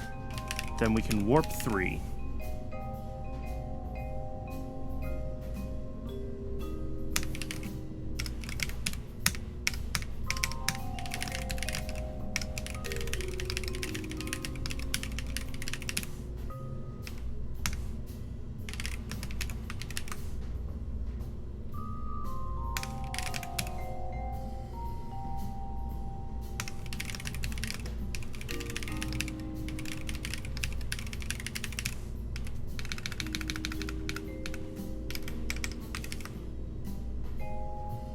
Right? It's just warp, right? Oh, it's set warp, not... Okay.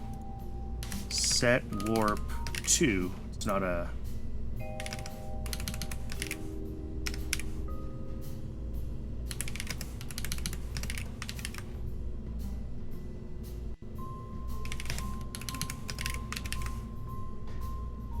And then in the able stage as well...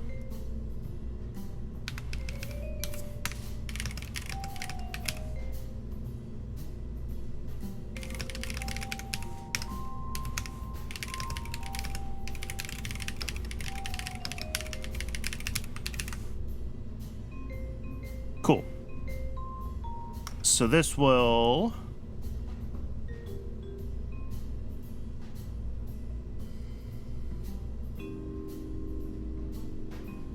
set...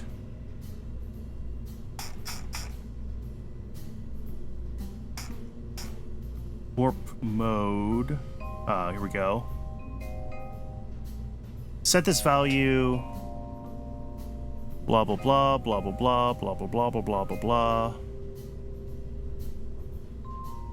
Yeah, we should make sure that when we're doing these, we set warp mode to physics.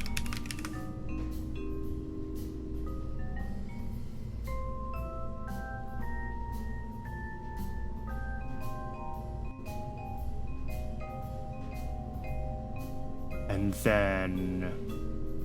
back in our main script, before we do this warp 2, set warp mode to rails. And we do it again. No, we shouldn't have to do it anywhere else. Because that, everything else, when we warp 2, this can all be rails warp, this can all be rails warp.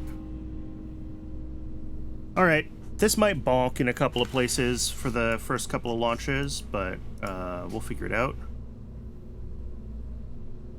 So the question is, does this thing, from here on down, weigh more than 0.3? 0.327. That's the problem. Okay.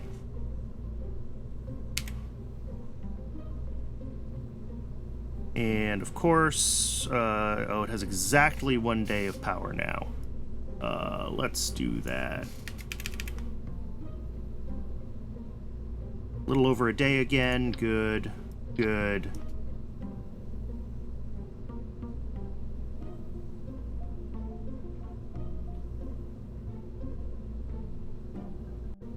Let's sim it.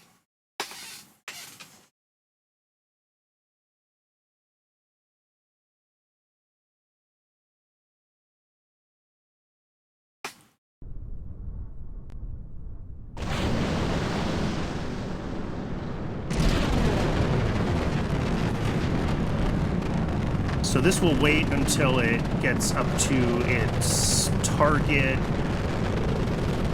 or once it thinks the launch is stable.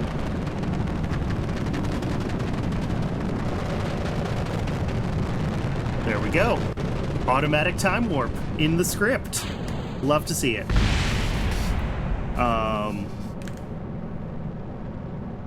And then, does it slow down? Yeah, it sets warp to 0 to drop the fairings, and then it turns it back.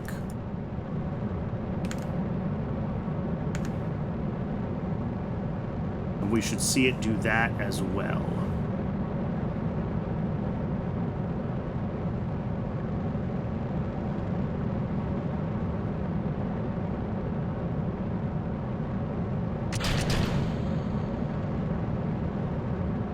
Not sure that worked.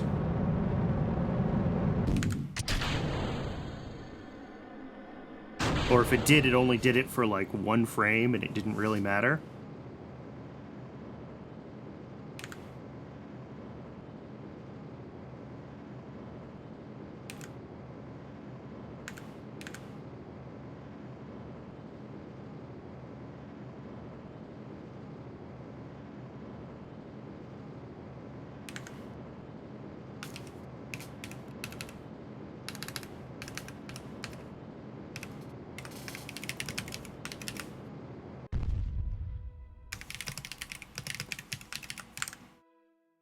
All right. Hey, we're time warping. It's using physics warp, but that's... Oh, no, that's correct for this stage in the Able, I guess.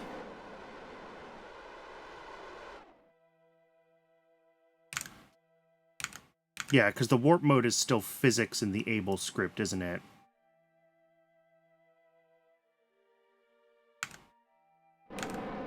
No, because at that point we're in the orbit return script. Oh yeah, I set warp mode to Rails too late in the script. That's the bug. I found it. We want to do that right after we leave the Able period.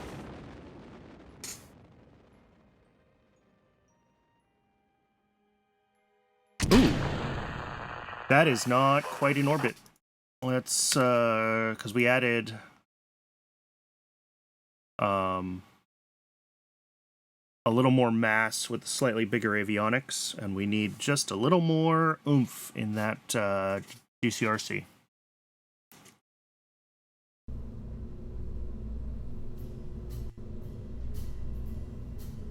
That's fine.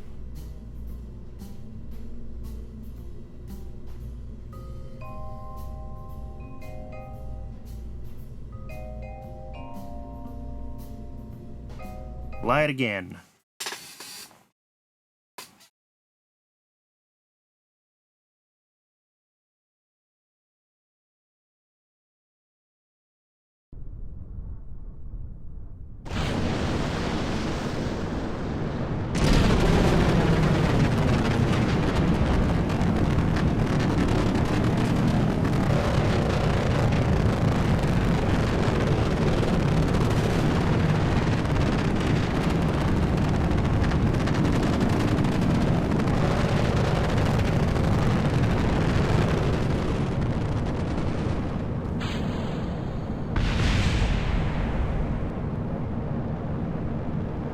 Having automatic time warp is so nice. I should have done this so many weeks ago.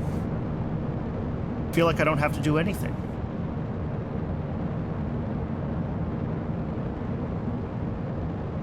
I did tweak a couple of things with the time warp, so when it ditches the fairings, it'll stay slowed down for a few seconds during the fairing deploy, just to, you know, avoid any Kraken attacks.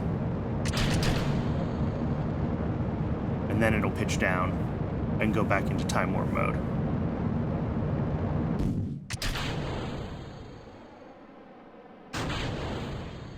There we go.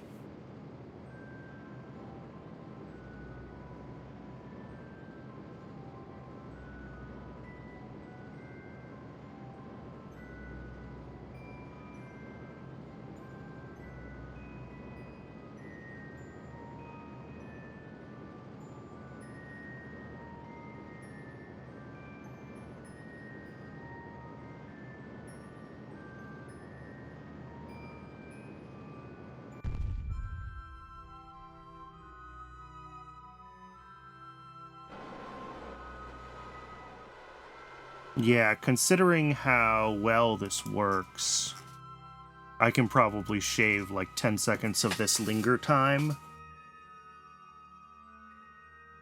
But I think we're okay with it. It's only a few seconds, really.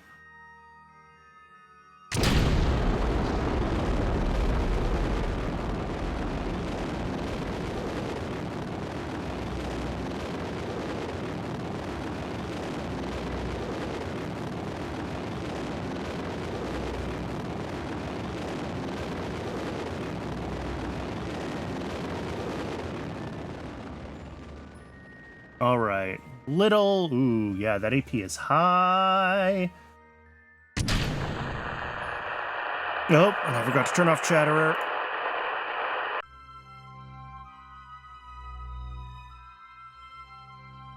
Time warp complete.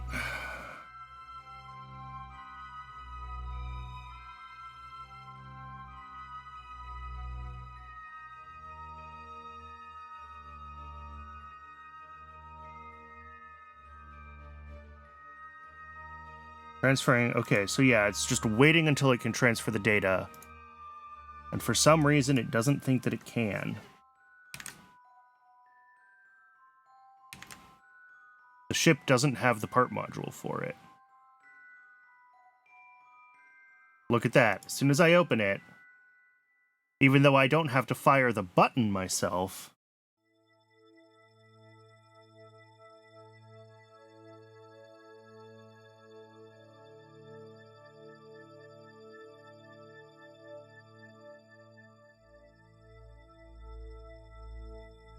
this has not... No, there it goes. Now it's aligning. Aligning for return. Oh, and we could use a lot less NOx here. Yeah, we used a tiny fraction of what's in this tank. Let's take that all the way down to, like, bare minimum. Like 9 of those 9.3 kiloliters. I want to have enough that if we have to do, like, a full-blown, like, 180-degree tumble for some reason. But yeah, that brought our AP, oh, way down. Okay. We still might be going too fast. But as long as this can manage to return home safely, it will complete the contract.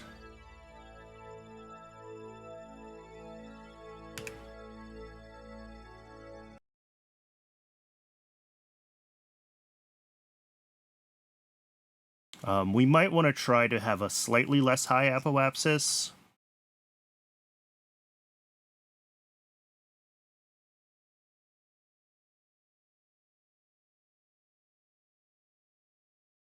And then...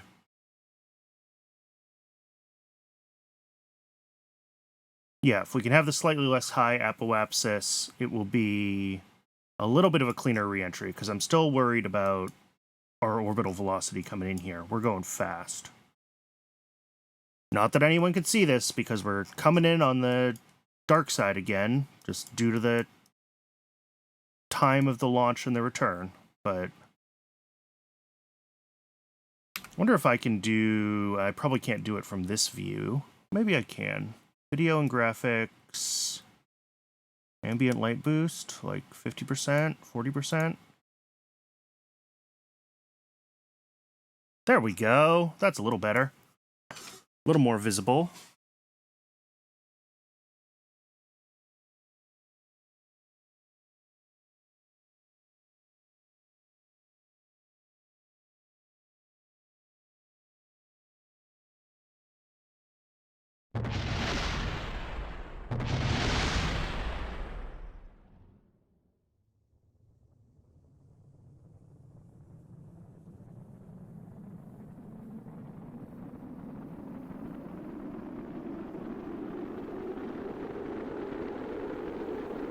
This is modded out the wazoo. Yes, it is.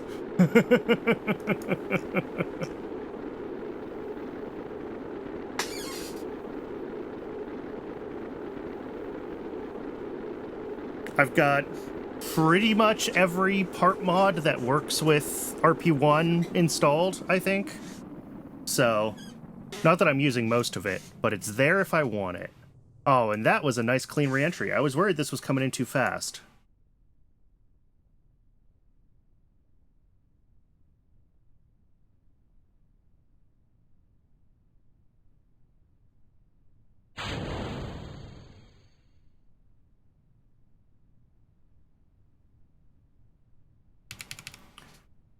Alright, let's just make sure this can actually return. And if so, I think I can fly this for real and not just in the simulator.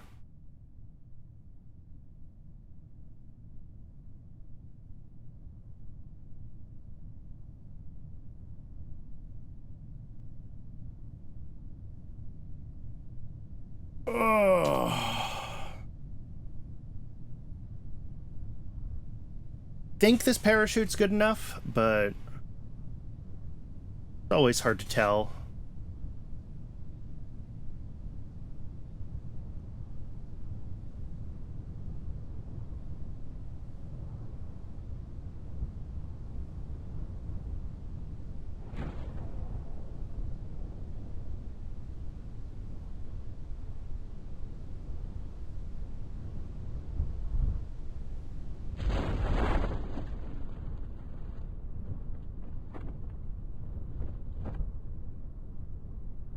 Imagine if it was a drogue. Yeah, this doesn't really need a drogue. It gets itself down to a pretty good speed, and it's such a flat surface that I can kind of get away without it.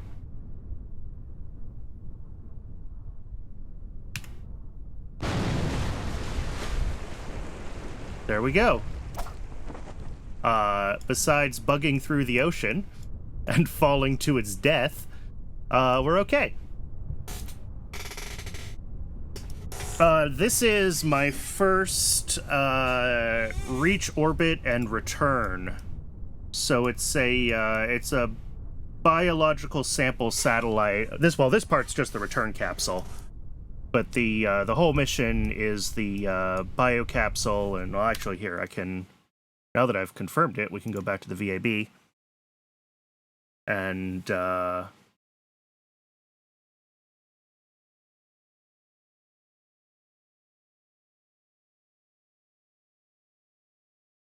I can show the whole stack. Open. Here we go. So we've got the booster is essentially an early Thor with a couple of solids. Then second stage and orbital stage. This whole chunk is the satellite. Which has enough battery for a day in orbit.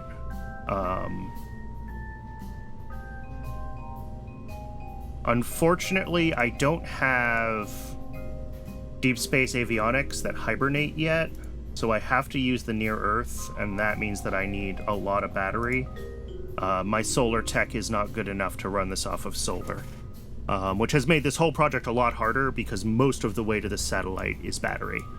And then this sits up for 24 hours in orbit, which is how long it takes for this experiment to run completely. And then it transfers the data to the return, and we just saw the return come out of orbit in the test flight.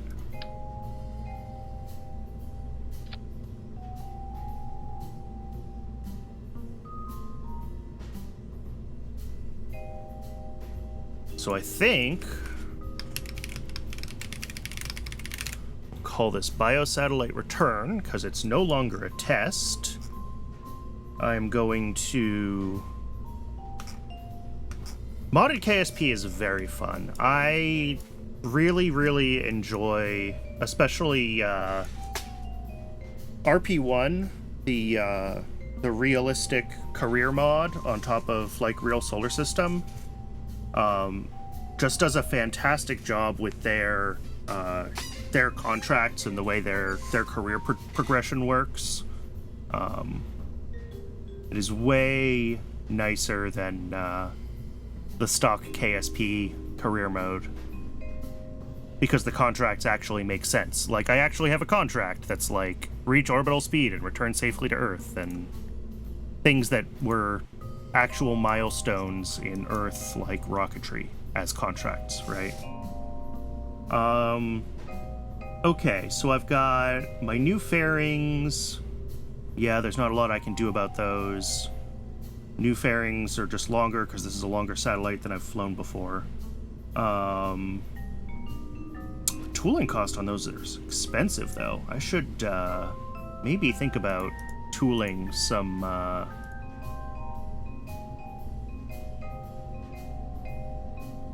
standard fairing sizes instead of letting this kind of auto size things. We've got Earth 350 kilogram avionics on the satellite. We've got our 3-ton avionics on the uprated Able.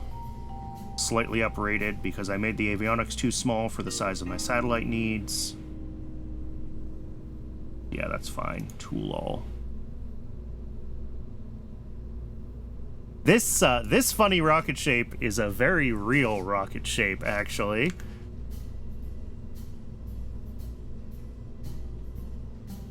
Let me,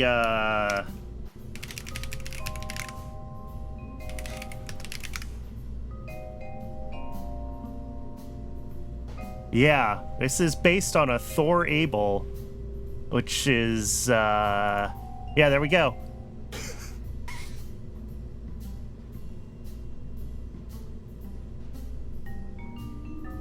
And the, obviously I don't have quite all the same tapers in the first stage, and my fairing's a little bit bigger because I've got a bigger satellite and stuff like that, but yeah, this is, very much a real thing that we did in the 50s, that someone thought was a good idea.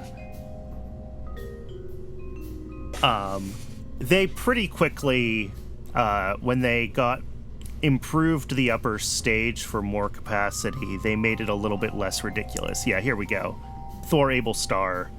And that has the wider second stage that looks a little saner.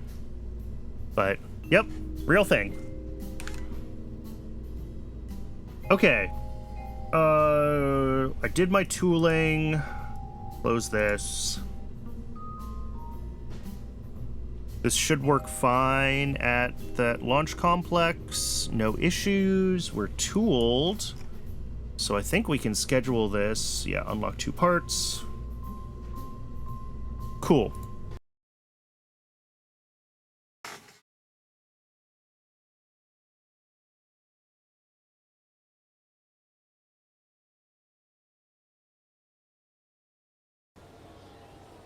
The edits between noob and hacker, yeah, it's a little bit like that. The, I mean, in the 50s, the rocketry tech was improving so quickly, right, that there were... Even when they said it was really, you know, quote-unquote the same rocket, there were changes every time. Every single rocket was a little bit different. Alright, so yeah, we've got the reach, orbit speed, and return contract that we want for this mission. I don't think we can quite do this cosmic ray beyond LEO until we get better tech. And that'll be this 1958 orbital rocketry tech node that I'm waiting for. Yeah, we're letting the tracking station run its upgrade. That's fine. And then we'll turn the mission control upgrade back on. When is this thing gonna fly? January 11th of 59. That's not bad.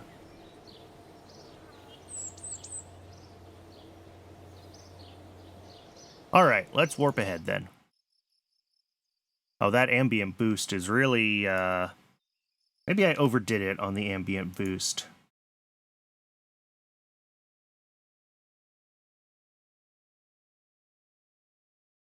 Maybe like a 20. That's better. Now it still looks dark, but you should be able to see it on stream.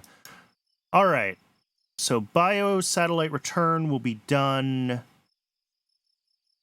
Oh, in just a month or so. That's not too bad at all. Oh, it's chugging. 15 science as well, so let's grab this basic avionics and probes tech. This is the tech we're gonna need to go to the moon, so we want that.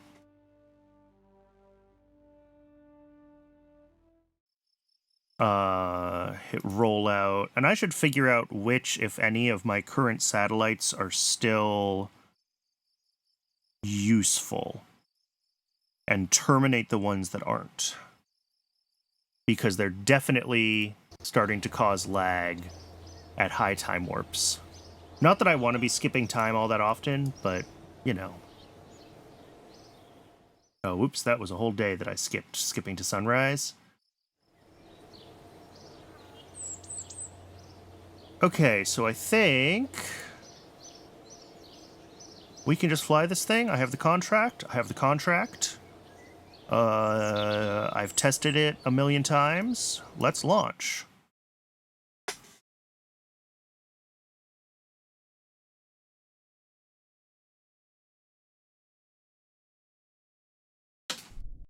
Hopefully I found all the weird edge cases with the automatic time warps in this script, or I'm going to have a bad time.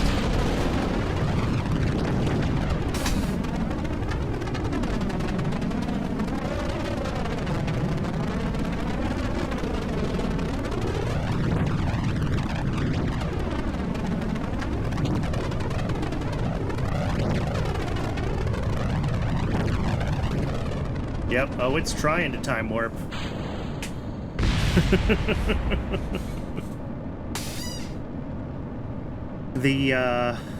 Yeah, all my KOS scripts, well, I just spent a bunch of time fidgeting with time warp stuff, but real world rocket launches take, 10 minutes or so. So having automatic time warps set up so that they do what I want them to do is nice. I just spent a bunch of time messing with that, and it seems to be working better now. Back to 1x, and then time warp faster. I should fix that pitch down, but...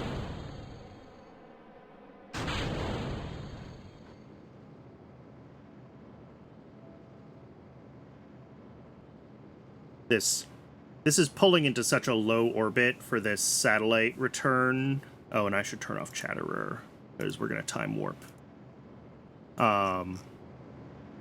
It's trying to put itself in a low orbit, so it's a lower energy return, so I don't, just burn up in the atmosphere, because early heat shields are terrible. But the,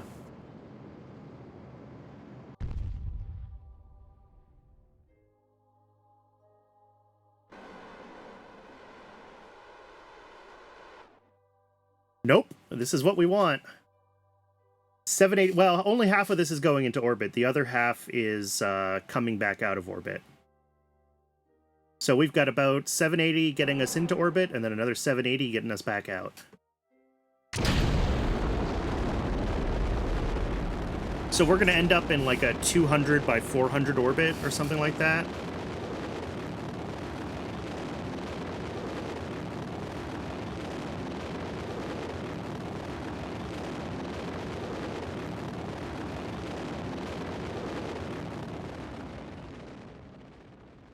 $200 by 300 orbit. Beautiful. Yeah. Oh, and then it time warps automatically. Collecting the science, because this has to be up here for a day.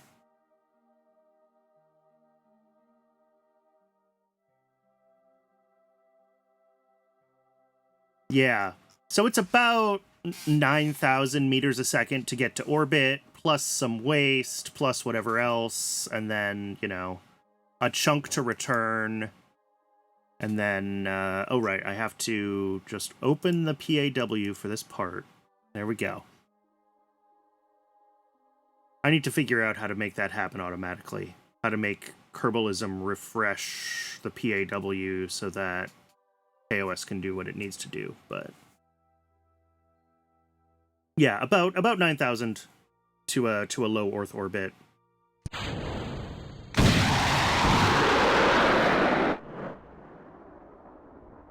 Yeah, we should have like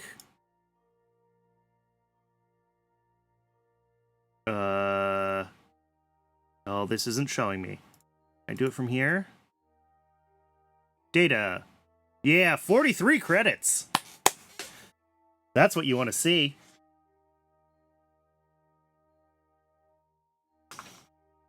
Oh, absolutely worth the, like, 2+ almost 3 hours that I've spent getting this thing to work right. I'm worried it's tumbling. Hopefully it'll stabilize itself when it hits the atmosphere. The automatic time warp stuff is still a little weird. It didn't fully... warp... Oh! Nope, that's my bad.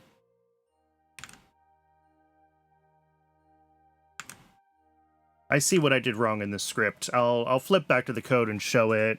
Oh,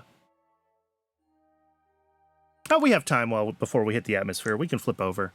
So right here is where I warp to the apoapsis to do the deorbit. And here I needed a wait until Kuniverse time warp is stable.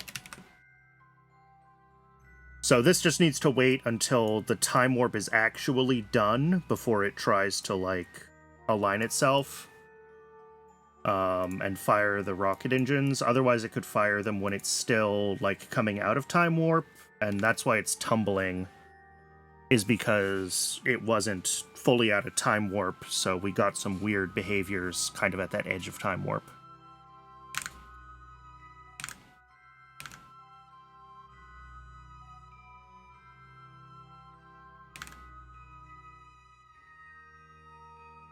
Anyway, this part is no longer in control of the script, so I'll have to time warp myself.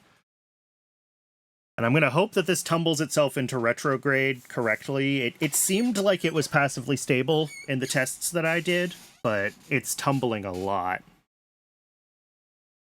Yeah, there's a mod to program it. It's called kOS. You can actually, I mean, in theory, do everything from, well, I can't right now because I don't have signal, and I have signal for control enabled. But there is a whole, there we go, an in-game terminal that you can turn on and do stuff with, but it's a lot easier, in my opinion, to edit the script files from outside the game.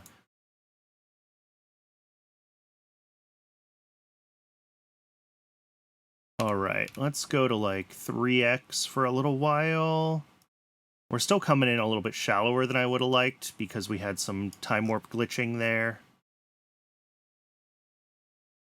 But as we get into the atmosphere, it ought to try to stabilize itself. Yeah, you can see that it's tumbling differently now. And it wants to stabilize.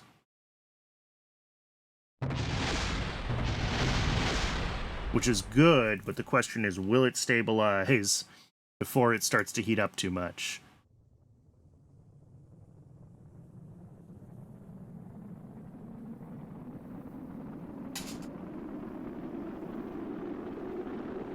This is very complicated. I have made this about as complicated as I could conceivably make it. Between RP-1 and kOS and Principia for real orbital mechanics, and it is hard to make KSP more complicated than this.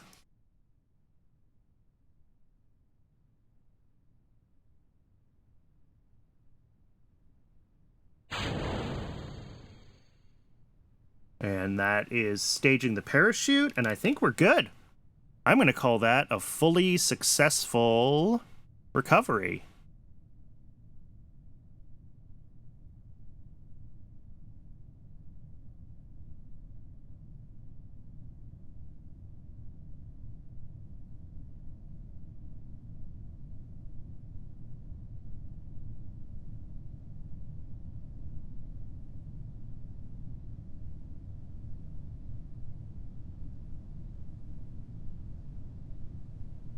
Do we have comms right now? We don't. We're coming in a little, well, wherever we are coming in. Turn off time warp for a second. Zoom out. We're, where are we even? I can't tell us from the rest of the satellites. There we are. Yeah, too far away from any of our, ground comms stations, and none of our other satellites can be relays. Oop, there goes the parachute. Alright, time warp again.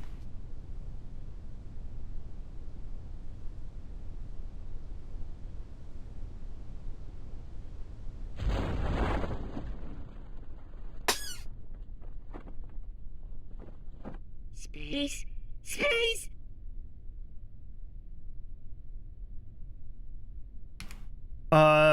Lucimus. Luckymus? Something, one of those, probably. Thank you so much for the follow.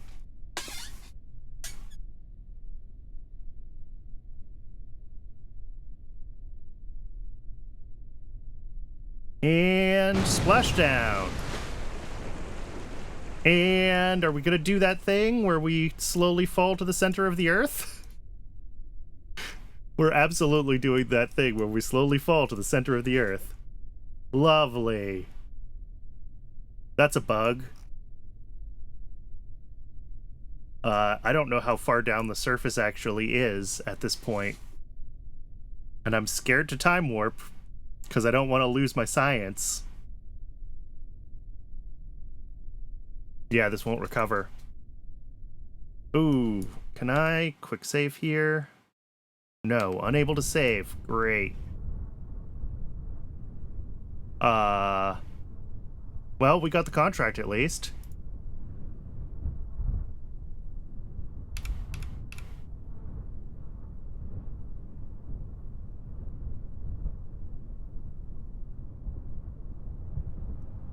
Alright, well, I think we have to go 2 kilometers down through the water before we touch down on the ocean floor before this will let me do the recovery.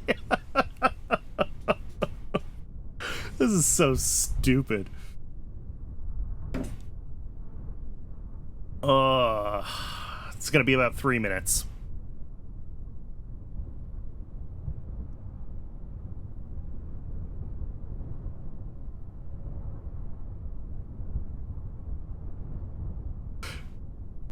I knew this bug was possible.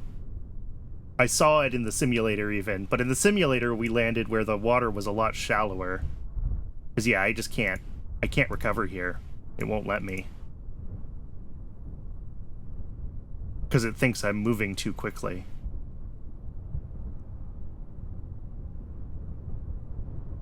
Oh, alright. Well, only 1 more kilometer to go. Approaching pressure limits.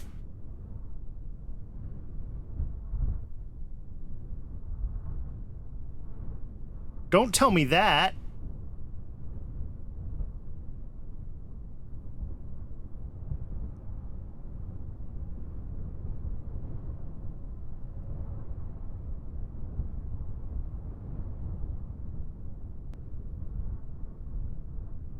We are deep in the sea. We are 2 kilometers underwater. And I'm hoping that this thing doesn't pop. I don't even know how to see, like, the pressure that we're currently under.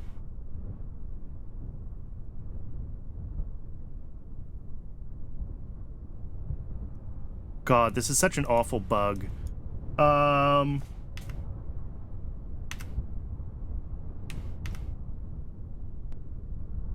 I fix this from cheat tools? Flight info. Physics.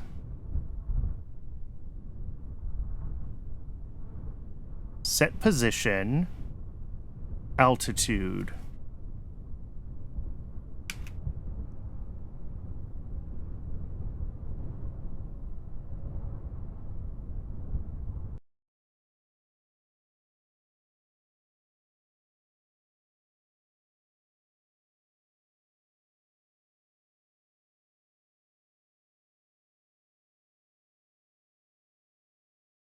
I may have broken it.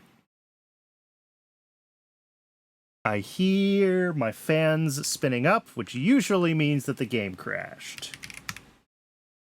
Oh yeah, the game crashed.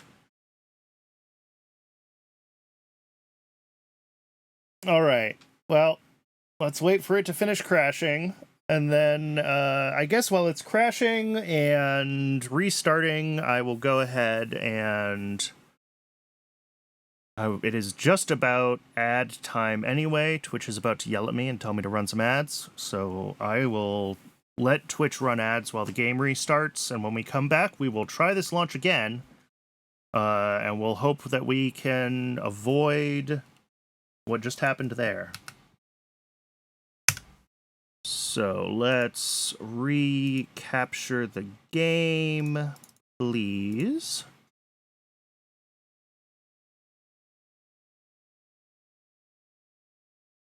All right, and I'm going to hit the add button. I only run ads once an hour, and just for long enough to turn off pre-roll ads, so you don't have annoying 30-second ads all the time, or annoying pre-roll ads. It does mean that it's a slightly longer ad break, but I'm not doing anything interesting because the game is reloading. So I appreciate folks sticking around. It's the best way that I can manage to make ads unintrusive. It really is. So I'll see everyone in just a few minutes when the ads are over.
Funny Green Men. Yep. Let's see. Twitch says about a minute left on the ad break. So for the sake of people who do get ads, I'm gonna let it...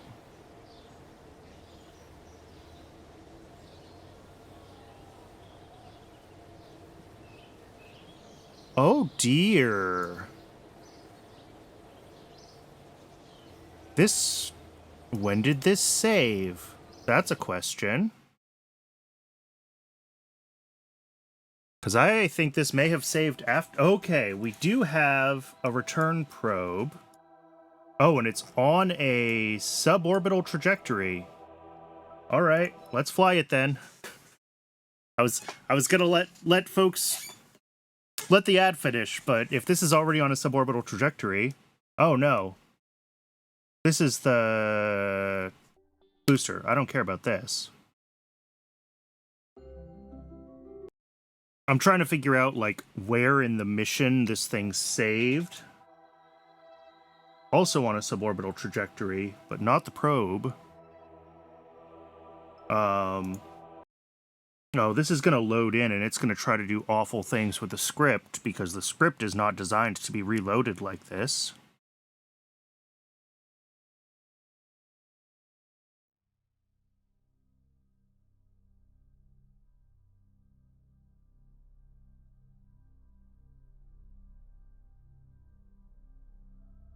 All right, ad break is over. This launch is...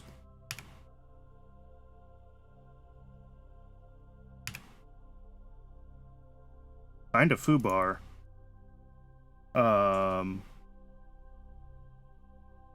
So I think I'm going to have to fly the rest of this by hand, unfortunately.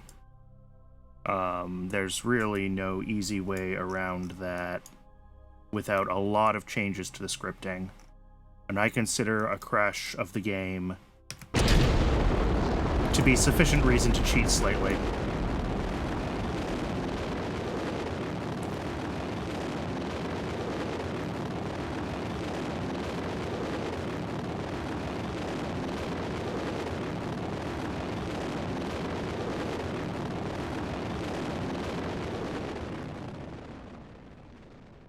And we're not in orbit. come on. Shoot. Alright, well, we're just gonna have to fly another one then. I hate to do it. But yeah, I have no revert flight options. And this just didn't have... Wherever the game saved when this was on a suborbital trajectory was just...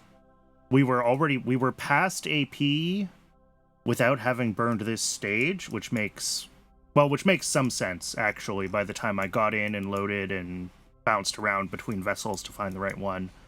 Because it only has, like, a minute before this stage needs to go. So, unfortunately, the game saved in the worst possible place.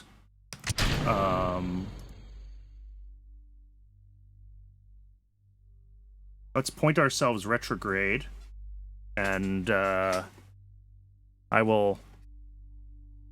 still try to recover this this launch just for funsies, but we are gonna have to. We'll get a little bit of data, not a lot, but a few minutes worth of this thing running. And, yeah.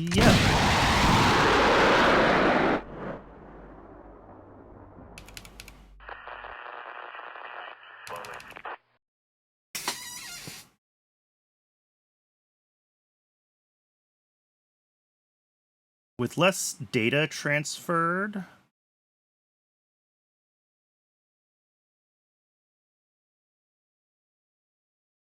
This is going to be a little bit lighter, so the parachute might work better.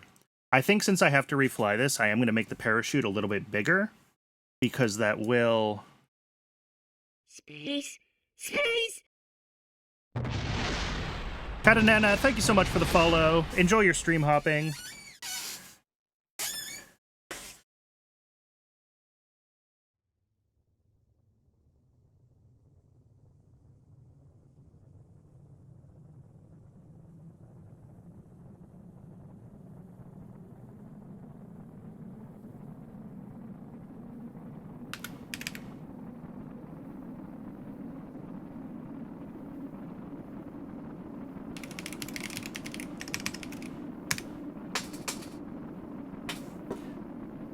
While I'm waiting for this thing to get home, let me update my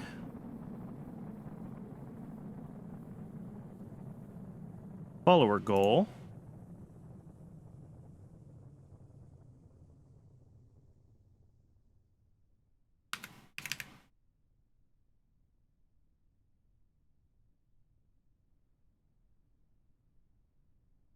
There we go.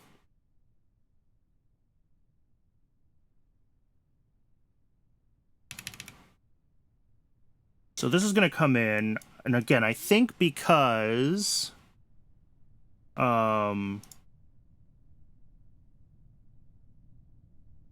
didn't get as much science done with the bio sample, this might be lighter. Although I'm not sure how Kerbalism models that. In theory, it should be the same mass no matter what, right? Because we're bringing home a critter of some sort. But...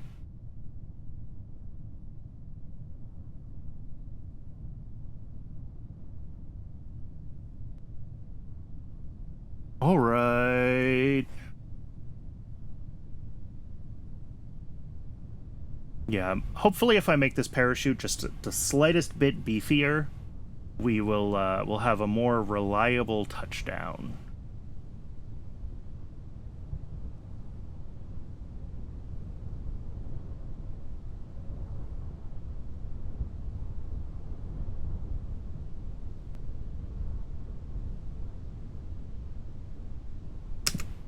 Oh.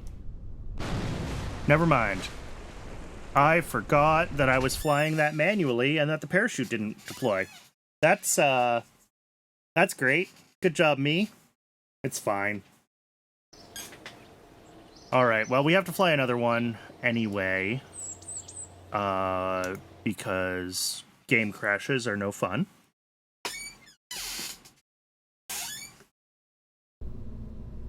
so let's get that figured out. Biosatellite return. Load. Like I said, I want to make the parachute slightly more aggressive.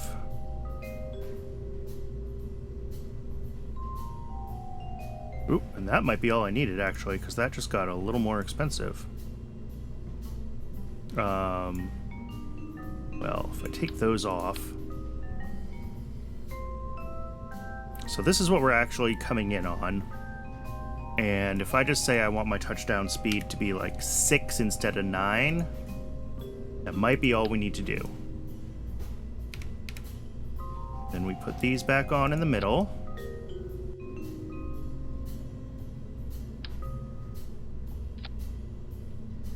Double check all of our staging looks good. Do I resim this with the updated parachutes just to make sure? I should. I should resim it. I kind of hate to do it because I'm essentially going to be flying the same flight just back to back, which I know nobody needs to see, but I don't want to fly it for real and have something stupid happen. So let's run the sim. This will also validate some tweaks I made to the code around the Quniverse time warp stuff. It waits for time warp to be stable in a couple more places now, which should make the whole thing a little less error-prone.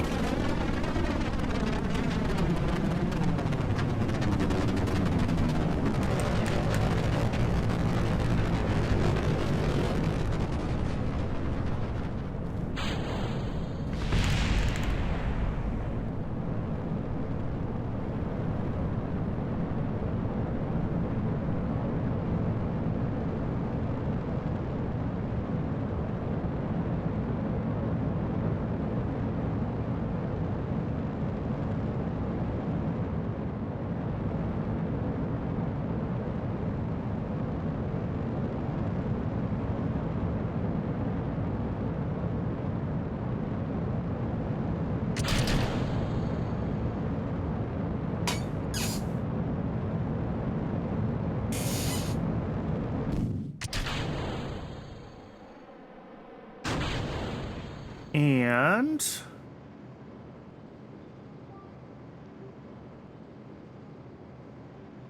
oh yeah, because we're also going to have slightly more parachute, which means that we need to make sure that all of our orbital insertion and deorbit stuff all works. Yeah, I'm glad I reflew this.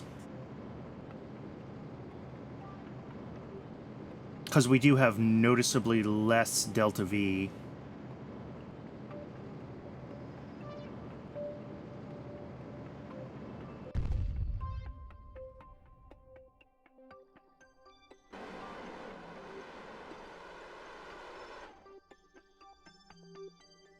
Yeah. Could have that be a little less.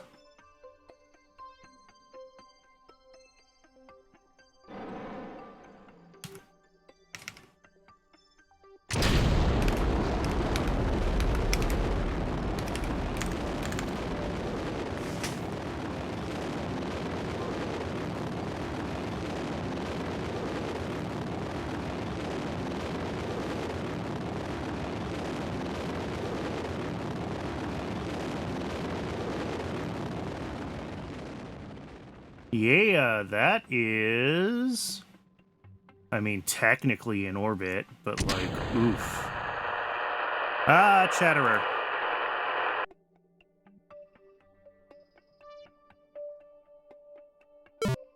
And we bonked. Yep, I'm glad I tested it.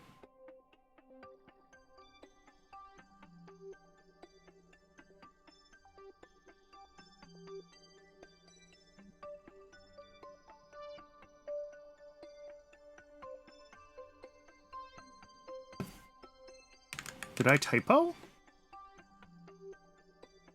Oh, obviously I did, but... Oh, is settled, not is stable. That's my bug. And I'm using using that again here.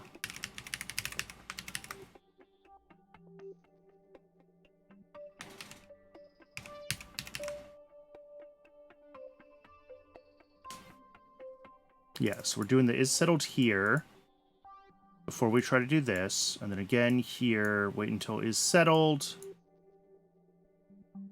Then we align. And I think that is all fine.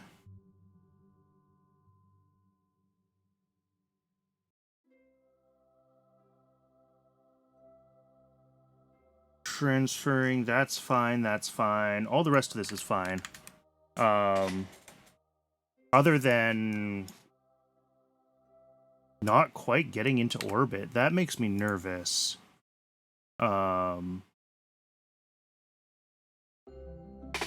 Do I put more fuel in the solid kick stage and hope that I hit... that I don't end up with way too high of an altitude? I mean, that is the question, right? It's pretty close to full.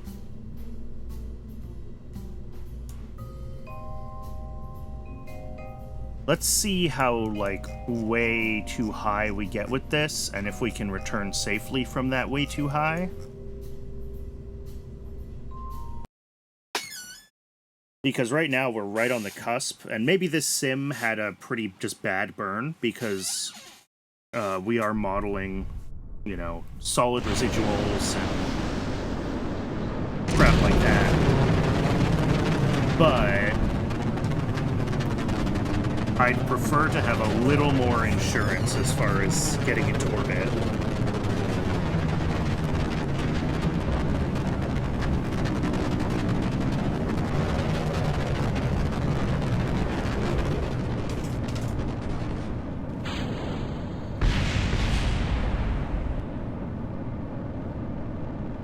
All right.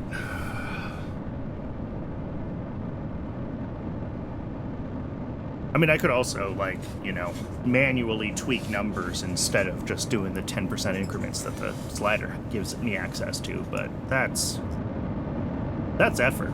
That's work.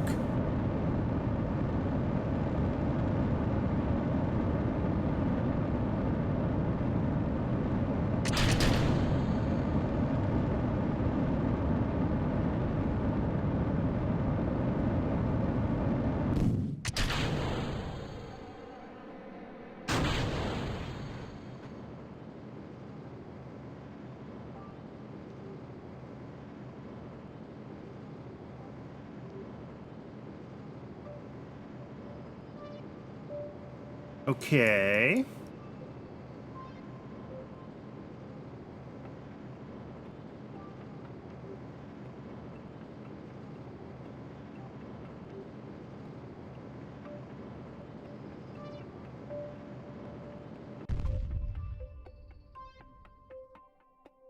Time warp's all working.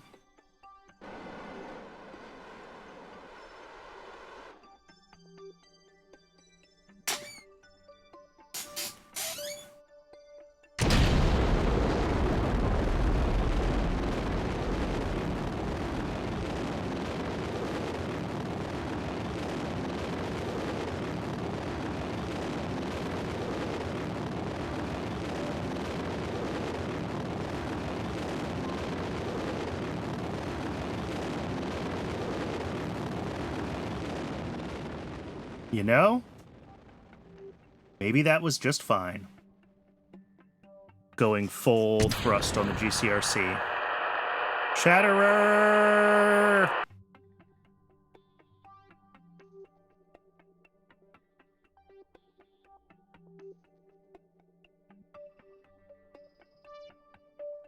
Is there like a skip during time warp?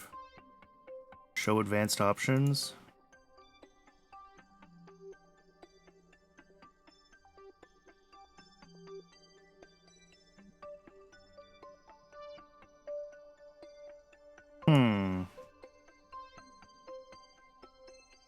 No idea. This probably just needs me to open it. Yep.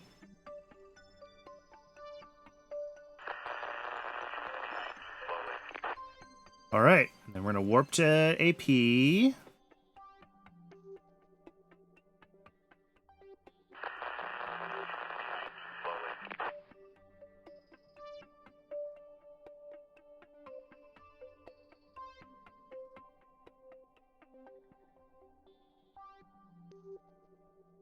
Oh, this warped right past AP. Okay, well that's not gonna work. I'm glad I simmed it. So let's do it like this. Let's do like 2 minutes. Then we align. Yeah. I think that's fine.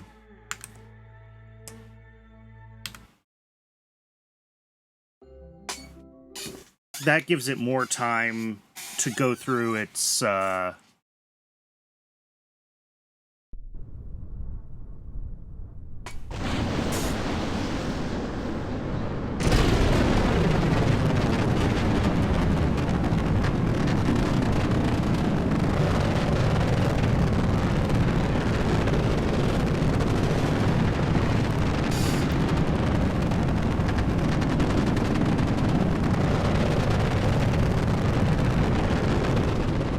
I guess I could have it do, like, it warps until 2 minutes until AP, and, like, in this section here, lock steering to ship retrograde, it's like set warp mode to physics, set warp to 3.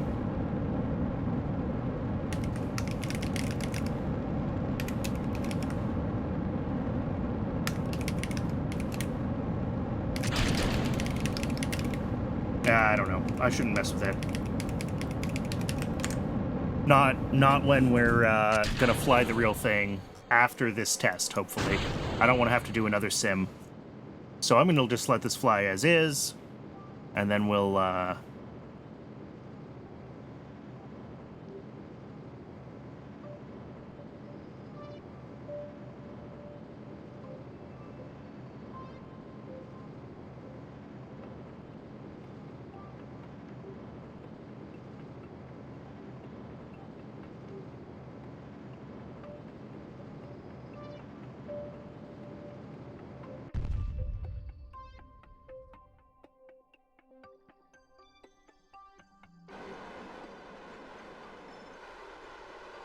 aligned to prograde, looking good.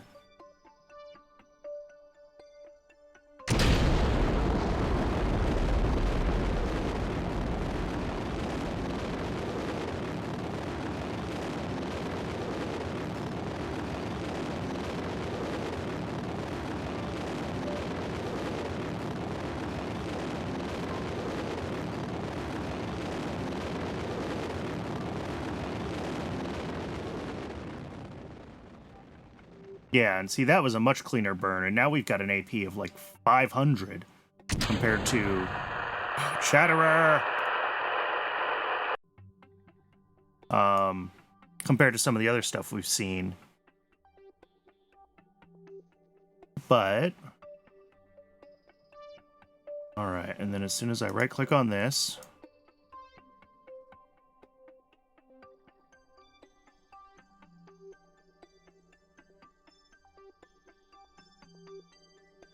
yeah, the time warp start and stop is just fidgety.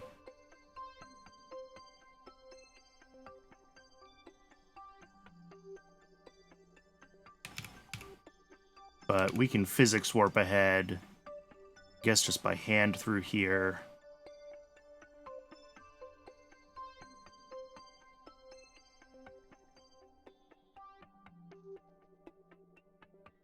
And then this is going to wait until like 2 seconds to AP and then fire. Which even at 4x is going to take a hot second for us to get to. 20. 10. 5. 4, 3, 2.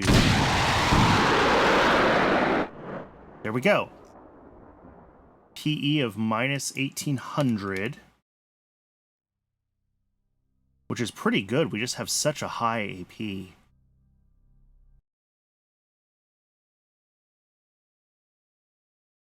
But hopefully not so high that it causes problems. So really all I can hope is that this thing can stabilize itself and come in cleanly.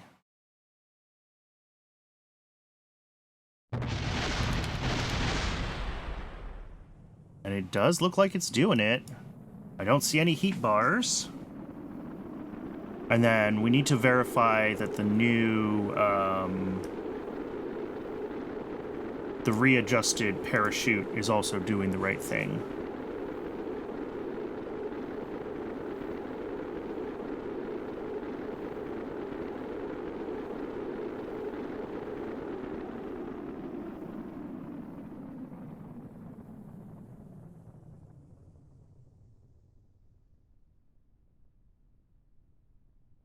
That is looking good. Parachute is armed.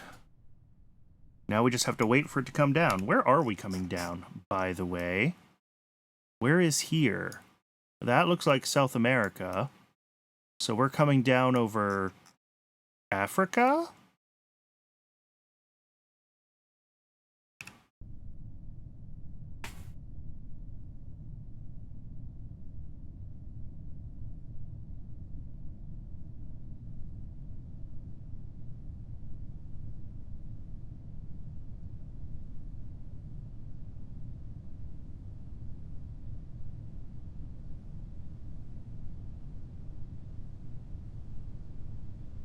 That's looking good. Obviously, coming in on land, we're going to be less likely to bug out than coming in over water.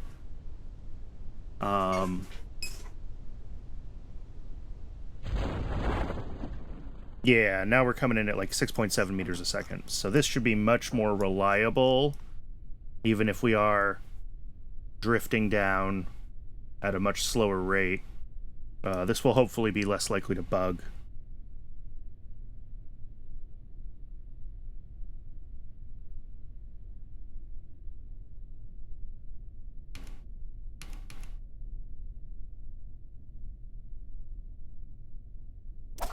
And there we go. And that does complete the contract. So I think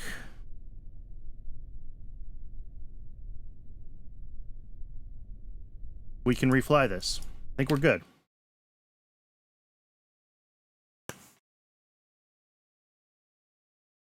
I mean, technically the contract completed last time, but I really need this science, so we're gonna fly it again. Oh no, the contract didn't complete. That's right, because the game crashed. So I lost the completion. Yeah. It's still sitting right here, needing to be done. Do I need to tool anything? I do not. Launch.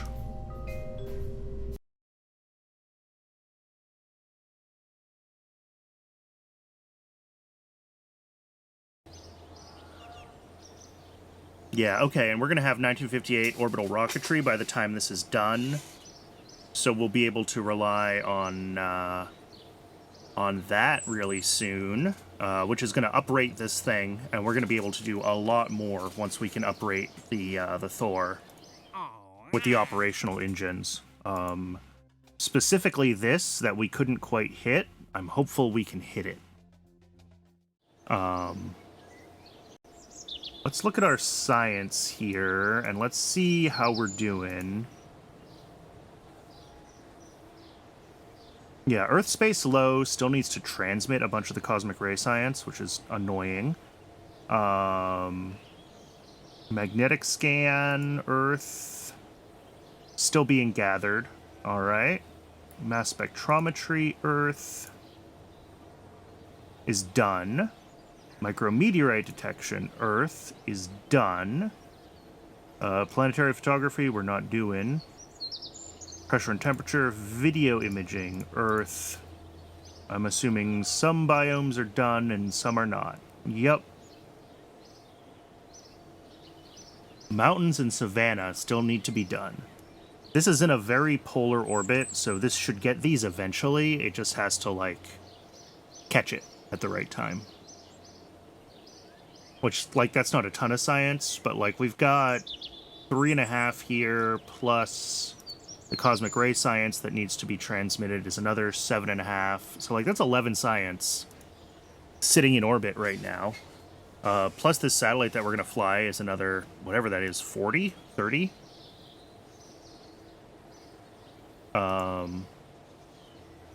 Yeah, 43.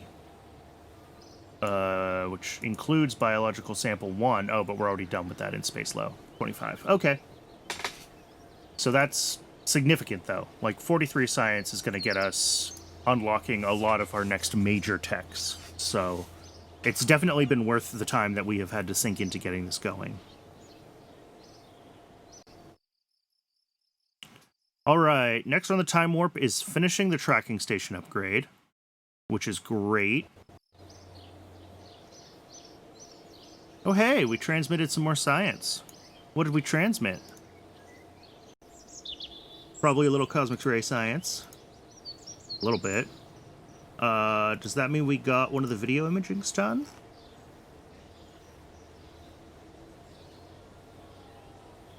Oh, we did! We got Savannah. We're still waiting on mountains. Alright, tracking station upgrade is done. Let's turn back on the... There we go. Mission control. What does our budget look like? Alright, our budget is negative. So we can't really start hiring more researchers and stuff yet. Not that we really need them, but...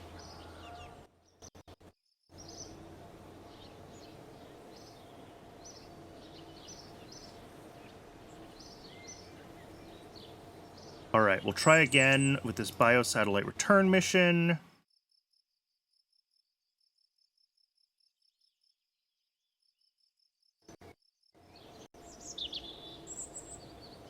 Beautiful, beautiful, beautiful. And then if this is successful, I think the next thing to do is to look at Cosmic Ray beyond LEO. Because I'm hopeful that we can just, like, uprate our Thor Able and just do this. We might not be able to. We might need some other changes.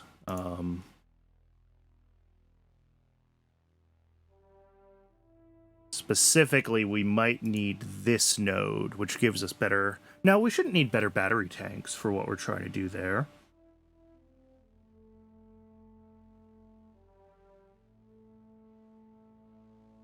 Science core... I mean, science core being even lighter and lower power is good. Maybe better solar panels. Not really sure. I'll have to think about that some more, actually.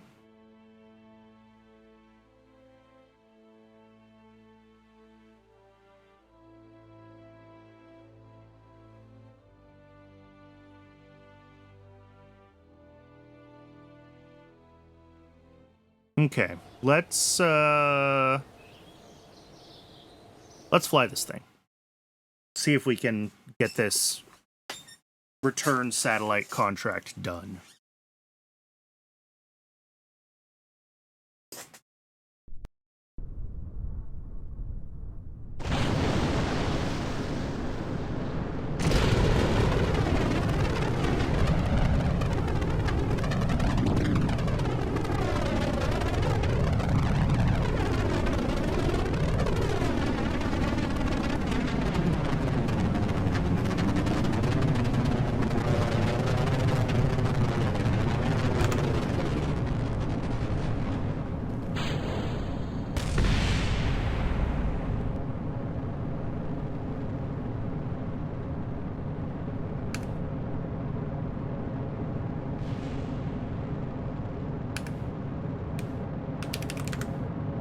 Okay.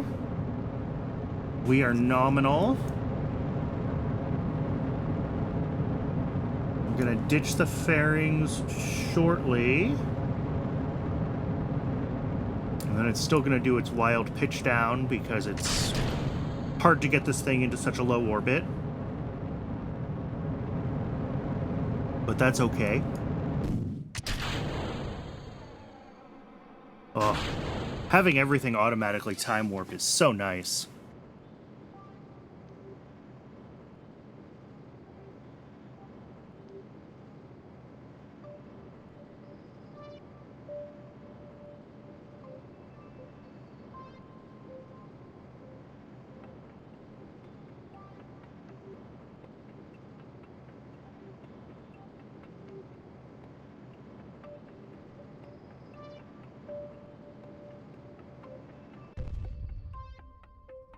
Technically, this is far enough for this contract. We only have to get suborbital. But taking the time to do the scripting, to design the mission, to make sure that we know how to do a satellite up and a satellite down is going to be really important. Because we're going to have to start flying keyhole satellites and things like that. So this will help. This was worth it. Am I kind of trying to convince myself that the past 3 hours and 1 game crash that I spent on this mission was worth it? Maybe a little bit. But alright, and this is going to start fast forwarding shortly, so warning folks now that that is going to be flashy.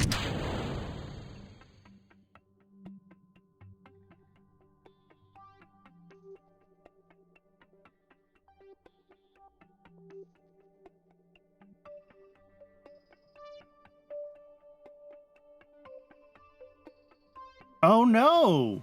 Nope. That time warp is still too aggressive. Alright. So I'm going to go back into this script. This broke again. And I'm going to reset because it's a scripting issue and it's not even my fault. So yeah, we warp ahead here. No, wait. I think we're okay. I forgot what stage of the flight we were in.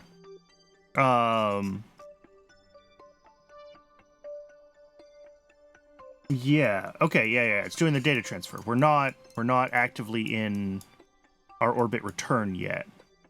Because I need to right-click on this. There we go. Now it'll warp to AP. Yeah, now it makes sure that it leaves a couple of minutes for itself. And this is where I just put it on 4x physics warp.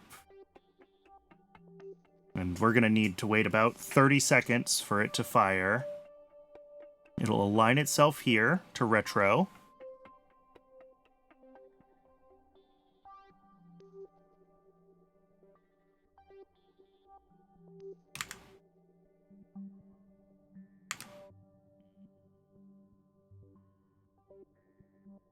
And I'm just using physics warp here because I want to be very careful that I don't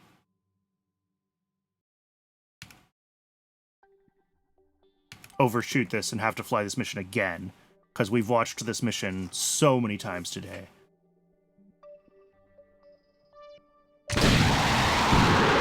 Alright, there we go. Now we just time warp our way back in.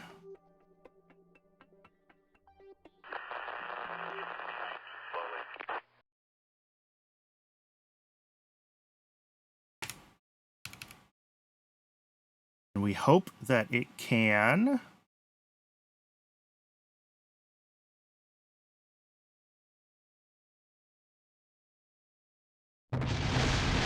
get itself well-aligned retrograde, and it does seem pretty passively stable. I'm pretty happy with this sample return capsule. It's working well. I guess its center of mass is low enough. It does what it needs to do.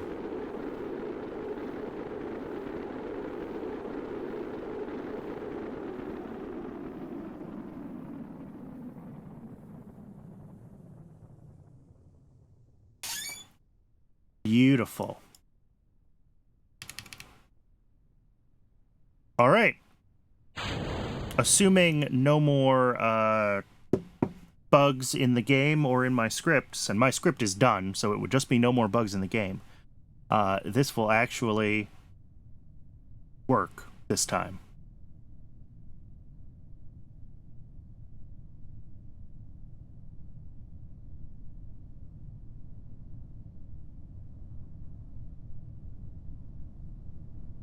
Yeah, and this has plenty of charge. We could have made this battery a little bit smaller, but that's fine.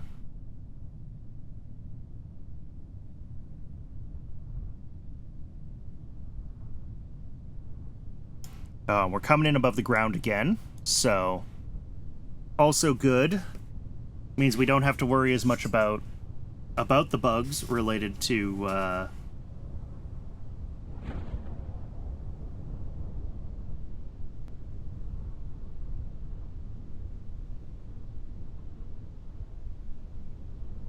this better have the data in it. That better not have bugged or something.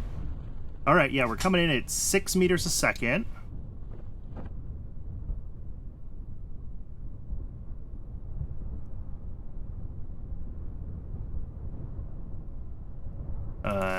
Won't let me see it. It won't let me see it. I can't tell until we land. Actually, I should be able to tell from here. If I check biological sample 2, space high, low. Yep, it's on the vessel.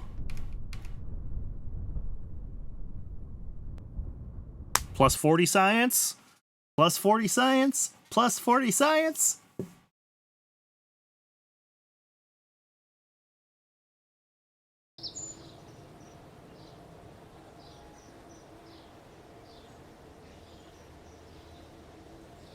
Why did I only get 15 science? What?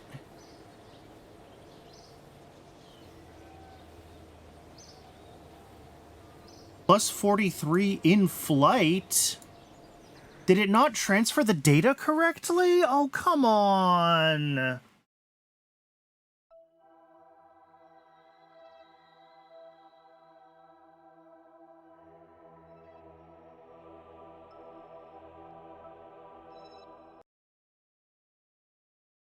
Oh, maybe we can't get all the data from one flight.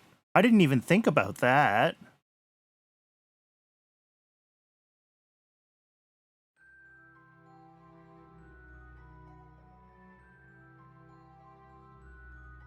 We have some battery.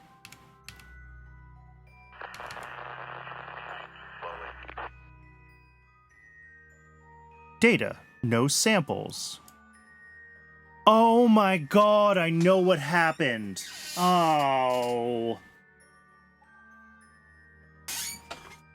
Wait, no, I don't know what happened. Okay, so this flight can be terminated, for sure. Blow you up. I'm gonna have to go through my tracking station. I think I know what happened. I think it thinks that one of the other flights has the data.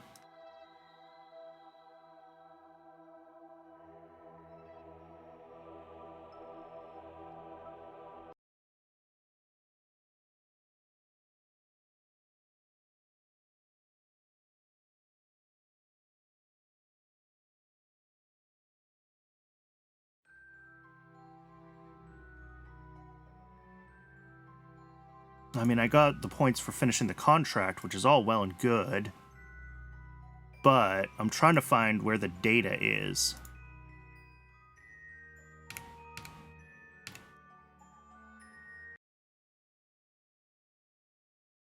And I think it's on this. I think this probably has the data from a previous attempt. Because the game got glitchy on me.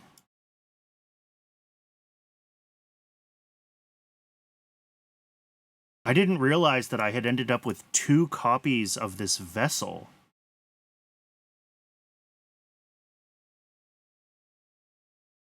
So this had the data, so the sample didn't run on the other one.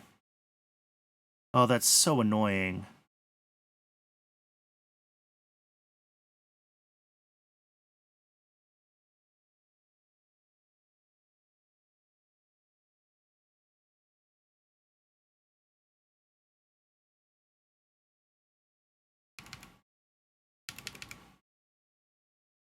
And yeah, we're never going to get signal from this one.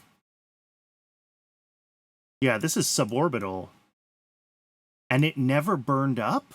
Oh, that's the bug that happened. Because remember, I tried to transfer the sample and deployed, and we crashed the other probe. This is the one that I crashed. It just never actually deorbited. It got frozen. And then it somehow gathered all the science and stopped the active one from gathering science. All right. I consider that a bug, and enough of a bug.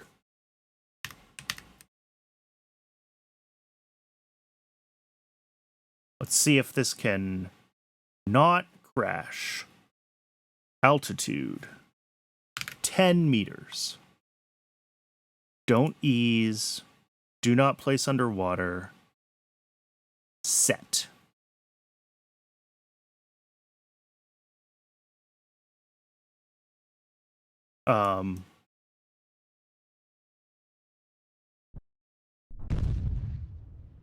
Well, so much for that.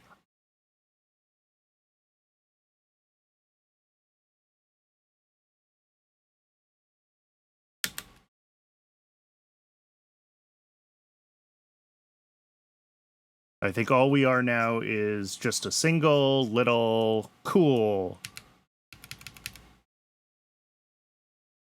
See if this thing burns up shortly. So yeah, that's what happened. The thing that was on a suborbital trajectory for some reason never terminated its flight.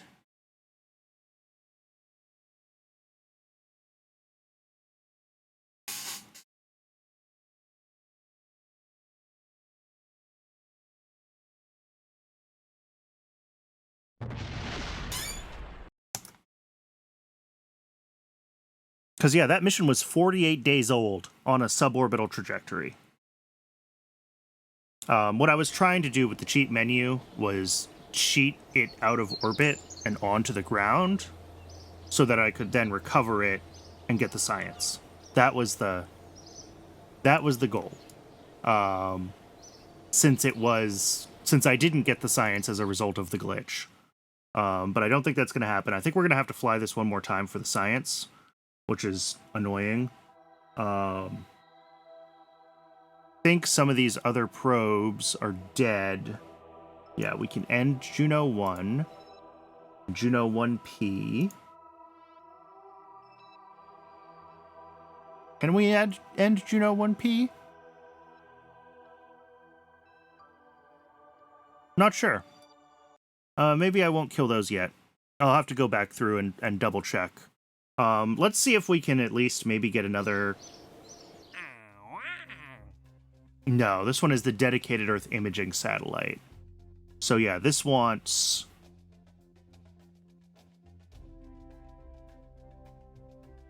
a film camera.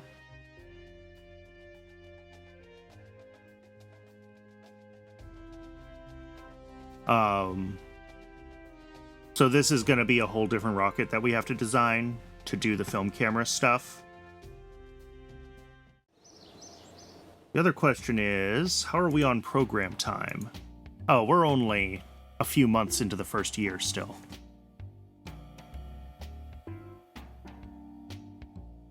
Okay. So we're still doing fine on program time as far as getting the rest of this done, and then lunar will be, you know, slightly different thing. But yeah, I think we're going to have to fly that mission one more time for the science, unfortunately. I could probably build something that would be, like, cheap to make, cheat it into orbit. I could do that. I could just cheat. Because, again, I'm fairly certain that we didn't get the science because of the...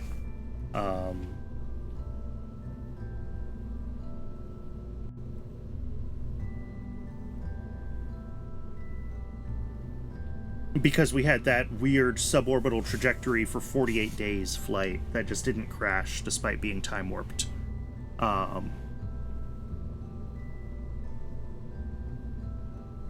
And that one had collected all the science, which means the other one never ran. And we never got the science from the probe that actually flew. And if I really believe that to be the case,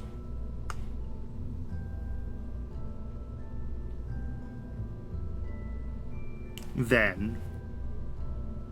But then why did we get, like, 15 science, is the question.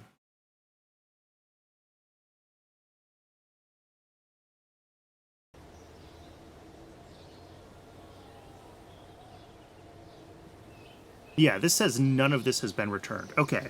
So the 15 science I got was just the, like, bonus science that you get for ever successfully returning from orbit. It was not any of the science from this mission at all.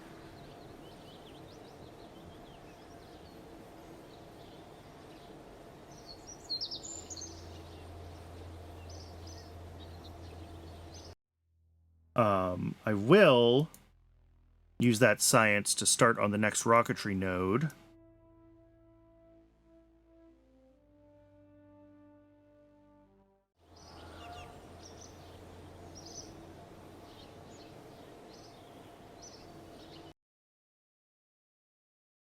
I'm very conflicted about building a cheaty probe and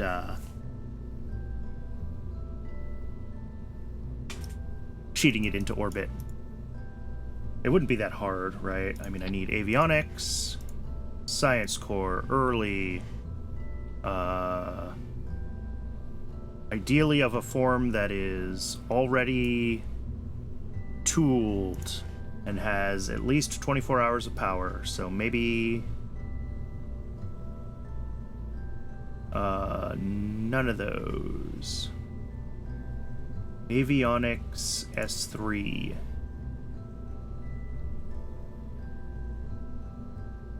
One meter diameter by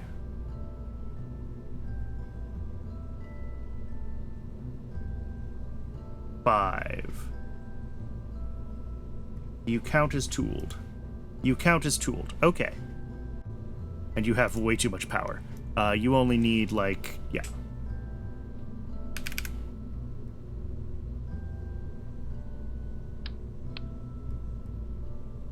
And then if we put on our science, the advanced biocapsule started. Okay, that's only 6 hours. We need...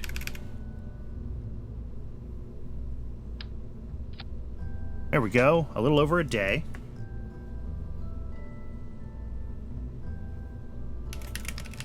Oh, but the problem is this also won't fit on any of my launch pads. That's a different issue.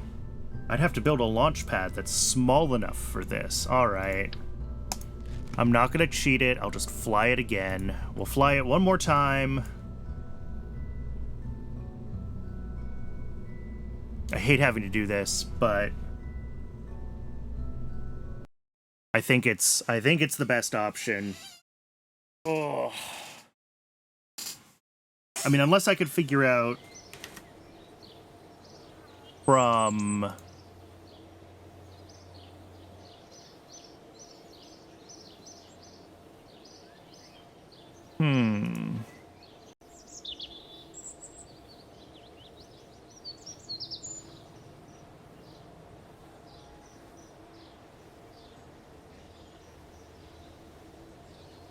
No. It doesn't seem like I can mark...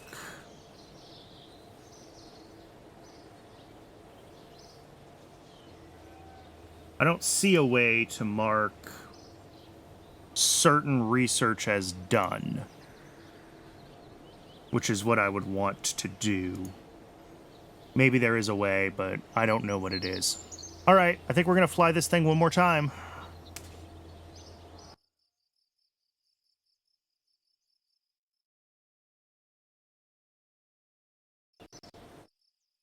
Which is frustrating, but it is what it is.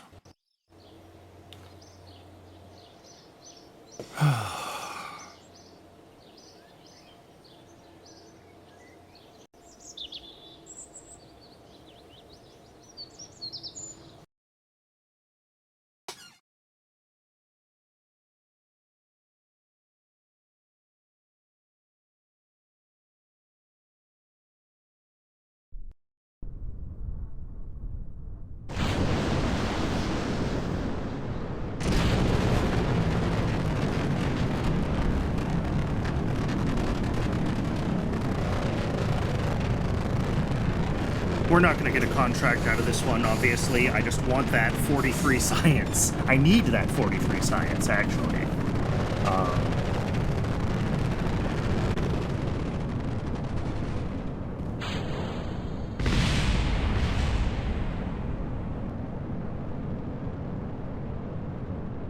And then we'll have to design an upgraded version of this, possibly with an Aegina upper stage, although I might be able to get away with an Able, that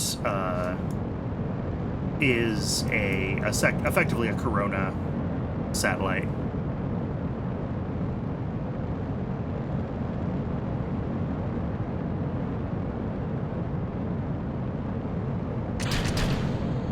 And I should be able to reuse exactly the same symbol return capsule.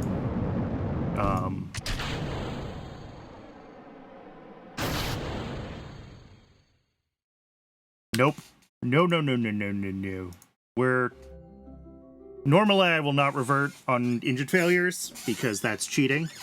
But considering how much the game has screwed me over on trying to fly this, we're reverting. We are not accepting that engine failure. There is no way that we are accepting that engine failure.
Really? This mission is cursed. This mission is 100% absolutely cursed.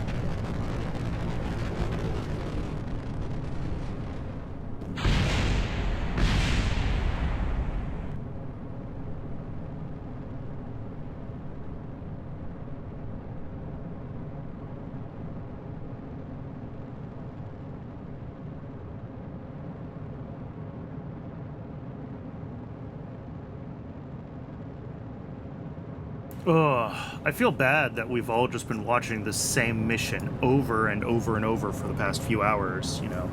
Usually there's some repetition when I'm dialing in the scripts and getting things ready, and then we fly the mission for real, and it works, and we're done. You know, every once in a while you get an engine failure or something, but this has just been absolutely, completely cursed. You know, first the clipping through the water surface bug, and then the game crash, and then whatever that was with the version of the mission that never deorbited, so was holding the lock on the science. Speaking of, let's make sure this is running. Good.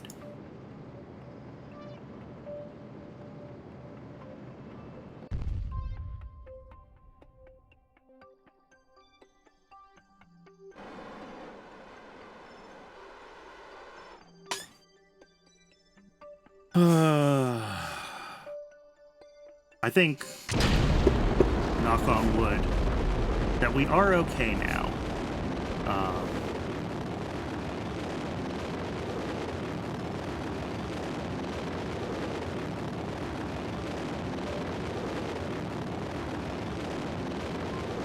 This seems...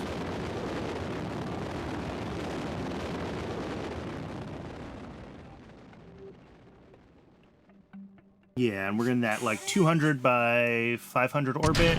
Oh, and forgot to turn off Chatterer again.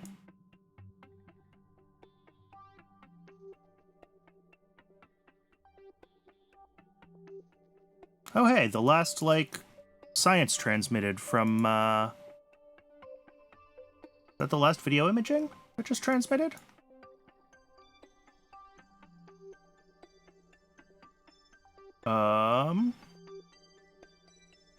Yeah, space low. All done. Cool. So I can probably deorbit that. Well, let's double check. Have we done magnetic scan fully? No, not yet. Okay. So that needs another few months for the magnetic scan to fully transmit from that satellite. That's fine. Oh, this needs me to right-click because it seems like Kerbalism doesn't update the state of its part window until you open it, which means that that KOS doesn't know it can transfer the data until I do that. Which I guess is fine. It sort of acts as an interlock at that point in the mission, right?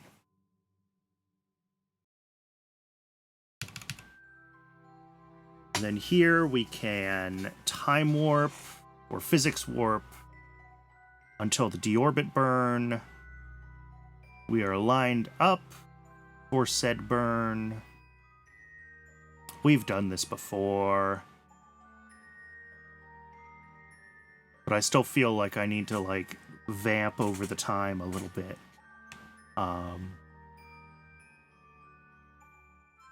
Yeah.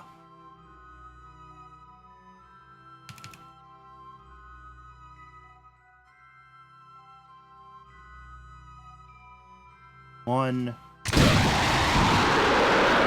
There we go. And into the atmosphere. And fast forward until the atmosphere starts to thicken a little bit.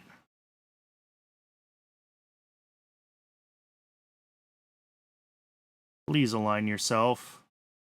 Please stop tumbling. Okay. I'm gonna, slow down time warp. Just while it kind of gets itself stabilized.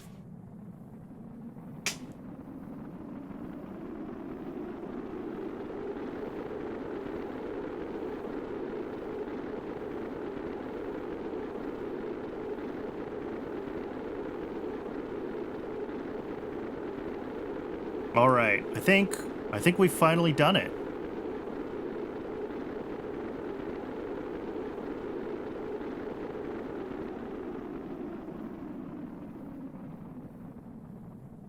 I have no idea where we are, by the way.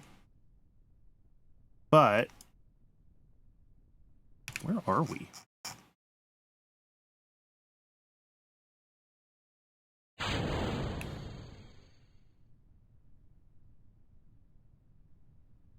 Wait. No. Yes? No.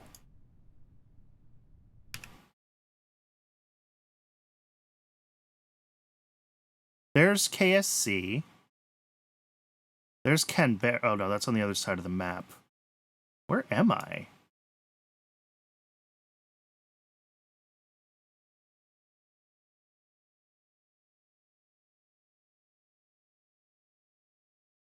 Oh, I'm coming in on, like... Is this the Korean Peninsula? No, I'm too far south. I have no idea where I am. I do not know my geography that well.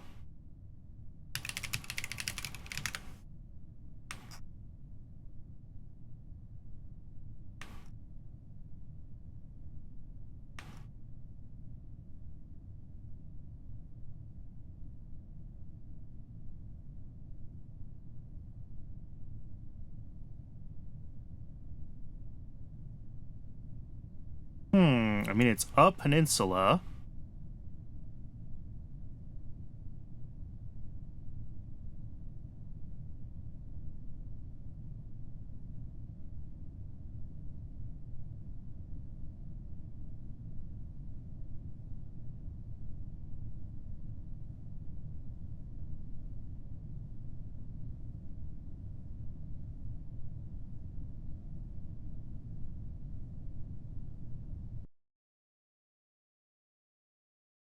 We're very close to the equator.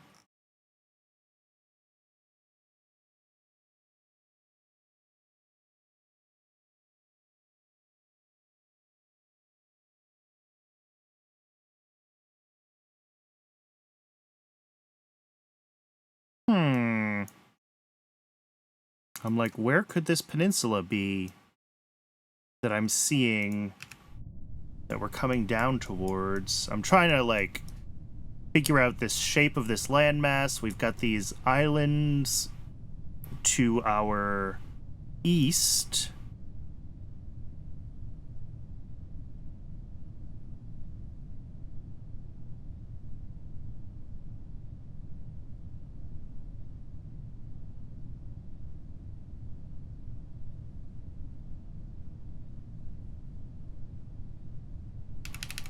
This should be time warped. Sorry.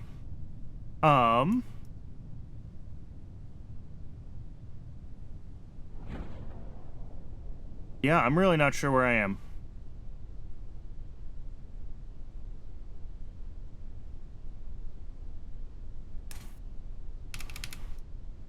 Alright, we're coming in on the water, so hopefully we don't glitch through this time.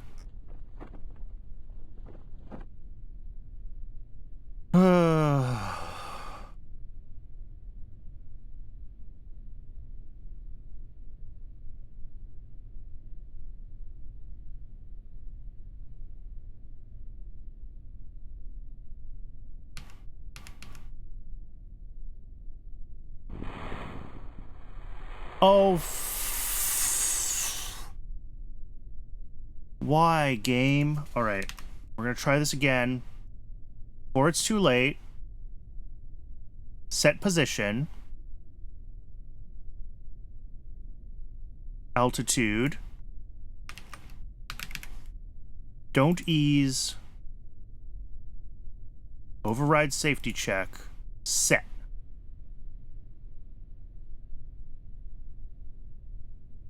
Let's also go a little bit higher latitude. Set. Maybe a little bit. Did this one work? Nope, we're still sinking. Exactly at the equator. Set. And we crashed the flippin' game again.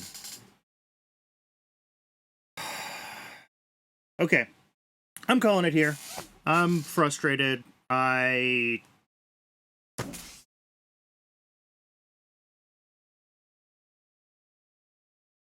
don't know how to be going any slower. We're going 7 meters a second. Like, I don't know why we're glitching through the water. It's incredibly frustrating. I know I sound whiny. I'm sorry. Alright, well, I'm gonna have to see what's up with this game crashing. I'm gonna have to do some Googling about this, like, clipping through the water glitch, because this is untenable if this is gonna keep happening. It's gonna cause problems. So let's call it here. I'll try to get it to a stable position off stream, at least. Get the science recovered, and hopefully not have to fly too many more of those rockets to do it, because this could... Like, we're burning daylight, right? And well, not daylight, but we're burning the time that we need in the program, right? Flying this flight over and over. And I do need this science, though. Like, I was counting on this to get the tech that I need to push forward to lunar, and to push forward to the more advanced, higher altitude, more, what's the word I'm looking for? lower eccentricity orbits, right? You know, if we need to be in like a 1,000 kilometer by 1,000 kilometer very circular orbit, we can't do that with the current tech we're flying.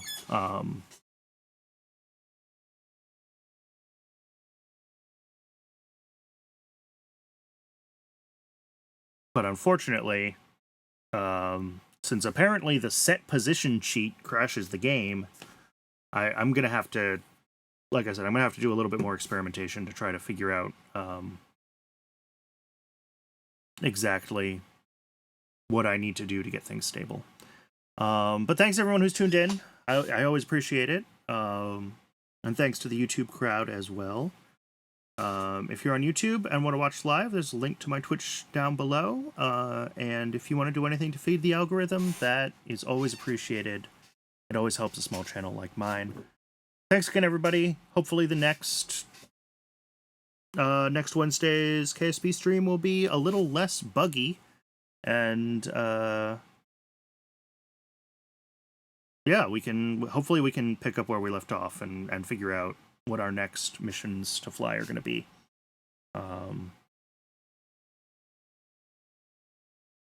Yeah, because if we keep having problems like this, then it's going to kill the run, and that's just going to be really disappointing for everybody. I don't want to restart it again, and you know, we've already repeated the same thing twice, so if the run does get killed by bugs, then I'll probably figure something else out for this stream time slot, because I'm not going to restart it exactly the same way for a third time. So yeah, let's hope I can figure it out. All right, thanks again, and I'll see. Tomorrow's stream is Pyanodons, as always. Friday, I haven't figured out what I'm doing. If I fix KSP, we might do KSP on Friday. Otherwise, I don't know. Well, we can always play it by ear. The point of Friday is to be a wildcard day. So, all right, I'm done rambling. Ta-ta for now. See everybody in the next one.